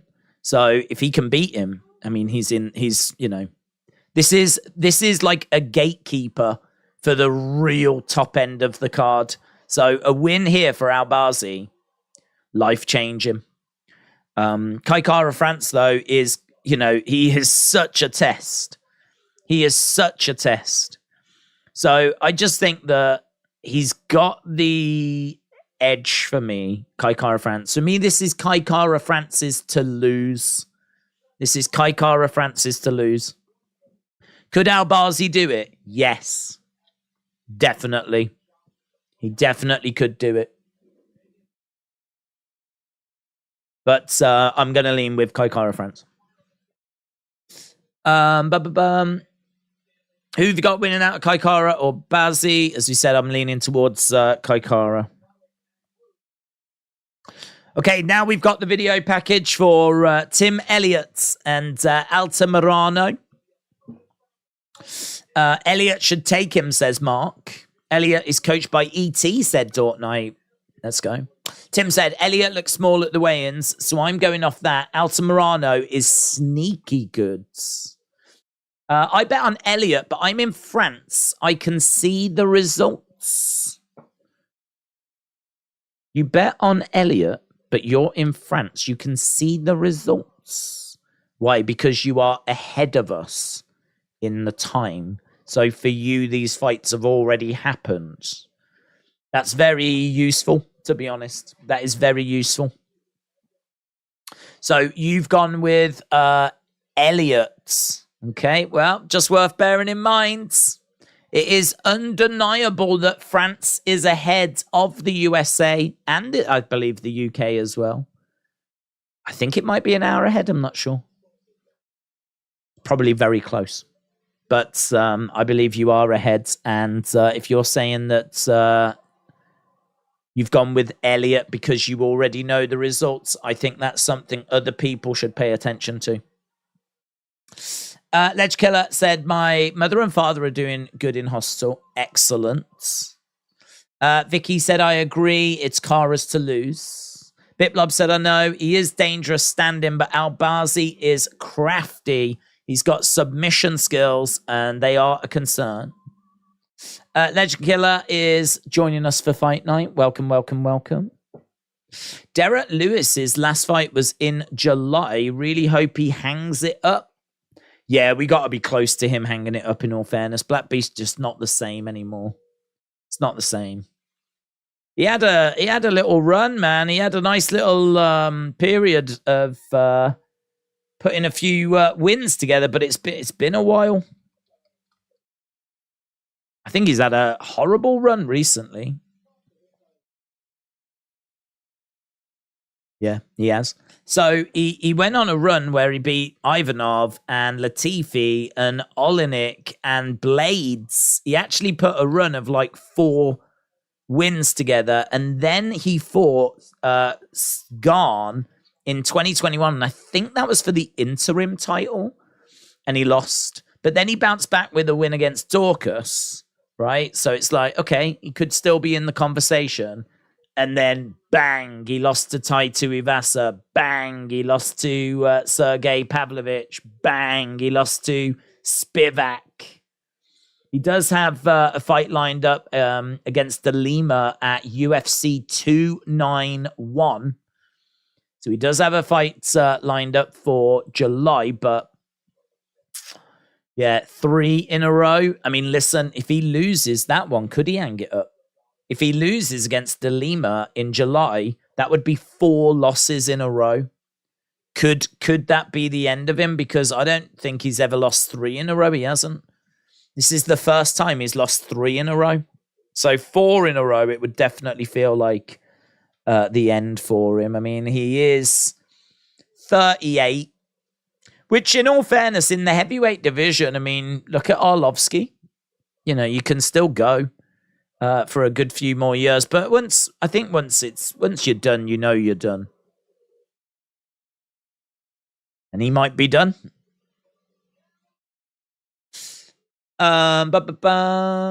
Brock beat Cain Velasquez in WWE, but Cain won in UFC, so I think Nunes Ronda would go the same in WWE. Said T995. That's the thing with Derek. He either destroys opponents or he gets destroyed. LA Dark Knight said, my friend in Moldova says the person in France is lying. Oh my God. Wow, I think Moldova is ahead of France in all fairness. So, yeah. I've got a friend in Australia that's already told me next week's results. I already know what happens with Amanda Nunes. Right, here we go then. Tim Elliott, number 11 in the flyweight division, 36 years old. Victor Altamirano, 2-2, 4 years younger. He has got a 4-inch reach advantage. Ladies and gentlemen. Weight division. Hiding.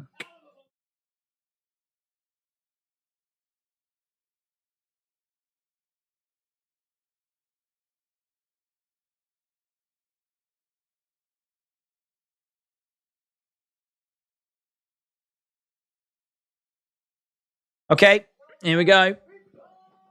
Apparently, 10 bugs are killed for every mile that someone drives. Lewis is fighting De Lima, who isn't great, but a decent fighter. Lewis only loses to grapplers and big punches and Cyril Gahn. Okay, we're about to get underway with that 3rd fight on the main cards. Tim Elliott getting his intro. We're about to get underway with this one. 3 fights left to go after this as we continue to build towards that main event. Kai Kara France against ALBAZI. There seems to be a bit of excitement in the chat for that one.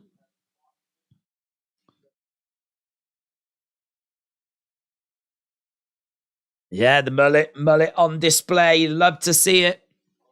And we're about to get underway ourselves. Here we go. We should have the stats on screen as well. So, Altamirano throwing in a kick. Elliott grabbing the leg, taking Altamirano down. So, Altamirano down. Shot coming in there by Elliott. Couple of hammer fists coming in by Altamirano. Forearm elbow strike there by Altamirano as well. Elliott with a few hammer fists. He's got Altamirano down on his back. Few shots coming into the side of the body. Shot coming into the side of the head as well. So good work so far by Elliott. He's managed to get Altamirano on his back, down on the ground. A couple of hammer fists coming in here by Altamirano. Elliot is on top of him at the moment. He gets up, stands up. And he allows Altamirano back up on his feet. And takes him down with ease a second time. Starts hammer fisting away. And good work so far by Elliot. He's got to be careful, though. Because Altamirano seems to be looking for some sort of triangle, but he couldn't find anything. Bit of ground and pound on display here by Elliot. So we're right in the center of the octagon. We've had a minute and a half so far. Altamirano getting taken down with ease. And Elliot right now just throwing in shots, throwing in forearms. And hammer fist coming in there by Elliot.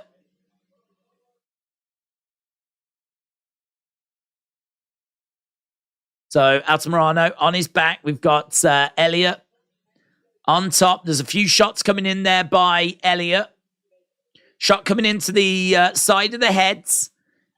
Altamirano, again, he keeps looking for like a triangle of sorts, but he doesn't quite have the right position for it, and he can't quite get into the right position. Halfway through the rounds, Elliot, as we said, on top of Altamirano. Shot coming into the side of the head. Again, nice strike in here by Elliot. Elliot getting up to his feet. And Altamirano on his back. Shot coming in. And he's trying to grab a hold of the arm. Trying to grab a hold of the head. Trying to grab a hold of anything here, Altamirano. It's a lot of control time. You can see over 2 minutes, nearly 2 minutes 30 control time. I'd like to see a little more from Elliot, but he is working. Altamirano is trying to make it as difficult as possible. But hammer fist there by Elliot. Few shots raining down by Elliot as well. Altamirano again trying to grab a hold of the arm. Shot coming into the side of the head. Hammer fist coming in. It's not enough here by Altamirano. He is trying to make it a little bit tricky, but nothing that's really causing Elliot too many problems. Hammer fists and shots just raining down all the time. 18 significant strikes to 4. We got just over a minute to go. And Elliot doing a decent job at the moment. Altamirano still trying to grab a hold of the arm. He is asking a few questions. As we said, nothing that Elliot doesn't have answers for, though. Altamirano throwing in some shots to the side of the body here of Elliot. Elliot again in control. He's definitely done more than enough to take this round, Elliot. Shots coming in by Altamirano. 30-odd seconds left to go.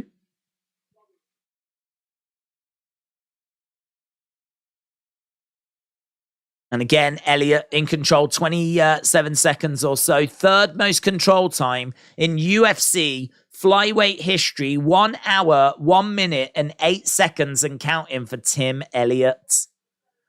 14 seconds left in this round. He's raining down an elbow. Great top control time. So in this first round of 5 minutes, Tim Elliott looks like he's going to end with about 4 minutes 30 of control time. 2 takedowns, 26 significant strikes. Altamirano with 4. There we go. End of round 1. That is an Elliott round. Easily an Elliott round. Middleweights are actually huge compared to average people. So are lightweights. No, so are light heavies. Heavyweights are just behemoths. David said Kaikara France with the dub. Tim said AE dub was live in Huntsville. Hope there wasn't any sister kissing. I hope there was. LK watching that and SCF as well. If Kai manages to win tonight, then him against Yadong would be fireworks, said Bitblob. Right, we're about to get underway with round number 2. We are sneaking our way to 4.5 hours of live streaming. Putting that work in, putting that grind in. As we continue to head towards that main event. As we said, it's quite a nice main event tonight. I do like it. Flyweights always deliver, man. I think you can always look forward to a flyweight fight with plenty of excitement. And actually, we're seeing that here as well. Flyweights delivering here. There's plenty of action on display as Elliot is all over Altamirano. Altamirano finds himself on his back again.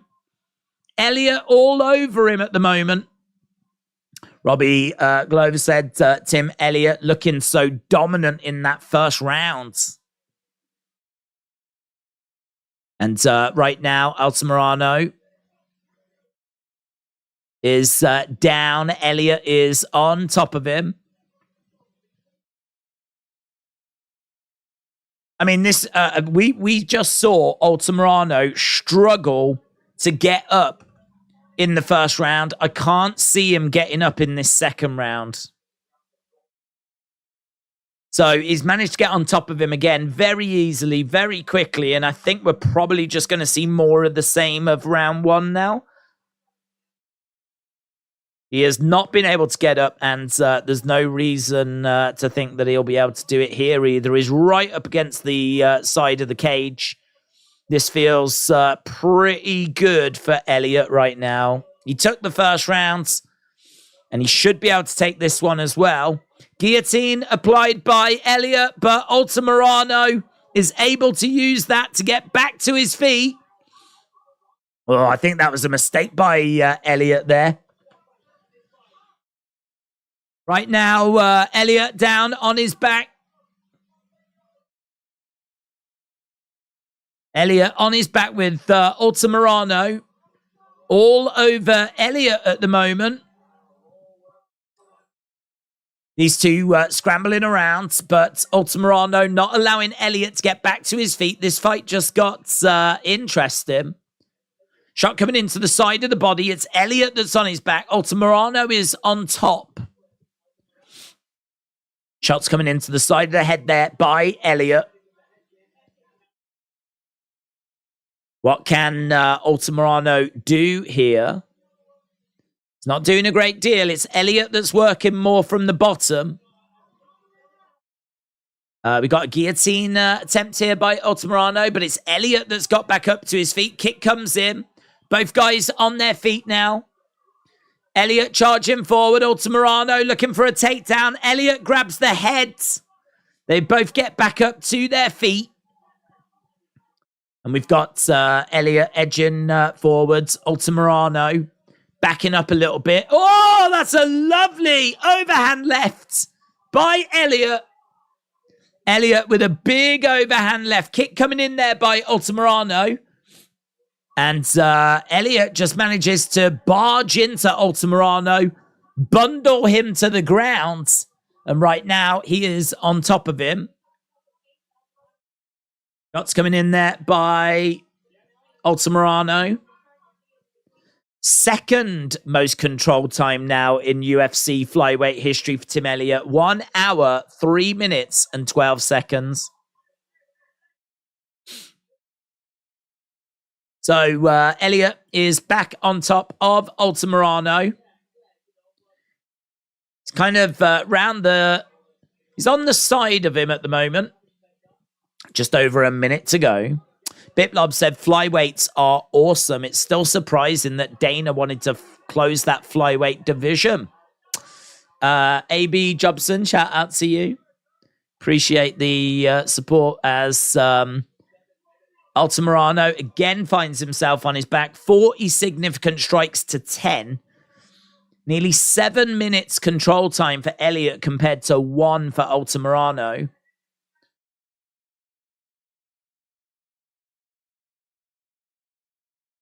Okay, we got 30-odd seconds left to go here.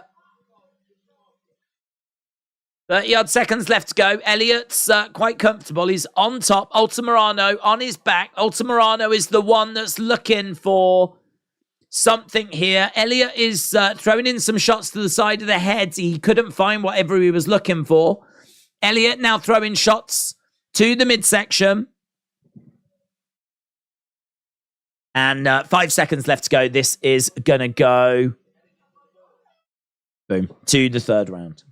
So there we go. Round number 3 coming up. And that's feels like another round for Tim Elliott. I just don't think that Altamirano has really got any answers here for Tim Elliott. Tim Elliott's experience, his rhythm just seems to be too good. The takedown defense of Altamirano is fairly close to non-existent. 4 takedowns for Tim Elliott out of 5 attempts. Altamirano securing just that 1 takedown. So I think Elliott's up by 2, and it feels like Altamirano is going to need a finish in this third. Third round coming up. Third round coming up. Here we go.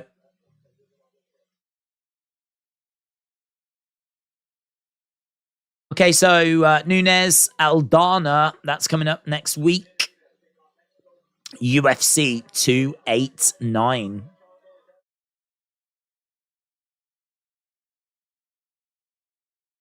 Okay, we've got Elliott edging forward.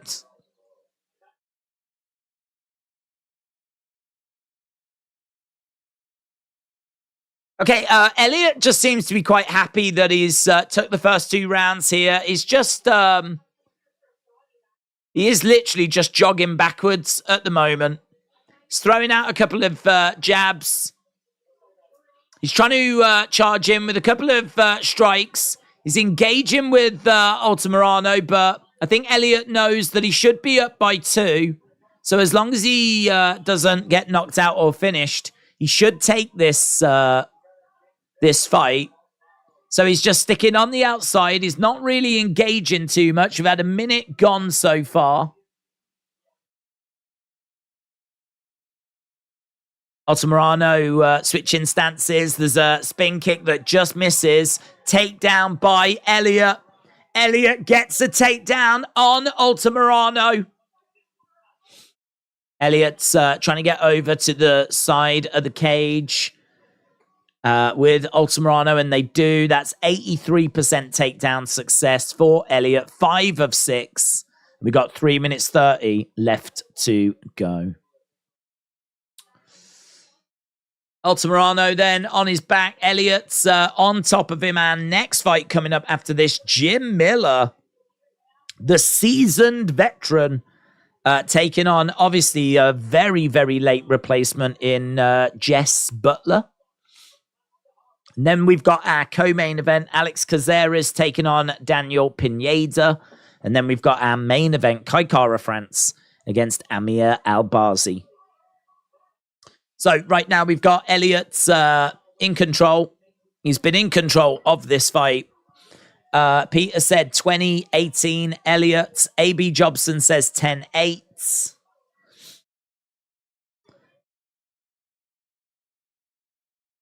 Elliott's again all over Altamirano. Altamirano, he just didn't have any answers. And we've seen 9 minutes control time for Tim Elliott. We've still got 2.5 minutes left of this 15-minute fight. So very realistically, we could have 11 minutes control time in a 15-minute fight for Tim Elliott. Right now, he's still on top of Altamirano.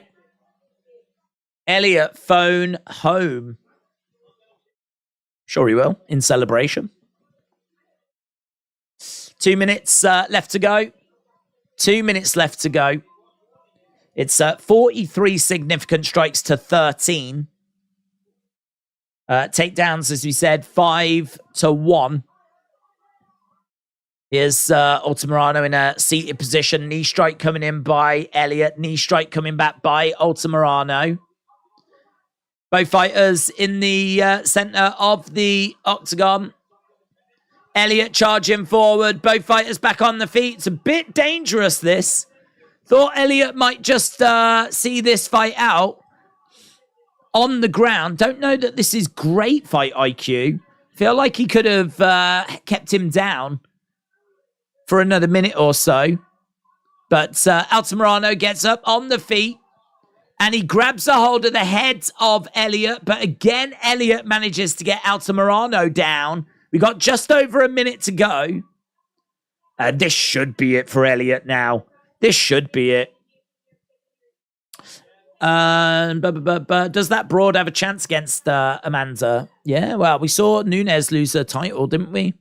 So, I mean, there are question marks about where is Amanda Nunes in her career? You know, is it a case that we're starting to see a bit of a slip? Nunes at her best wins. I mean, there's no denying that. This is more a question of where is Nunes, because she lost to Rhea Naked Choke at the end of 2021. Then in July of last year, she won her title back by decision. There was going to be another fight against Juliana Pena coming up for next week. That ended up getting cancelled. So now Irene Aldana steps in. And yeah, I mean, this feels like Amanda Nunes. Feels like Amanda Nunes should win, and relatively comfortably if it is the Nunes we know and love. But it's just a little bit tricky after that Juliana Pena loss back in end of 2021. All of a sudden, she doesn't look as invincible as she once did.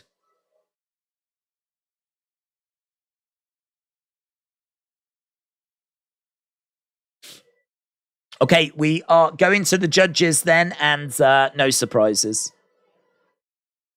I'm sure it's going to be a Tim Elliott comfortable victory. Panthers, Golden Knights are tied at 2-2, heading into the third period. Let's go, said A.B. Jobson.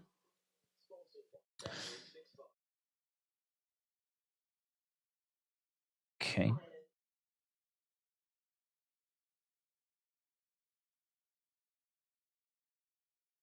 Okay, so we just coming back from commercial break. We're inside the octagon. We're Stanley Cup final, game 1, coming up next on ESPN. Yankees, Dodgers, battle in LA. Bring in the Heat, defending Denver's 2-man game. That's what's coming up on SportsCenter, guys. Coming up next.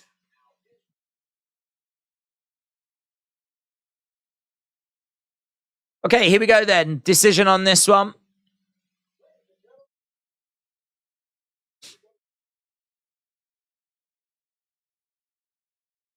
$30-27. $30-27. 29-28. I just wondered if all three would give him 30-27s, but it was 30-27, 30-27, 29-28. Of course, it's Tim Elliott that picks up the win. Vicky said to me, she still does. She made the necessary adjustments like true champs do. Yeah, cardio looked good. Tim Elliott said he didn't have the best weight cut. He didn't have the best camp. He had to dip into the well a little bit. Got a lot more to show than what we just saw, apparently. Okay, coming up next then is Jim Miller taking on Butler. So, with this next fight, Jim Miller is a veteran. He is a legend. He is 24-16. So tonight is going to be, I believe, his 41st. It might even be more than that. UFC fight. He's a legend. He's obviously got jiu-jitsu. He's very durable, but he can tire. He's got good front chokes. His grappling should be too advanced for Butler. And on the inside as well, I think he's going to have too much for Butler. So Jim Miller was expecting to face Jared Gordon. He was going to be an underdog in that fight. Jared Gordon is out. I didn't see what the reason was, but it was only a couple of days ago we found out that Gordon couldn't compete. So now it's Butler, who's a prospect and on a 5-fight win streak, fights in Fury, fights for LFA. He comes in on 2 days' notice, and he's fighting at a heavier weight than usual. He likes to stay on the outsides. I don't think he's going to have enough to cause too many problems, to be honest. I think this is Jim Miller quite comfortably. Haven't seen what the odds are for this new opponent, but I've got to think Jim Miller is going to be a firm favorite here. But yeah, this was meant to be Miller against Gordon. It's changed. Miller against Butler. Miller should get the win. That's coming up next. Have you got cable, says Bill Will. Don't know. I don't really know how you call it these days or what you call it. I mean, we've got BT. So, I mean, I suppose that is like cable, but there's so many different ways. Now, when I was young, you could have Sky, where you had a dish on the side of your house, or you could have cable, and that was like a cable that went, like they dug up the road and put the cable in. And so it was either Sky or cable. That was it, right, when I was young. And we had cable, right? We didn't have a great package. We had what would probably be Freeview these days, right? We had like those extra channels, but we didn't have like amazing extra channels. But we didn't get the sports, we didn't get the movies, so we didn't get any of those. But we did get Nickelodeon. So when I was young, I was able to watch Nickelodeon, because here in the UK, when you buy a TV, certainly when I was young, when you bought a TV, plugged it in, you had 4 channels. And then I think like in 97, a 5th channel came along.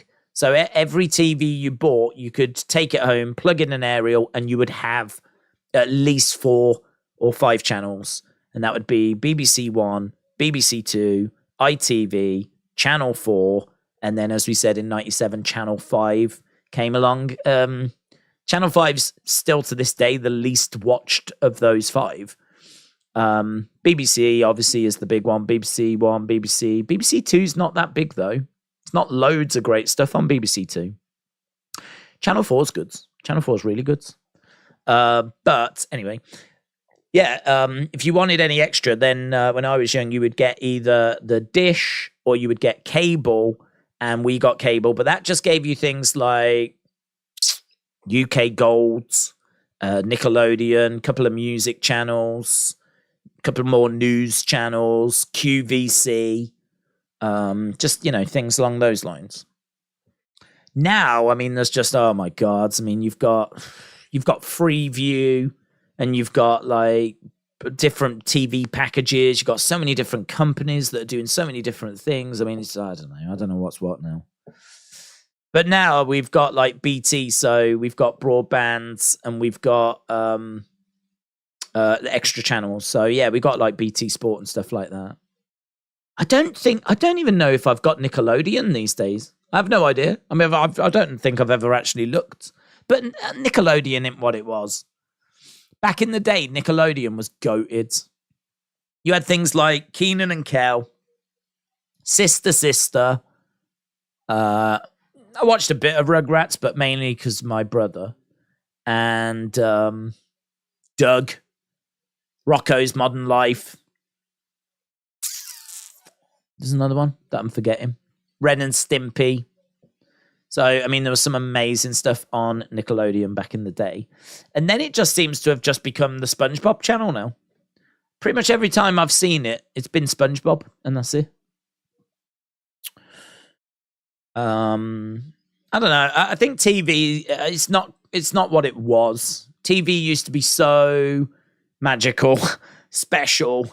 You know, you used to like really look at the schedule to see what was on, when it was on, get excited about like, oh, I can't wait for 8 o'clock and all this. But like, you know, with streaming services and everything now, everything's all changed, isn't it? Now, like, people are watching YouTube. Plus also, I mean, you can watch TV like anywhere you go on your phone. Like when I was young, the only way you could watch TV was by being at home and watching TV. So watching TV, watching programs, even that in itself was kind of special, you know?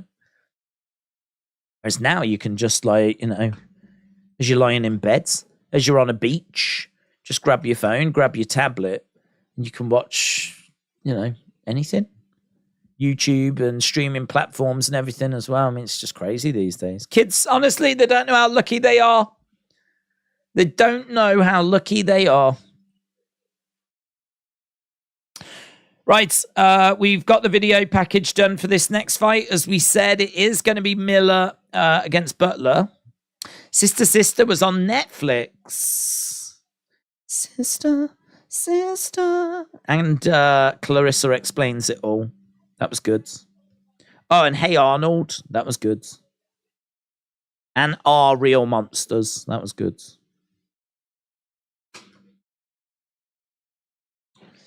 Sister was good. I like Sister. I think Keenan and Kel was better. I don't know if you ever saw Pete and Pete. I enjoyed that as well. I've got the DVD of that.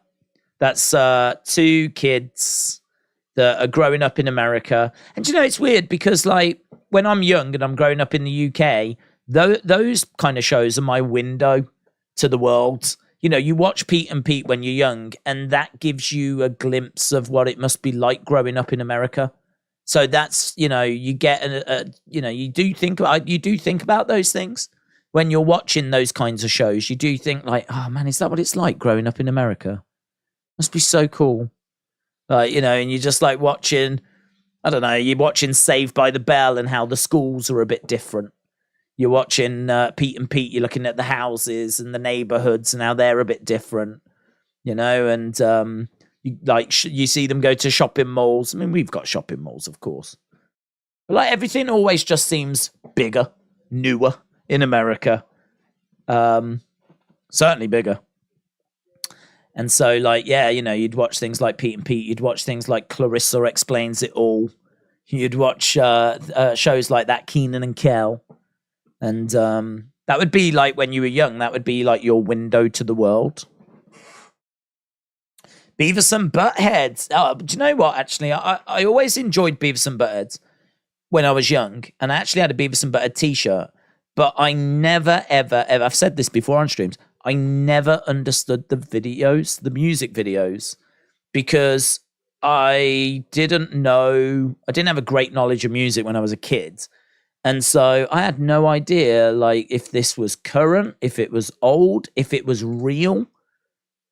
I didn't know. I mean, personally, I wasn't a fan of the music they would play on Beavis and Butthead. I mean, a lot of it was like rock, big hair, kind of. I always get that. I don't remember seeing like Nirvana and Pearl Jam, things like that. I seem to remember it being more 80s rock. I mean, I'd have to watch it now. I don't know if they were showing old music videos and then taking the mick out of them specifically for that reason, or if they were just showing like current, like at the time, current music videos. But I just remember that being a part of it that I didn't enjoy, because I liked the cartoony bit. But then the bit where they would sit down and comment on the music videos, I hadn't got a clue what was going on during that bit. I didn't have a clue. I didn't know if it was real, if it was fake, if it was new, if it was old, I just didn't. I couldn't. That bit lost me. And I don't know if you've seen the new one they've done of Beavis and Butthead. They don't comment on music videos now. They comment on YouTube videos. So they get like someone doing a YouTube or like a TikTok or an Instagram video, and they'll comment on that, and it's great. It's really good. I think it was on Paramount Plus, but the new season of Beavis and Butthead's really good. The actual stories were quite interesting, It's still Beavis and Buttheads. And but as I said, the bit where they sit down, rather than watching videos, music videos, they watch like YouTube videos and clips like that and comment on them. And I really enjoyed it. I only managed to watch about 5 episodes of the new stuff, though. Just don't get time to like sit down and watch it. But from what I saw, I really enjoyed it. Power Rangers was my favorite, says David. Power Rangers, yeah, that was massively popular. They've done a reunion one, haven't they? Where they've put all the old Power Rangers back together. I think there's one that passed away, so obviously he's not there. But I'm sure they did like some sort of anniversary reunion type thing. Might even be a movie. I don't know. Might be a movie. I'm sure you've heard. Right, here we go anyway. Let's get underway. Bang. California Love said, what music to listen to? I would listen to either like a bit of dance music, like the stuff you hear in the charts, the classic dance stuff, you know, your Daft Punk, things like that. Or like indie stuff like Oasis, Ocean Colour Scene. Oh, lovely shots coming in there.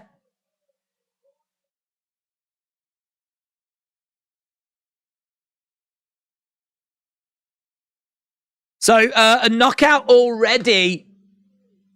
Damn, didn't even really get a chance to get set up for this. We were just bang straight into it, and we've had a finish already. So, Miller with the win, but we need to see the replay of it.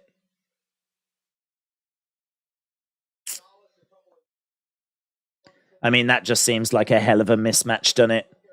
Let's we can watch the whole fight here. Step into the middle. And left hand comes in by Butler. Miller's having a little look. And hook shot, kick to the midsection by Butler. Miller. And bang, there it is. It's just a left hand. So he throws this left hand. He connects with it, and then it's that one there. Oh, down goes Butler. Love that. Bang. Look at that. Yeah, that's a lovely finish, man. That is a lovely finish. It's a Power Rangers movie, once and always. It's on Netflix, says James. Thank you, James. Bill said The Office had more laughs per episode than any other show in history. Well, there we go. We were chatting away about a few different topics, and within the space of 27 seconds, Jim Miller gets the dub. Irish Rebel, shout out to you. Turn off the lights. The party's over, says Peter. Absolutely nobody. Right, Alex Caceres against Daniel Pineda. That's going to be our next fight. We are 1 hour 44 into the main cards. 2 fights left to go this Saturday night. Been all right. It's been some fun stuff. I would say that finish by Silva and the win by Naimov against Malarkey. And maybe that finish there by Miller as well. I mean, I would say those are reasons to have tuned in tonight.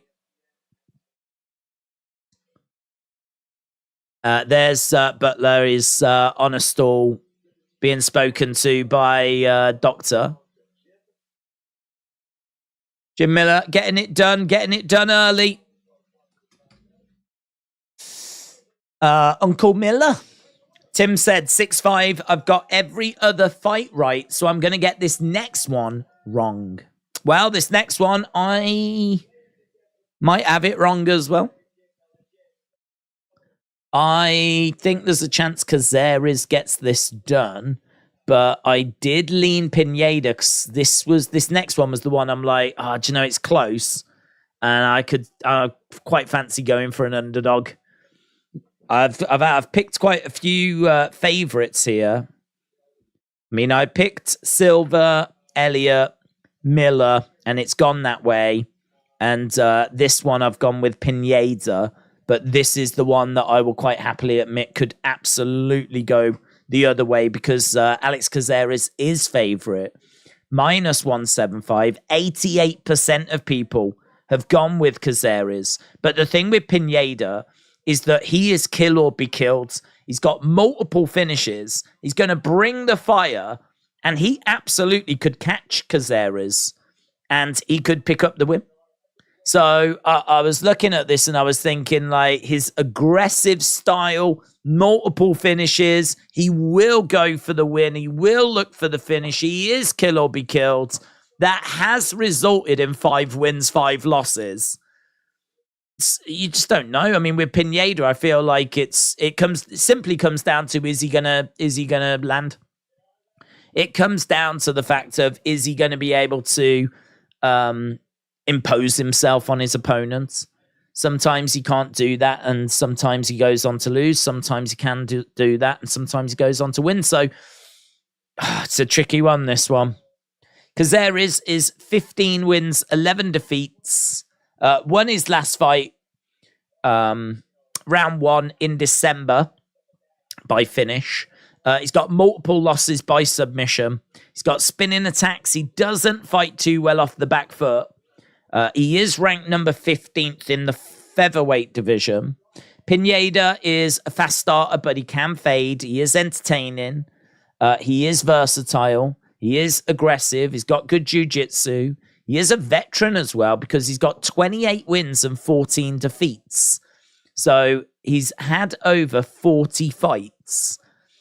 He does rely on his scrambles. He is kill or be killed.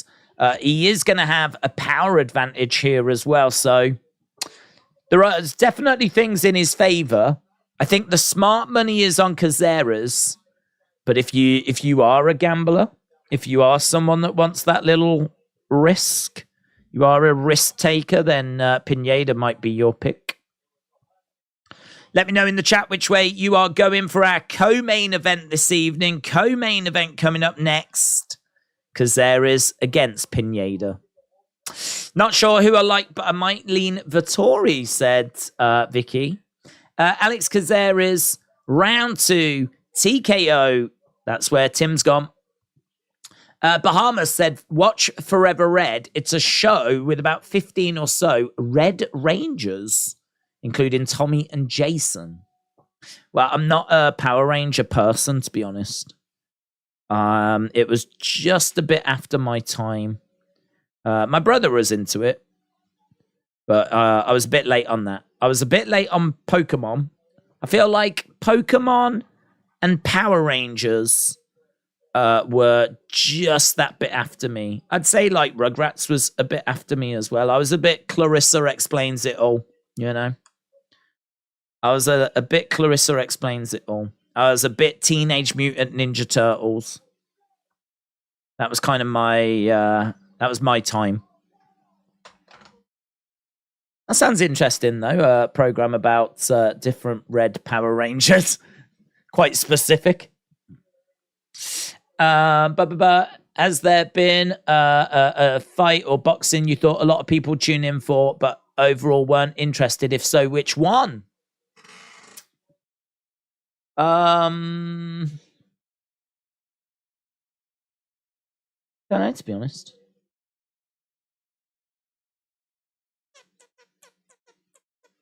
Don't know. I don't really tend to go into streams with too much in the way of expectation. I mean, I tend to use previous streams as barometers for the next streams. So, like, for example, Tyson Fury. If we were going to do a Tyson Fury fight, I would probably think that for us would probably do about 30,000, something like that. Just based on whatever the last one was. I seem to remember his last fight being around that number. So actually, no, I can't really think of when one has kind of underperformed. I've got loads of examples when they've gone over. For example, Gervonta Davis's last fight, the Tank Davis Garcia one. I mean, I think that ended up doing 900,000, which is, I mean, how would you ever predict that? Crazy. I mean, the level of interest. I mean, I knew people would be interested in it, but to that level, insane. Connor fights have always delivered. Trying to think. I really want to give you an answer. I mean, Katie Taylor against Amanda Serrano, there was a lot of hype around that fight. Big promotional push. It was being billed as the two best female fighters going up against each other. It's absolutely one of my favorite fights I've ever seen. Love it. Love the whole night actually was really good. The stream was really good. I think that ended up doing about 20-something thousand, which isn't bad. As I just said, for Tyson Fury, like 30,000 for us would be good. That did like 20-odd thousand. I wasn't disappointed in that, but like I didn't know what to expect with that. That one, you just don't know. I mean, it could have done 15, could have done 20, could have done 30, could have done 50. Just had no idea what that was going to do. I think it did 20-something. So I wasn't down on that one. I just didn't know what that one was going to do. I want to give you an answer, and I can't think of one. Gervonta Davis has always been good. I can't remember what the Devon Haney Cambosis ones did. I think UFC watch-alongs have become more competitive, so we've definitely seen a slight decrease in those. So I think kind of what we would expect to see from like some of the big pay-per-views, we're probably seeing a little less these days. I mean, going back like a couple of years ago for the UFC pay-per-views, we were kind of knocking around the 80 to 100,000 range, whereas now it's probably more like the 60,000 range. But I mean, you're talking about a couple of years down the road there, and obviously a lot more dedicated UFC channels arriving on the scene as well, which, just kind of really saturates everything. It's just the way it goes, isn't it? I mean, all the time, everything is just getting more competitive. So, can't say I'm too surprised about that either. So no, I can't really think of one that like really underperformed. Or one that was like, oh my God, what's gone on here? I think everything's kind of just largely where you would expect it. But I didn't expect anything for tonight, for example. I don't think tonight's stream's going to do anything that great. But then we haven't done UFC for a while. It's a fight night. Name value-wise, it's not massive. And like next week's a much bigger show. So like with this one, you're just like, yeah, I mean, it's going to be what it's going to be. So that's why we've been kind of having conversations about this and everything, really. Because, like, for me, this is just, it's Saturday night. We want to watch something. There's nothing massive that's on this week, but UFC, if we can get to it, I'll always try to get to it because I do love UFC. We've done countless watch-alongs for UFC. So where I can get to it, I'll always try to get to it. And as we said, it's been a fun little show tonight. I've enjoyed it. And definitely a few moments here that I think were worth watching. Jim Miller finish, as we just said, that was really good. The Silva finish was brutal, but it was good. And Naimov beating Malarkey, that was worth watching as well. So hopefully these final two fights are going to massively come through. AB Jobson says, Thundercats and Transformers was my jam. Pineda it is LFG, said Vicky. Who have you got? Aldana or Amanda? I've got Amanda. I think Aldana is good, but I think Amanda you know, I mean, we're talking about arguably the greatest to ever do it. I said earlier, like, if Amanda's on her game, then she wins and she wins comfortably. But if what we saw against Pena is the start of a decline, then we could see a struggle. We could see a struggle. Just having a look at Aldana's recent record. I mean, she's lost to Holly Holm back in 2020, right? So she lost to Holly Holm. She has managed to get a win against Santos and Macy Chesson. So, you know, as she's got a couple of wins there. She's a decent fighter, but I mean, if you go back through her record, she's got losses to Leslie Smith, losses to Chikagian, losses to Raquel Pennington. So yeah, you know, she's got a few losses, and Holly Holm, as we said. 2-fight win streak, and yeah, I mean, look, she's gone from facing potentially Raquel Pennington in May, which got cancelled, to now fighting Amanda Nunes. It's a hell of a step up for her. It's not a fight that I would expect her to win, but if Nunes is starting to wobble a little bit, could Aldana just give her a few problems? No, I don't think she does. I really don't think she does. But, I mean, listen, if you're a UFC fighter, this is what you're living for, isn't it? You're hoping for this sort of an opportunity. You're working day in, day out for this kind of opportunity. Could she take that opportunity? Probably not. Did you see the translation of the EO Asker segment? I did, yeah, I did. I like the bit where she called her a child. Okay, right, we are waiting to get to our next fight. They've made us wait a little bit for this one.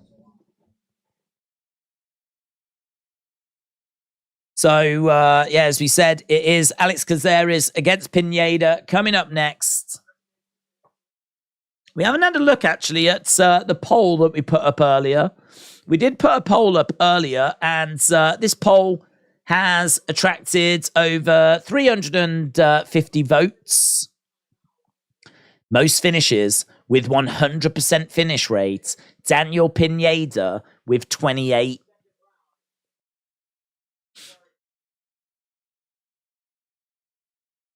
Okay, so yeah, over 350 votes, 365 to be exact. Kaikara France, 67% of the votes. ALBAZI, 33% of the vote. That's where we are in regards to our poll tonight. Co-main event coming up, and then, of course, we are at Kaikara France against Amir ALBAZI. Hard to find a good watch-along. I suffer. Vicky May, shout out to you. AB Jobson said Transformers are awesome movies. Okay, we're seeing Alex Caceres.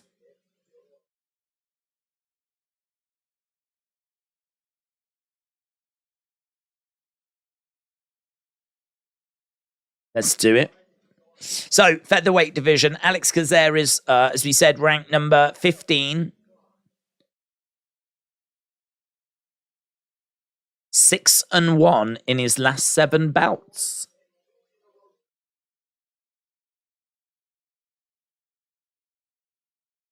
Caceres is on his way to making 2023 his best year yet.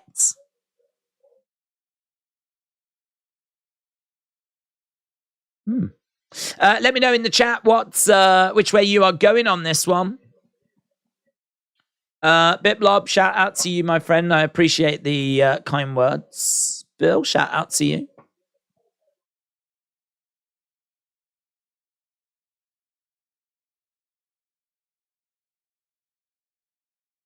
Okay, here we go. Cara France ALBAZI. That is main event. That's coming up next. after this one, which is Alex Caceres against Daniel Pineda in the featherweight division. Caceres is 20 wins, 13 losses. Pineda, 28 wins, 14 losses. Pineda fighting out of Dallas, Texas.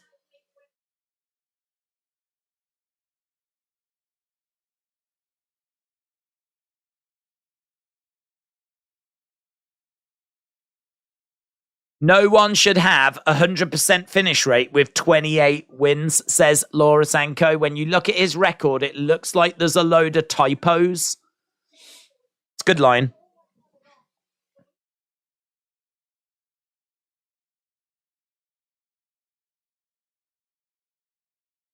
"19 submissions for Pineda.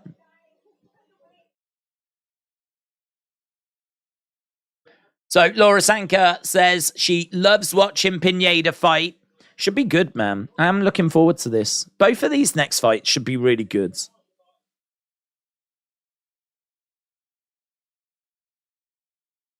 Yeah, let us know which way you think this will go. LDTV said, Days, cheers. Tell us, what's your true realistic dream car? Not really a car person, to be honest. Don't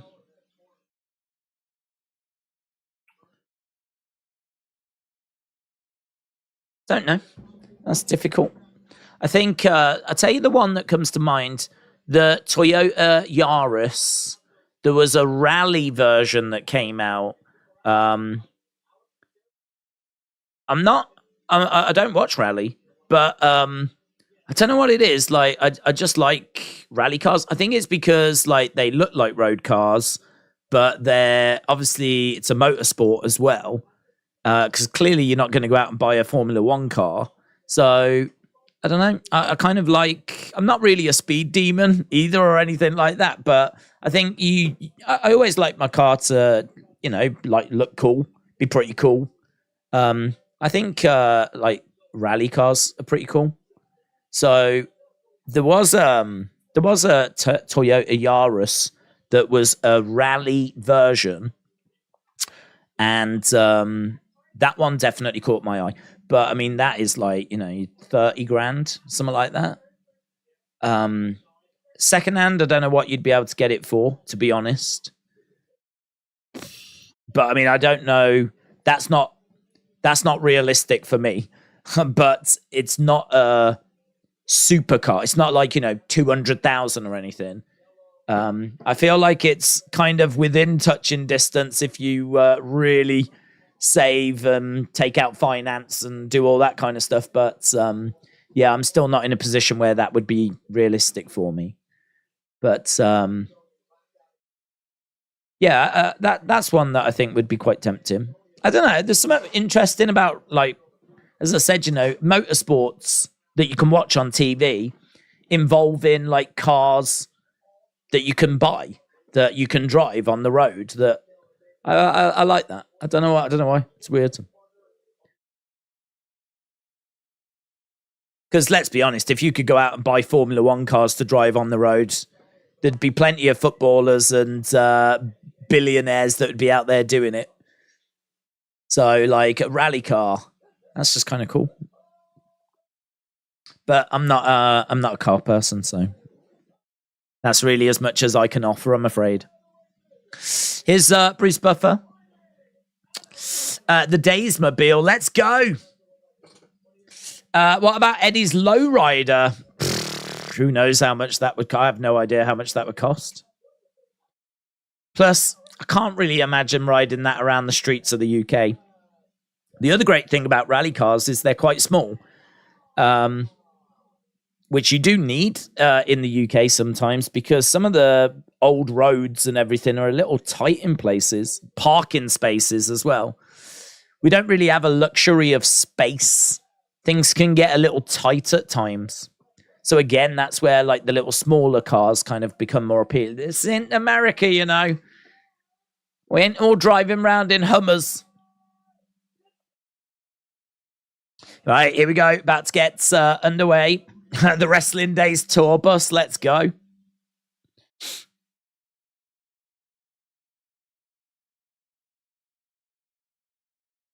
Okay, about to get underway.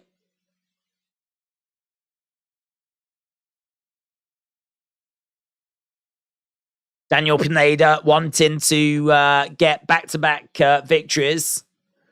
Co-main event underway then. We'll have a look after this as to where we are with the Tapology game. So we've got Pineda in white shorts. We've got Alex Caceres in black shorts. He fires in a kick there, Caceres. Pineda looking for a takedown. Caceres is managed to get Pineda on his back. Is on top of Pineda. Chest to chest at the moment. And he's trying to turn over to his side here, Pineda. Caceres is in control. Pineda trying to get back up. He's grabbed a hold of the leg there of Caceres. Both fighters in the center of the octagon. And we've got an inside leg kick coming in there by Pineda. Caceres is over by the side of the cage. And good work so far by Pineda. Down goes Caceres. Alex Caceres is on top, though, of Pineda. We got a real scramble going on at the moment. Pineda is on his back. Caceres is on top. And as we said, we're down on the ground. It's real scrappy at the moment. The arm is there, but Pineda didn't go for it. Yeah, and hammer fist coming in there by Pineda. Alex Caceres is on top, but he's not doing a great deal. This being says that Caceres has got to be really careful. Pineda is constantly asking questions at the moment. Alex Caceres is back up on his feet. And moving forwards.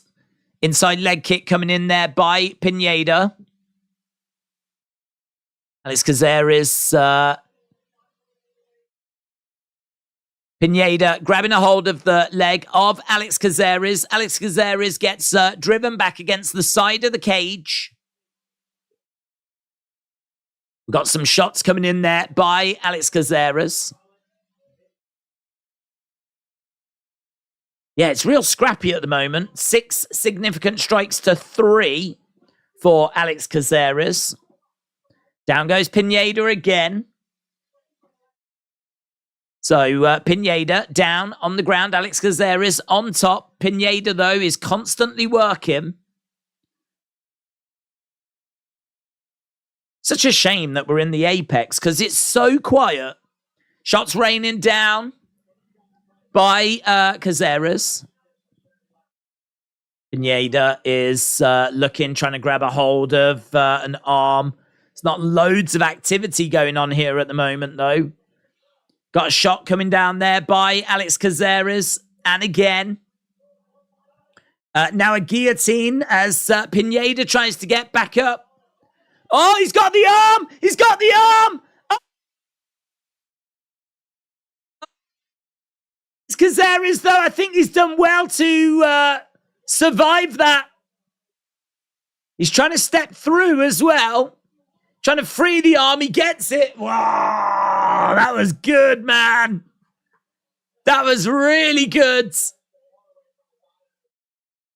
Okay, so jab coming in there by Alex Caceres. Pineda had Caceres in all kinds of trouble. Inside leg kick. Lovely shot there, though, by Alex Caceres. Pineda gets driven back against the side of the cage. Into the final minute of the first round. Knee strike coming in there by Caceres.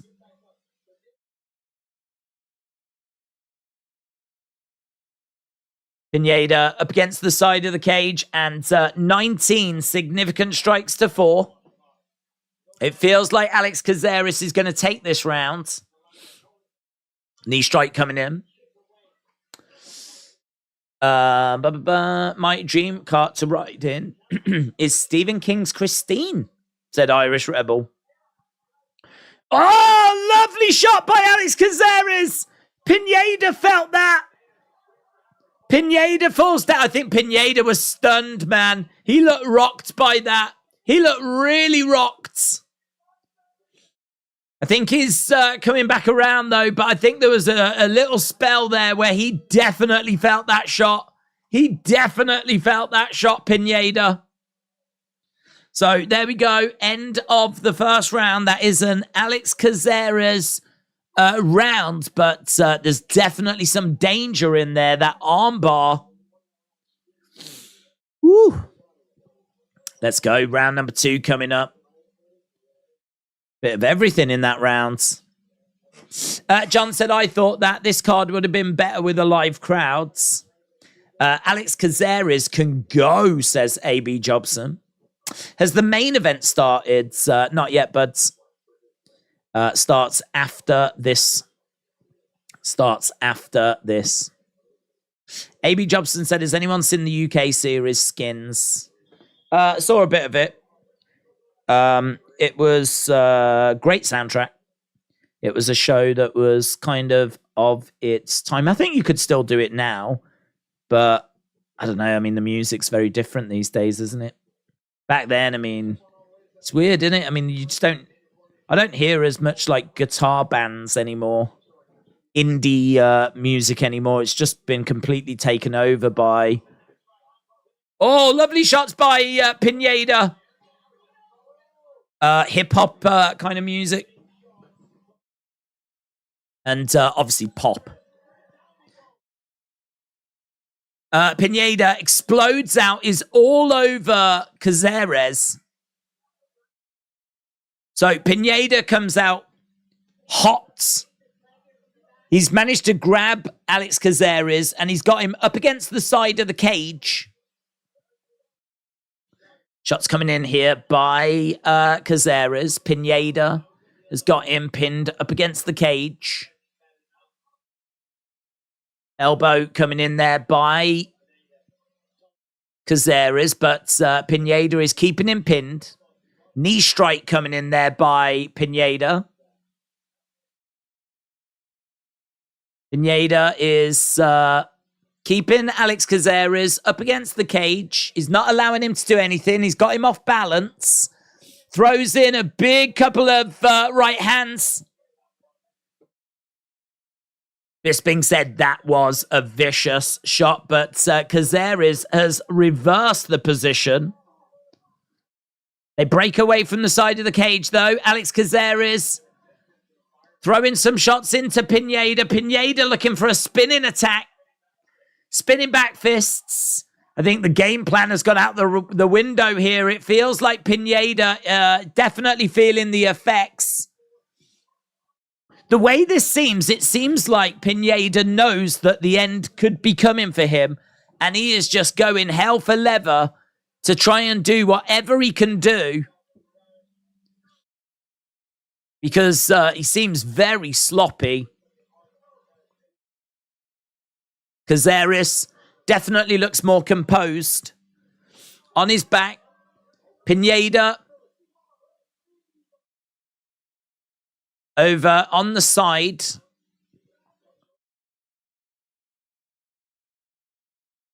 Of Caceres. Trying to get a hook in. Body triangle is on here by Pineda. This is interesting. So we're down on the grounds. Pineda has managed to get body lock applied. But Caceres is trying to get Pineda on his back. He's trying to control the wrists as well. Tell you what, this is interesting. The body triangle still applied by Pineda, but he's not really doing a great deal with it at the moment. There's a real scramble going on. There's a real battle for position going on here. He's going for the Kimura. He's looking for the Kimura. Can't get it. Bisping said that's a very unusual position. Nothing comes of it. We got 1 minute 30 odd left in round number 2. And right now we got Pineda all over Alex Caceres. Yeah, he has fully mounted him. We got a big shot raining down there by Pineda. Pineda has had 2 minutes 25 control time. Alex Caceres just 36 seconds. You got to do something with the control time, though. It's all well and good having control time, but you've got to utilize it. Pineda is all over Caceres here. Feels like a good round for Pineda, in all fairness. So he's all over Alex Caceres. Pineda, again, all over him. So trying to put a squeeze on. Shot coming into the side of the heads. Again, we've got a squeeze being applied here by Pineda.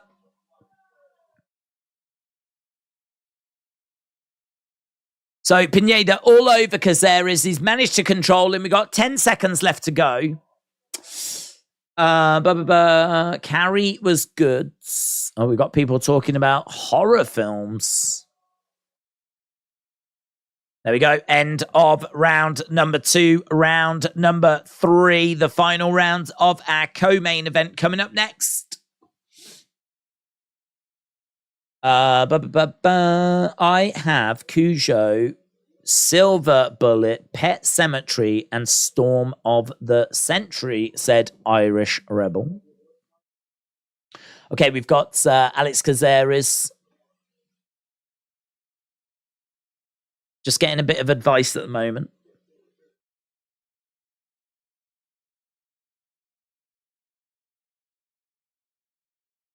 And now we go over and listen to Pineda's corner.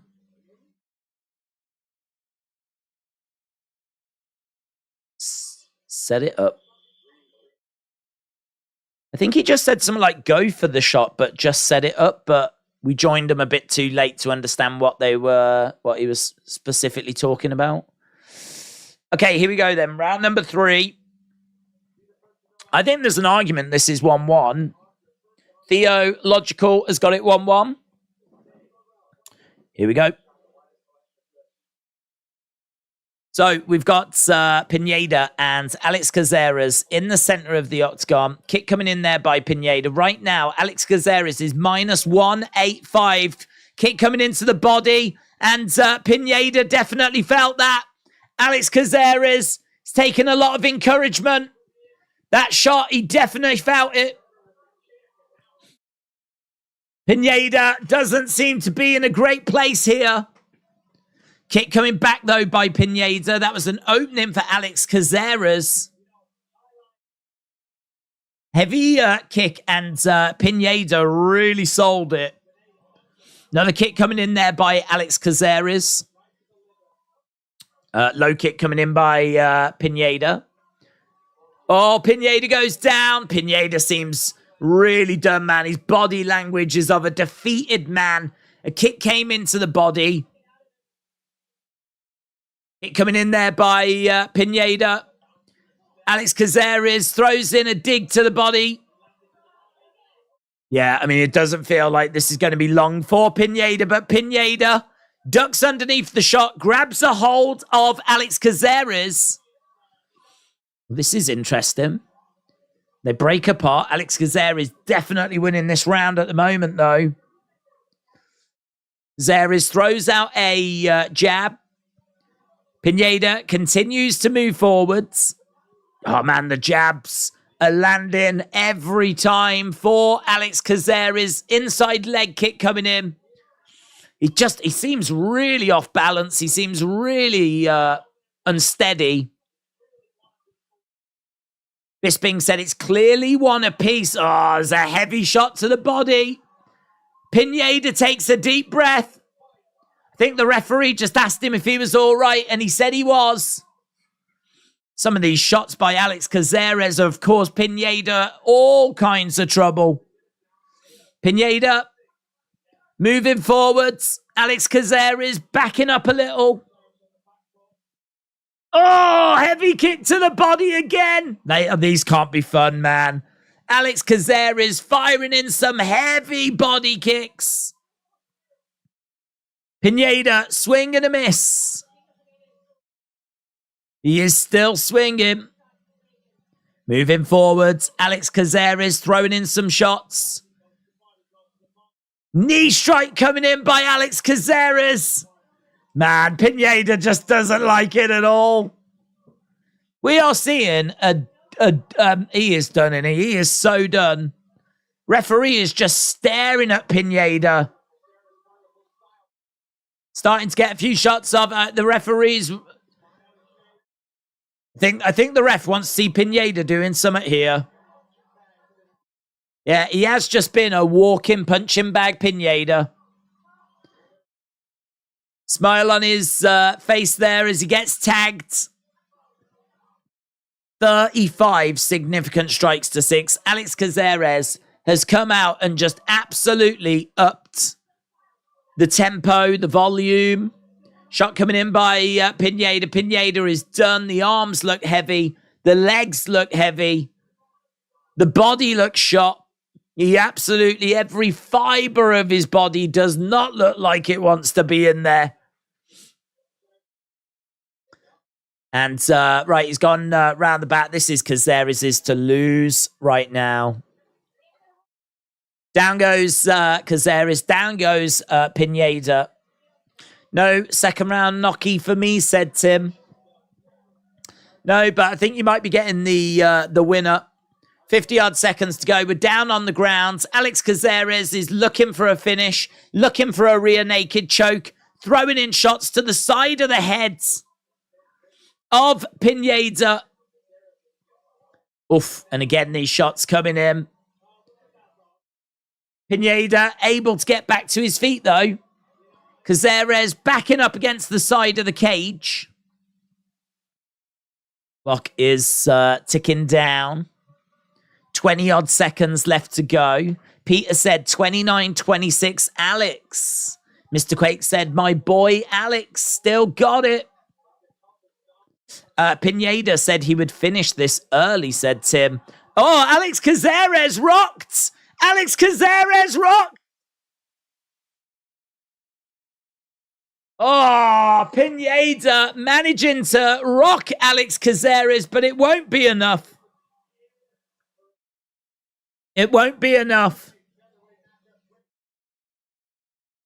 So we're going to go to decisions. It's sure to be win for Alex Caceres. AB Jobson, shout out to you. It's an amazing end to that fight, but too little too late. That final 10 seconds when he caught him and seemed to be going after him, but as we said, just too late. Kaikara France against Amir Albazi, our main event. Coming up next, the flyweights always come through, always deliver, and very much looking forward to this one. It's a good main event, genuinely. Number 3 against number 7 in the flyweight division. The winner of this really puts themselves in the conversation. Props to Pineda for surviving that round, said Theological. Biplub said, called it. Alex Caceres, unanimous decision. I am on fire tonight. Matty said, do you think we see Conor come back to the octagon for a title?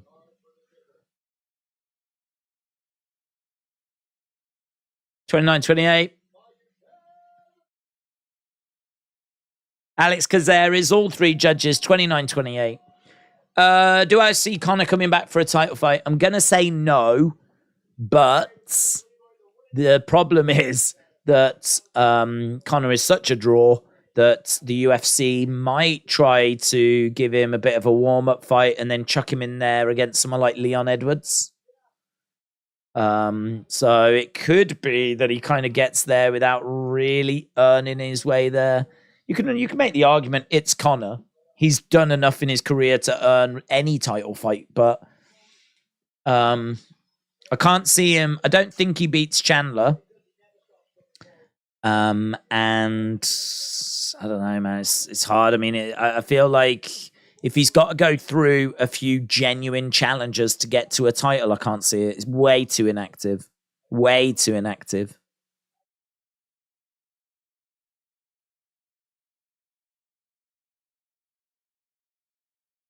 But Theological said you shaved off your beards. Just cut it down.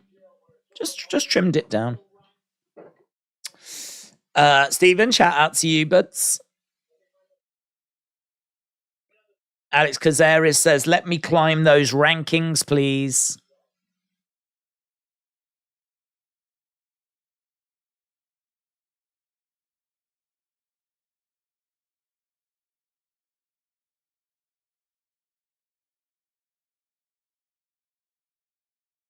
So Alex Caceres wants Volkanovski.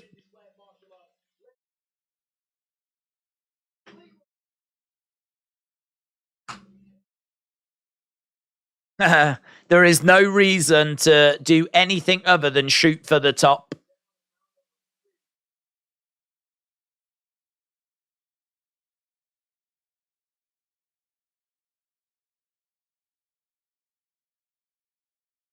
Okay.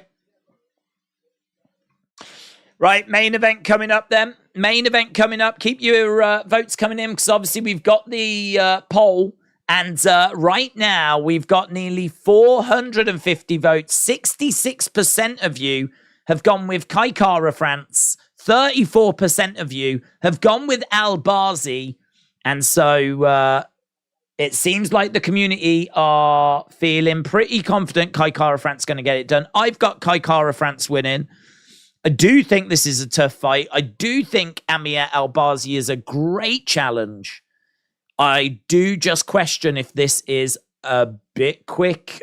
4 fights, 4 wins, and now really we are right at the top of the cards. You know, we are really looking at someone that is just that step below Figueiredo, just that step below Brandon Moreno. And he is someone that is right up there. If ALBAZI wins this, he is absolutely in the conversation for a title fight to the point where, you know, he could be next.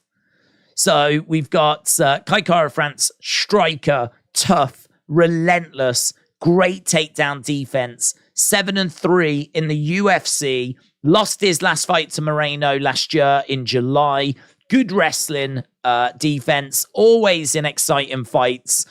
He's going to look to keep the fight standing. He's aggressive. He can rely on his power. He's got good power, good scrambles, and trains at City Kickboxing. ALBAZI, great conditioning, solid grappling, constantly improving. Won his last fight in December. He's got jiu-jitsu. He is someone that has got sharp counters. He's going to have a speed advantage. He's strong. He changes levels well. Big step up in competition, though. That's the concern. He mixes patience with aggression. I think he does a really good job of that. He wanted a top name. He's been calling for a top name. He's not short of confidence. He really does believe himself to be one of the very best in this division. And he wanted a top name. He is getting a top name. How does this play out? Is this too much, too soon for Amir ALBAZI? Or is it that this is going to be the breakout moment, the moment that he really arrives?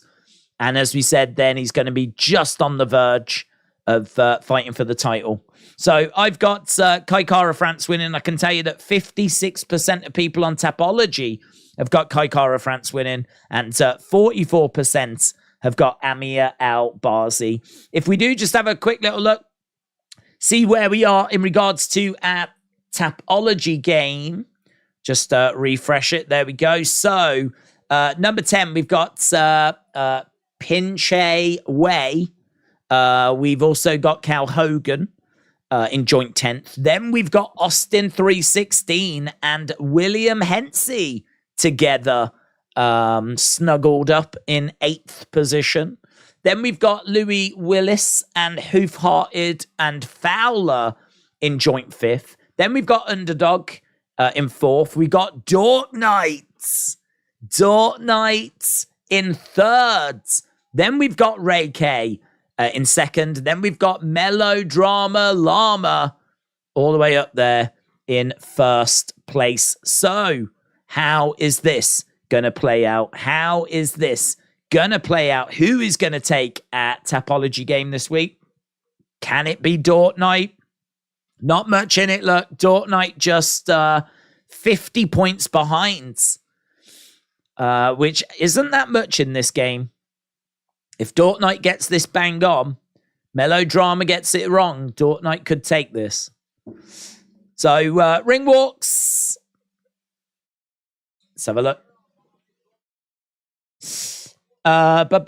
So good to see horror novel lovers in the chat, says Bitblob. Diaz will lose to Paul, says Bill. Time for the main event. Here we go then. ALBAZI making his way down to the ring first. So ALBAZI making his way down to the octagon. 16 wins, only 1 defeat. Takedown average of 2.47.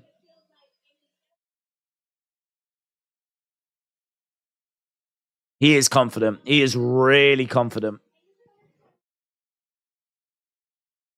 He is a great finisher. Kai Kara-France is just going to have that 1-inch reach advantage.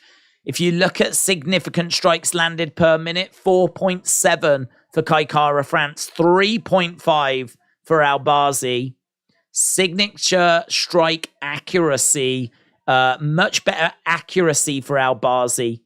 So, I mean, it shows the volume that Kai Kara-France is throwing. Is landing more, but his accuracy is down. So that must mean he is throwing an incredible amount of shots.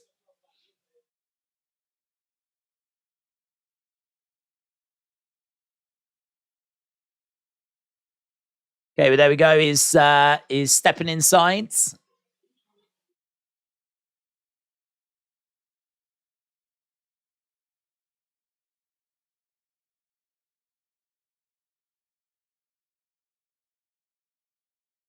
So he says that he was born in Iraq in the early 90s. Bisping's talking about, the things that he will have seen in that part of the world throughout his life. A very volatile part of the world.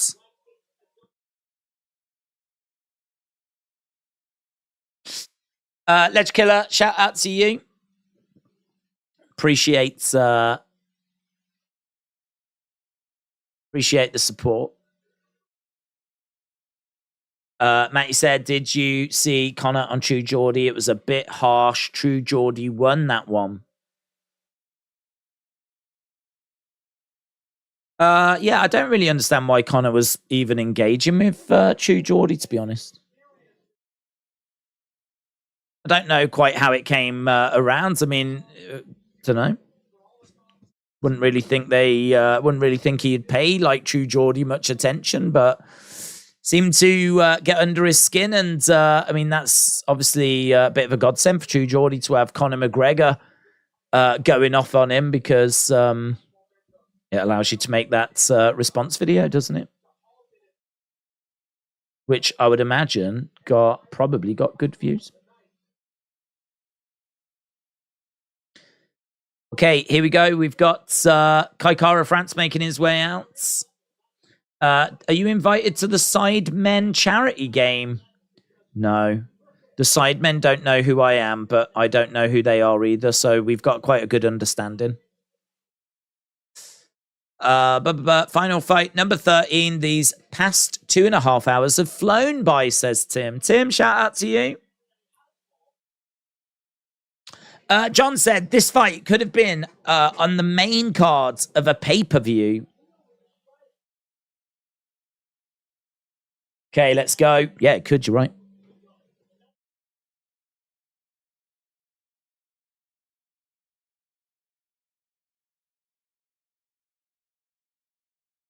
Okay, so Kai Kara-France, 11 wins by knockout. 4th highest significant strike rate in UFC flyweight history.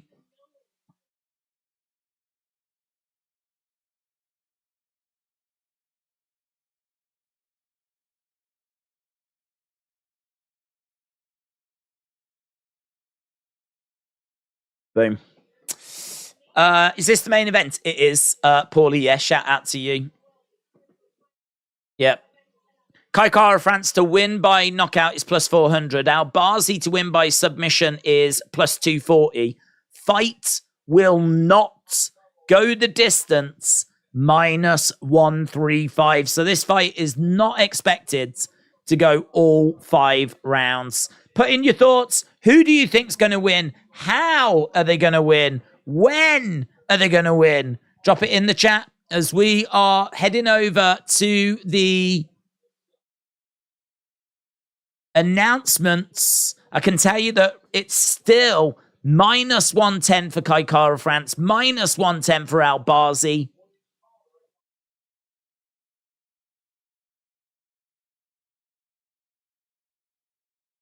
It's a coin flip.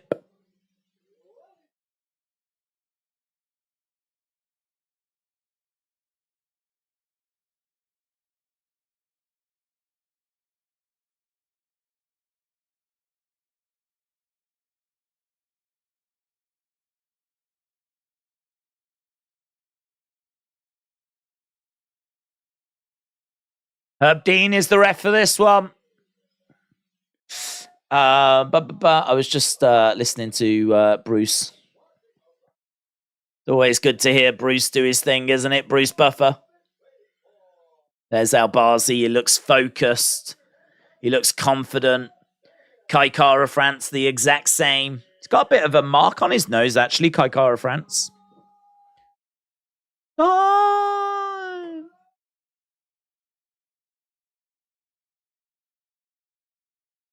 Fighting. Okay, so ALBAZI ranked 7th. Closed as favourite in the first 4 UFC fights. His average line is minus 308. I mean, it's crazy. It is crazy how you've got someone as good as Kai Kara-France who's had 10 UFC fights. And here's ALBAZI, who's had 4. Both of these guys are coming in as minus 110. Fighting out of Auckland, New Zealand. V said, whoever wants this more. ALBAZI, 4th round submission, says MLZ Clips. ALBAZI by sub, said AB Jobson. Paulie said ALBAZI looks way bigger, but Kara looks like a monster. I think the last fight he lost, he should give him the motivation he needs, says V. John said ALBAZI looks ready. Let's go. Here we go. Main event.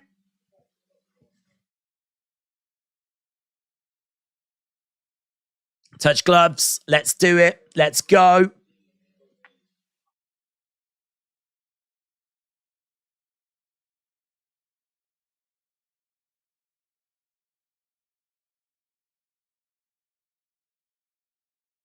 Yeah, his nose looks like he's took some punishment, man, in training camp for Kara-France. But we are underway.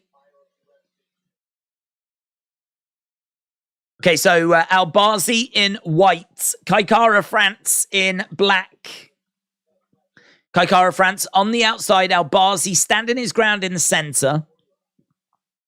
And flyweight's first non-title flyweight main event since 2017.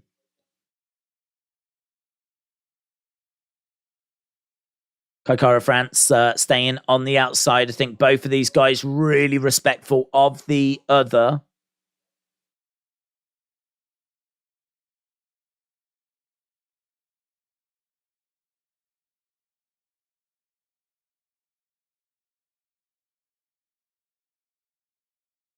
Cara France, again, just circling rounds. There's a shot coming in there. He's constantly circling round to his right-hand sides, Cara France, so that he can avoid the right hand of ALBAZI. He tries to connect with a right hand of his own, but we have just seen him circling round to his right a lot. ALBAZI charges in, gets a hold of Cara France.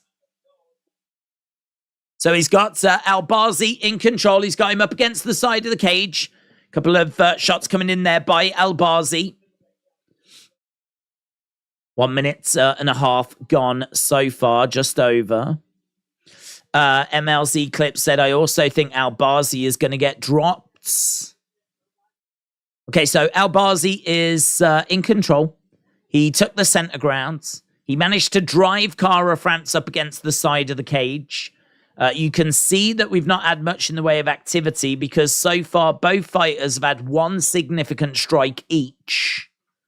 But ALBAZI is the one that's picking up some control time right now. He's got 29 seconds, 38 seconds control time. And he's got Cara France pinned up against the side of the cage. Couple of shots coming in there by ALBAZI and Cara France in the middle. Low kick coming in there by Cara France. ALBAZI edging forwards. And he throws a right hand. Cara France on the outside. Circling round as ALBAZI goes right back into the center. So 2 minutes 10. Again, very little in the way of activity at the moment. Cara France again continuing on the outside, using that lateral movement, moving round, circling round to the right-hand side. Trying to come in, throws in a leg kick. ALBAZI standing his ground in the center. ALBAZI couldn't really make anything of when he had Cara France up against the side of the cage. Again, circling round. Cara France staying on the outside. There's quite a bit of distance between them. And again, we've got ALBAZI trying to come in, trying to throw a shot, trying to explode in. He couldn't land anything there. Both guys in the center at the moment. It's a good, real, thoughtful strategy being applied here by Cara France. ALBAZI just getting driven back a little bit.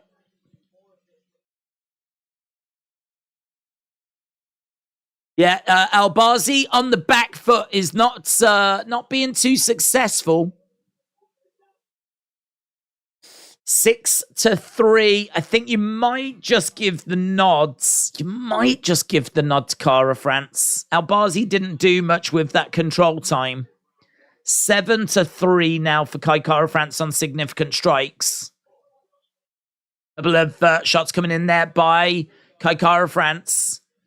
He's took the center ground now. Tries to throw in a hook shot as ALBAZI moves forwards. 30-odd seconds left in this first round. Circling round on the outsides. ALBAZI having a little look, trying to close that space down, trying to back Cara France up a little bit. Hook shot coming in there by ALBAZI. Hands down there by Cara France. And ALBAZI puts his hands down as well. Actually even sticks his chin out. Kind of goads Cara France. These two don't like each other by the looks of it. Getting in each other's face after the end of the rounds. Let me know in the chat who you would give that round to. It's ended 12 significant strikes to 6 for Cara France. But there was a minute's control time for Amir ALBAZI. I think it's Cara France that would take it for me. I think I'd give it Cara France, but not too much in it.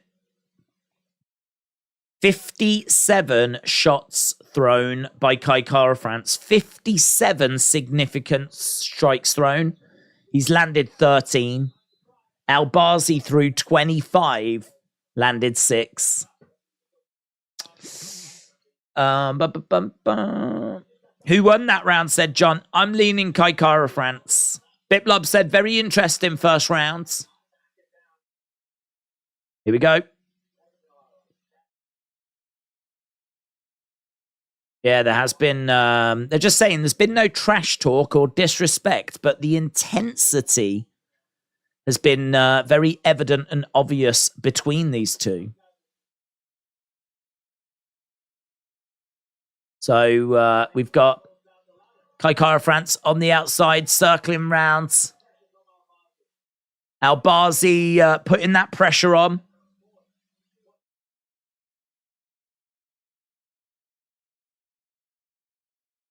So ALBAZI backing up a little bit as Kaikara France is moving forwards.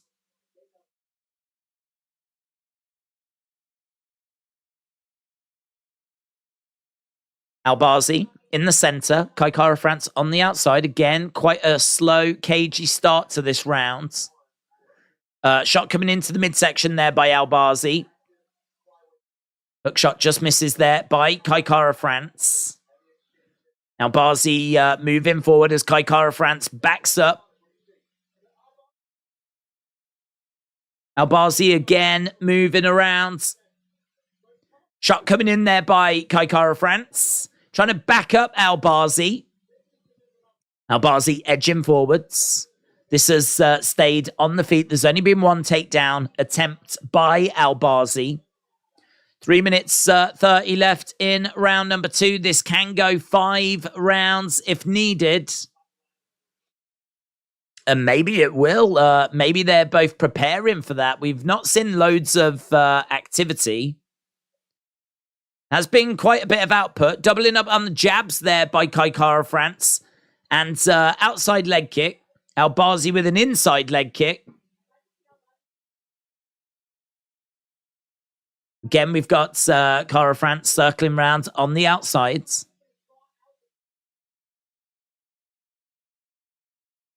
Couple of shots coming in straight down the middle there by Cara France. ALBAZI with a counter, but he couldn't quite land it.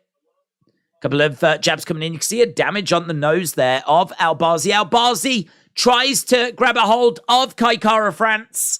Drives him back against the cage. So all of a sudden now we do start seeing a bit of activity. He's got Cara France up against the side of the cage. And again, hook shot there by Cara France, but he's able to get away from the side of the cage. Both guys in the center right now. ALBAZI won that round, said professional truck driver. And right, we've got 2 minutes left here as ALBAZI is edging forwards. Cara France again goes to the outside and again circles round, uses that lateral movement. Tries to get a hook shot in. Bounces off the shoulder as ALBAZI moves forwards. Again, we've got Cara France circling round on the outside. Kick coming in there by ALBAZI. Got inside leg kick coming in. Oh, lovely. Hook shot, left hook shot by ALBAZI. That seemed to stun Cara France momentarily. He's right back in it, though. He's right back in it. The left hook seems to cause some problems there. Cara France looking for a inside leg kick. Circling round as ALBAZI edges forwards. Cara France again trying to find a way of coming in. He's still leading on significant strikes, but he is getting caught with some really interesting shots here by ALBAZI. 50 seconds left to go in round number 2. As ALBAZI has found a way through with some good-looking shots, but the volume is with Cara France. He was up by about 6 or 7. That has grown to about 14 in this second round. So definitely the volume is with Cara France, but a couple of those shots have looked good from ALBAZI. Kai Kara France backing up a little. Circling rounds. ALBAZI tries to come in, misses. That presents an opening for Kara France, but he can't capitalize. It's a tough fight, this. Both guys are in a tough fight. End of the rounds. Let me know how you see it. Let me know, how do you see it? I gave Kara France the first round. I might give him the second round because he was up by 6. He is now up by 18. That feels significant. But there are a couple of shots in there that ALBAZI lands that look good. But I think Kai Kara France is keeping this tight, keeping this solid, and just doing what he needs to do here. Great movement by Kai. ALBAZI is winning, says professional truck driver. The left hook by ALBAZI is money. Hoof-hearted has got it 2018 ALBAZI. Okay, here we go. 2-0 to Kara, says Jay. 2018 Kai, says Shannon. Got a real split thoughts in the chat. Some people are thinking that ALBAZI is up by 2. Some people are thinking that Kara France is up by 2. Ryan Frederick has got it 2018, Kai Kara France. Hoiko has got it 1919. Okay, so ALBAZI has got Kai Kara France up against the side of the cage. ALBAZI round the back of Kai Kara France. We are into the third round. Lovely work there by Kai Kara France. He's back up on his feet, but ALBAZI is still in control. ALBAZI has got Kai Kara France up against the side of the cage. Threw in a knee strike. Another knee strike coming in. And stomped there by ALBAZI, looking for the takedown. Trying to get the takedown. I think he is trying to get the takedown. Now he's got Kai Kara France. Looks like we are changing the game plan a little here.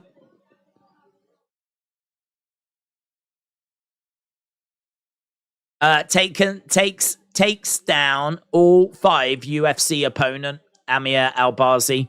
So with that takedown, he has now successfully took down everyone that is faced in the UFC. He's getting round the back here of Kai Kara France. This is interesting.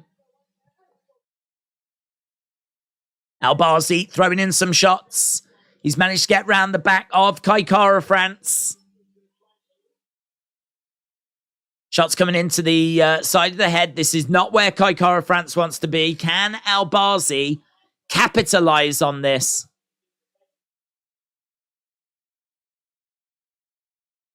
So ALBAZI were in a seated position. We're over by the side of the cage. Rolling around at the moment. Shot coming in there by Kai Kara France. He's not panicking. He's not allowing this to become worse. It's a good round this is for ALBAZI. Shots coming in. I think there's a bit of blood there. I don't know if it's coming out of ALBAZI's nose. I think it might be. Again, some shots coming in by Kai Kara France. Couple of minutes left to go. Paulie said a real close to me. Tough fight for both. Bill said even round. This fight is going to go the distance. Shots coming in by ALBAZI. Oh, ALBAZI looking for that rear naked. He's trying now. But Kai Kara France is defending at the moment. He's defending at the moment, but he's having to work hard to defend this. 1 minute 30 odd to go. That arm keeps coming round, and Kai Kara-France is having to keep his concentration as ALBAZI continues to ask questions. Oh, it seems to be on. It's hard to see. Oh, it is. Oh. He's trying to hang on. This is a real problem here for Kai Kara-France. Okay, he's managed. I don't know how he managed to get out of that. I don't know how Kai Kara-France got out of that. He gets back up to his feet. We got 50-odd seconds to go. ALBAZI did have the rear naked applied. He's got the body triangle on. Oh, lovely work by Kai Kara-France. ALBAZI goes down. Kai Kara-France was in a whole world of pain. A whole world of pain. But he's managed to get out of it. But this round, surely an ALBAZI round. Surely an ALBAZI round. Don't think he's going to find the finish with 20 seconds to go. He's on his back. But yeah, Kai Kara-France will just be pleased that he managed to survive that. Forearm strike, elbow. 8 seconds left to go. Elite GB said ALBAZI out here earning respect. He is, man. He is. We did ask the question, is this too big of a step up? Well, ALBAZI is showing that he can hang at this level.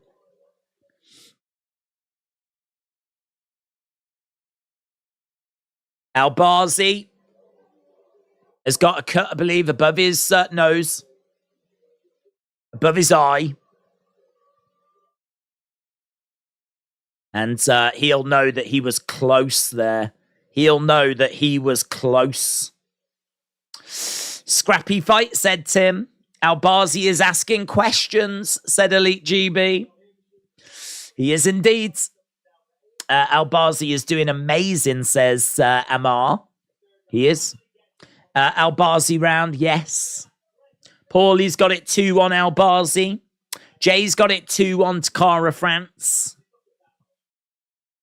God, I mean, not only has he got it in, but he is also really bending back on Kai Kara-France. Okay, let's go. Round number 4. Round number 4. Who is going to take this fight? Who wants it? 2 rounds left to go. 10 minutes left to go. Shot coming into the midsection there by Kai Kara-France. And again, he's throwing in some shots, and he throws in a leg kick as well. Nice. That's a nice right hand that's getting through there by Kai Kara-France. He's having to be careful of the right hand coming back by ALBAZI. Kai Kara-France in the center. ALBAZI. Lovely head movement there by ALBAZI. Lovely head movement. ALBAZI moving forward. Kai Kara-France going for a leg kick. ALBAZI continues to move forward. We've had a minute of round number 4. ALBAZI again throwing in a shot as Kai Kara-France continues to move round. Throws in a kick to the body.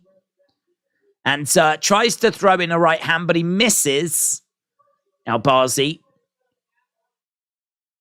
standing his ground in the center. Being a little watchful. We've got Kai Kara-France with a right hand that connects. Throws out a left straight as well. Comes forward. Outside leg kick there by Kai Kara-France. 62 shots to the head, apparently, according to this. 62 headshots. Significant strikes, though, of only 36. But right now, 51 to 23 when we look at significant strikes for Kai Kara-France. Kai Kara-France staying on the outside. Kai Kara-France feels like he's done more in the first 2 minutes of this round at the moment. Big swing and a miss there by ALBAZI. Kai Kara-France edging forwards. Very respectful. Very respectful. Kai trying to throw into the midsection. ALBAZI having a little look, being quite patient. Circling round on the outsides. He isn't throwing much. You know, though, that when he does throw, he has got bombs. You know that he has got bombs. Right now, ALBAZI has managed to grab Kai Kara-France. He's got him up against the side of the cage. He's trying to get round the back again. And there is a fight over by the side of the cage. But lovely work by Kai Kara-France. And jab coming in. I can tell you that Kai Kara-France plus 110. ALBAZI minus 140 with the live odds right now. So right now we've got a couple of jabs coming in by Kara-France. Yeah, I mean, there's not loads to tell you about because they are just standing and staring at each other a little bit here. There's a couple of jabs that are coming in. Low kick coming in there by Kai Kara-France. ALBAZI edging forwards. The gap on significant strikes now has grown to 28. Outside leg kick there by ALBAZI. Uppercut misses there by Kai Kara-France. Just over a minute to go. Legend Killer is cheering on Kara-France. A.B. Jobson said ALBAZI is working it. Inside leg kick there by Kai Kara-France. ALBAZI edging forwards. Jab coming in there by Kai Kara-France as well. 40-odd seconds to go. A.B. Jobson said championship rounds. Tube AEW says rah rah Razi for ALBAZI. Takedown here by Kai Kara-France. How big is that going to be for him in this round? But they both get back up to their feet. Couldn't make anything of it. 18 seconds left to go. It's going to be really interesting to see who people think is winning this fight. 6 seconds. Here we go. 2 seconds. And that's the end of round number 4. Who is winning this fight? How have you got it? Or have you got this fight?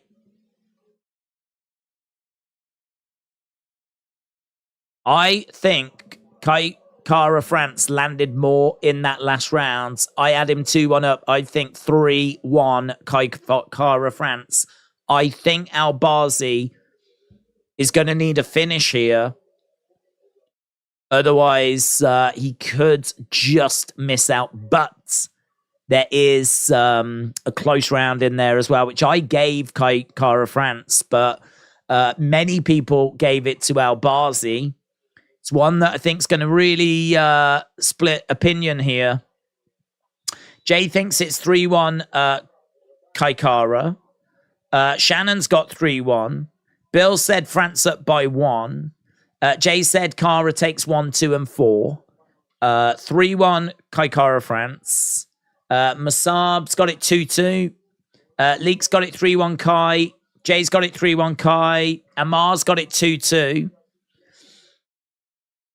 Here we go. We are underway with the final round then. Andreas has got it 3-1 Kai. Miles has got it 3-1 Kara-France. I think ALBAZI will need a submission or a KO. Jabs coming in here by Kara-France. I don't think Kara-France can feel comfortable, though. I think that there's a close round in particular in here. That first round, I think, is quite close. ALBAZI is in this fight. 2-2, but I think 3 of the rounds are close. Ryan Frederick's got it 39-37 to Kara-France. Kwan Ko has got it 2-2. Paul Fontaine has got it 39-37. to ALBAZI. Kai Kara-France up against the side of the cage. So there was people there that have got it. Maybe it's going to be a draw. Maybe it's going to be a draw. If ALBAZI takes this, maybe we'll get a draw because there's people there that have got Kai Kara-France up by 2. There's people there that have got it a draw. There's people there that have got ALBAZI up. It's crazy, isn't it? I mean, there are close rounds. It's undeniable. There are close rounds. Shot coming in.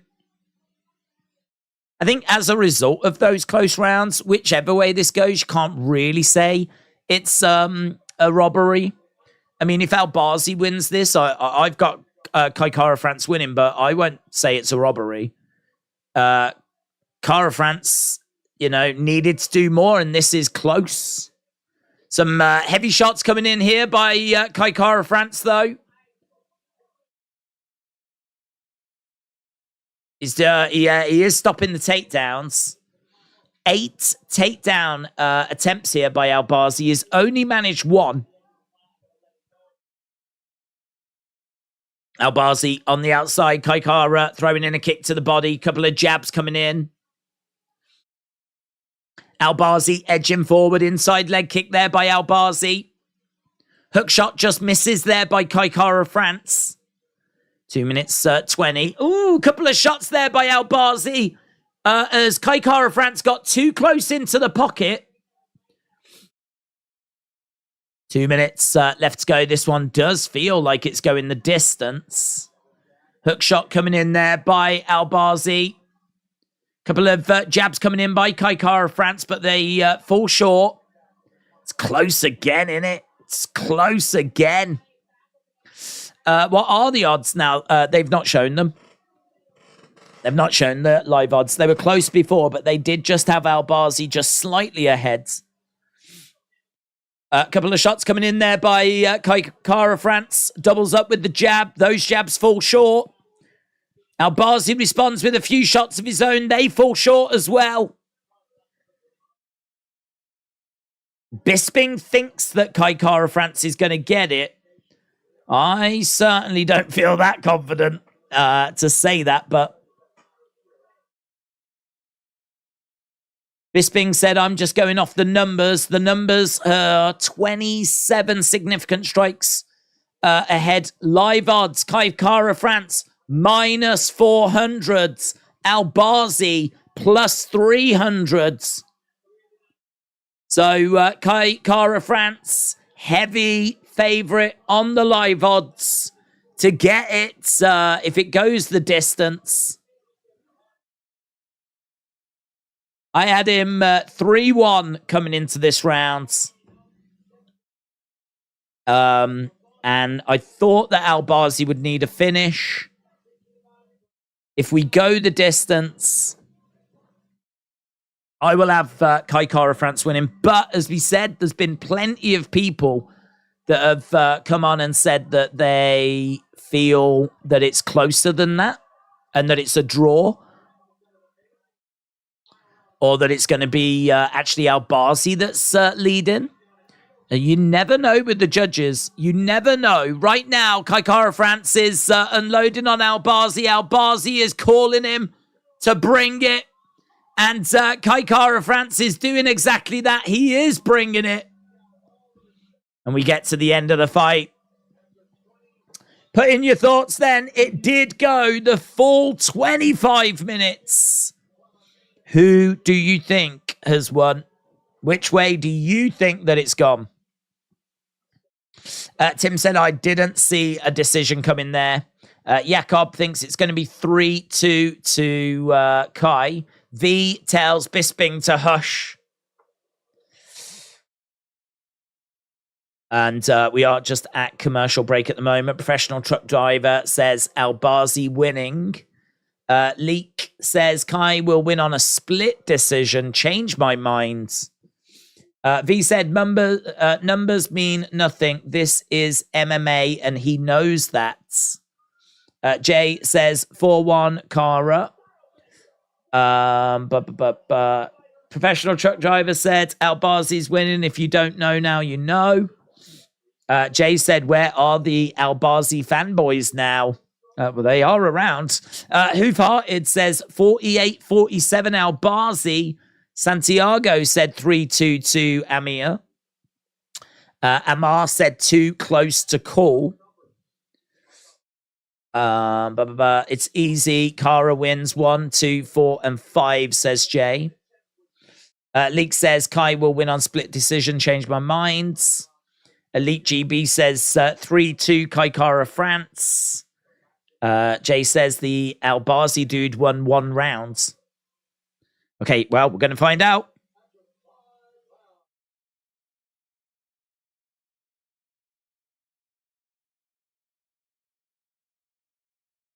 $48-47 France.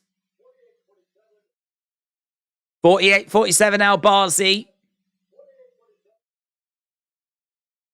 Winner by split. ALBAZI wins. ALBAZI wins by split decision.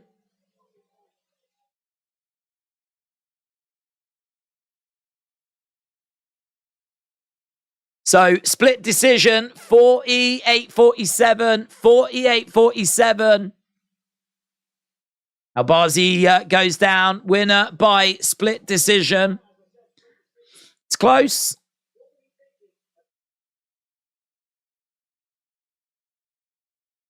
ALBAZI said, I knew it was a close fight. I showed my guts. I showed what I can bring to the table.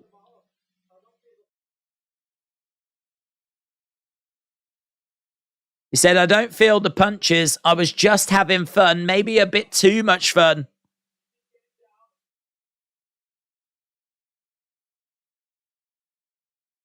Andrea said, robbery. Mr. Quake says, I'm shocked.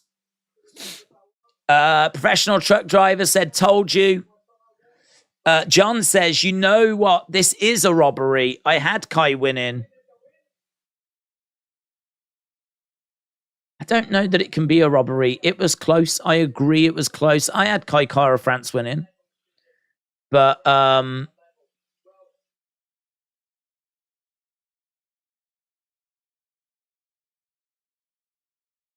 split decision. One judge went with Kai Kara France. The other 2 went with ALBAZI.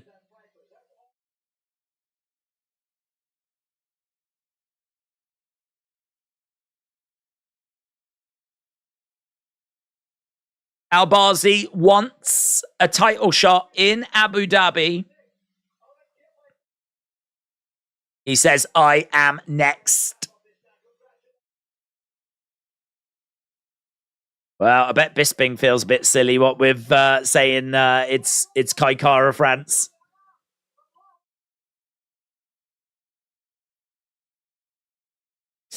No robbery, says Muzamil. Bill says, another robbery. S said robbery. Jade said, get rid of the judges.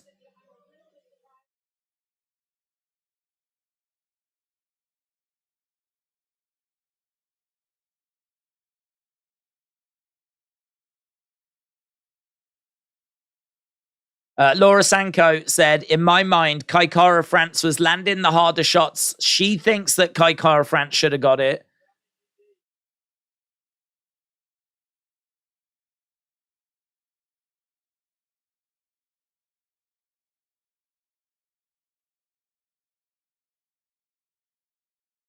So Bisping said, if I'm being honest, I thought they were going to say Kai Kara France. So Sanko thinks Kai Kara France. Bisping thinks Kai Kara France.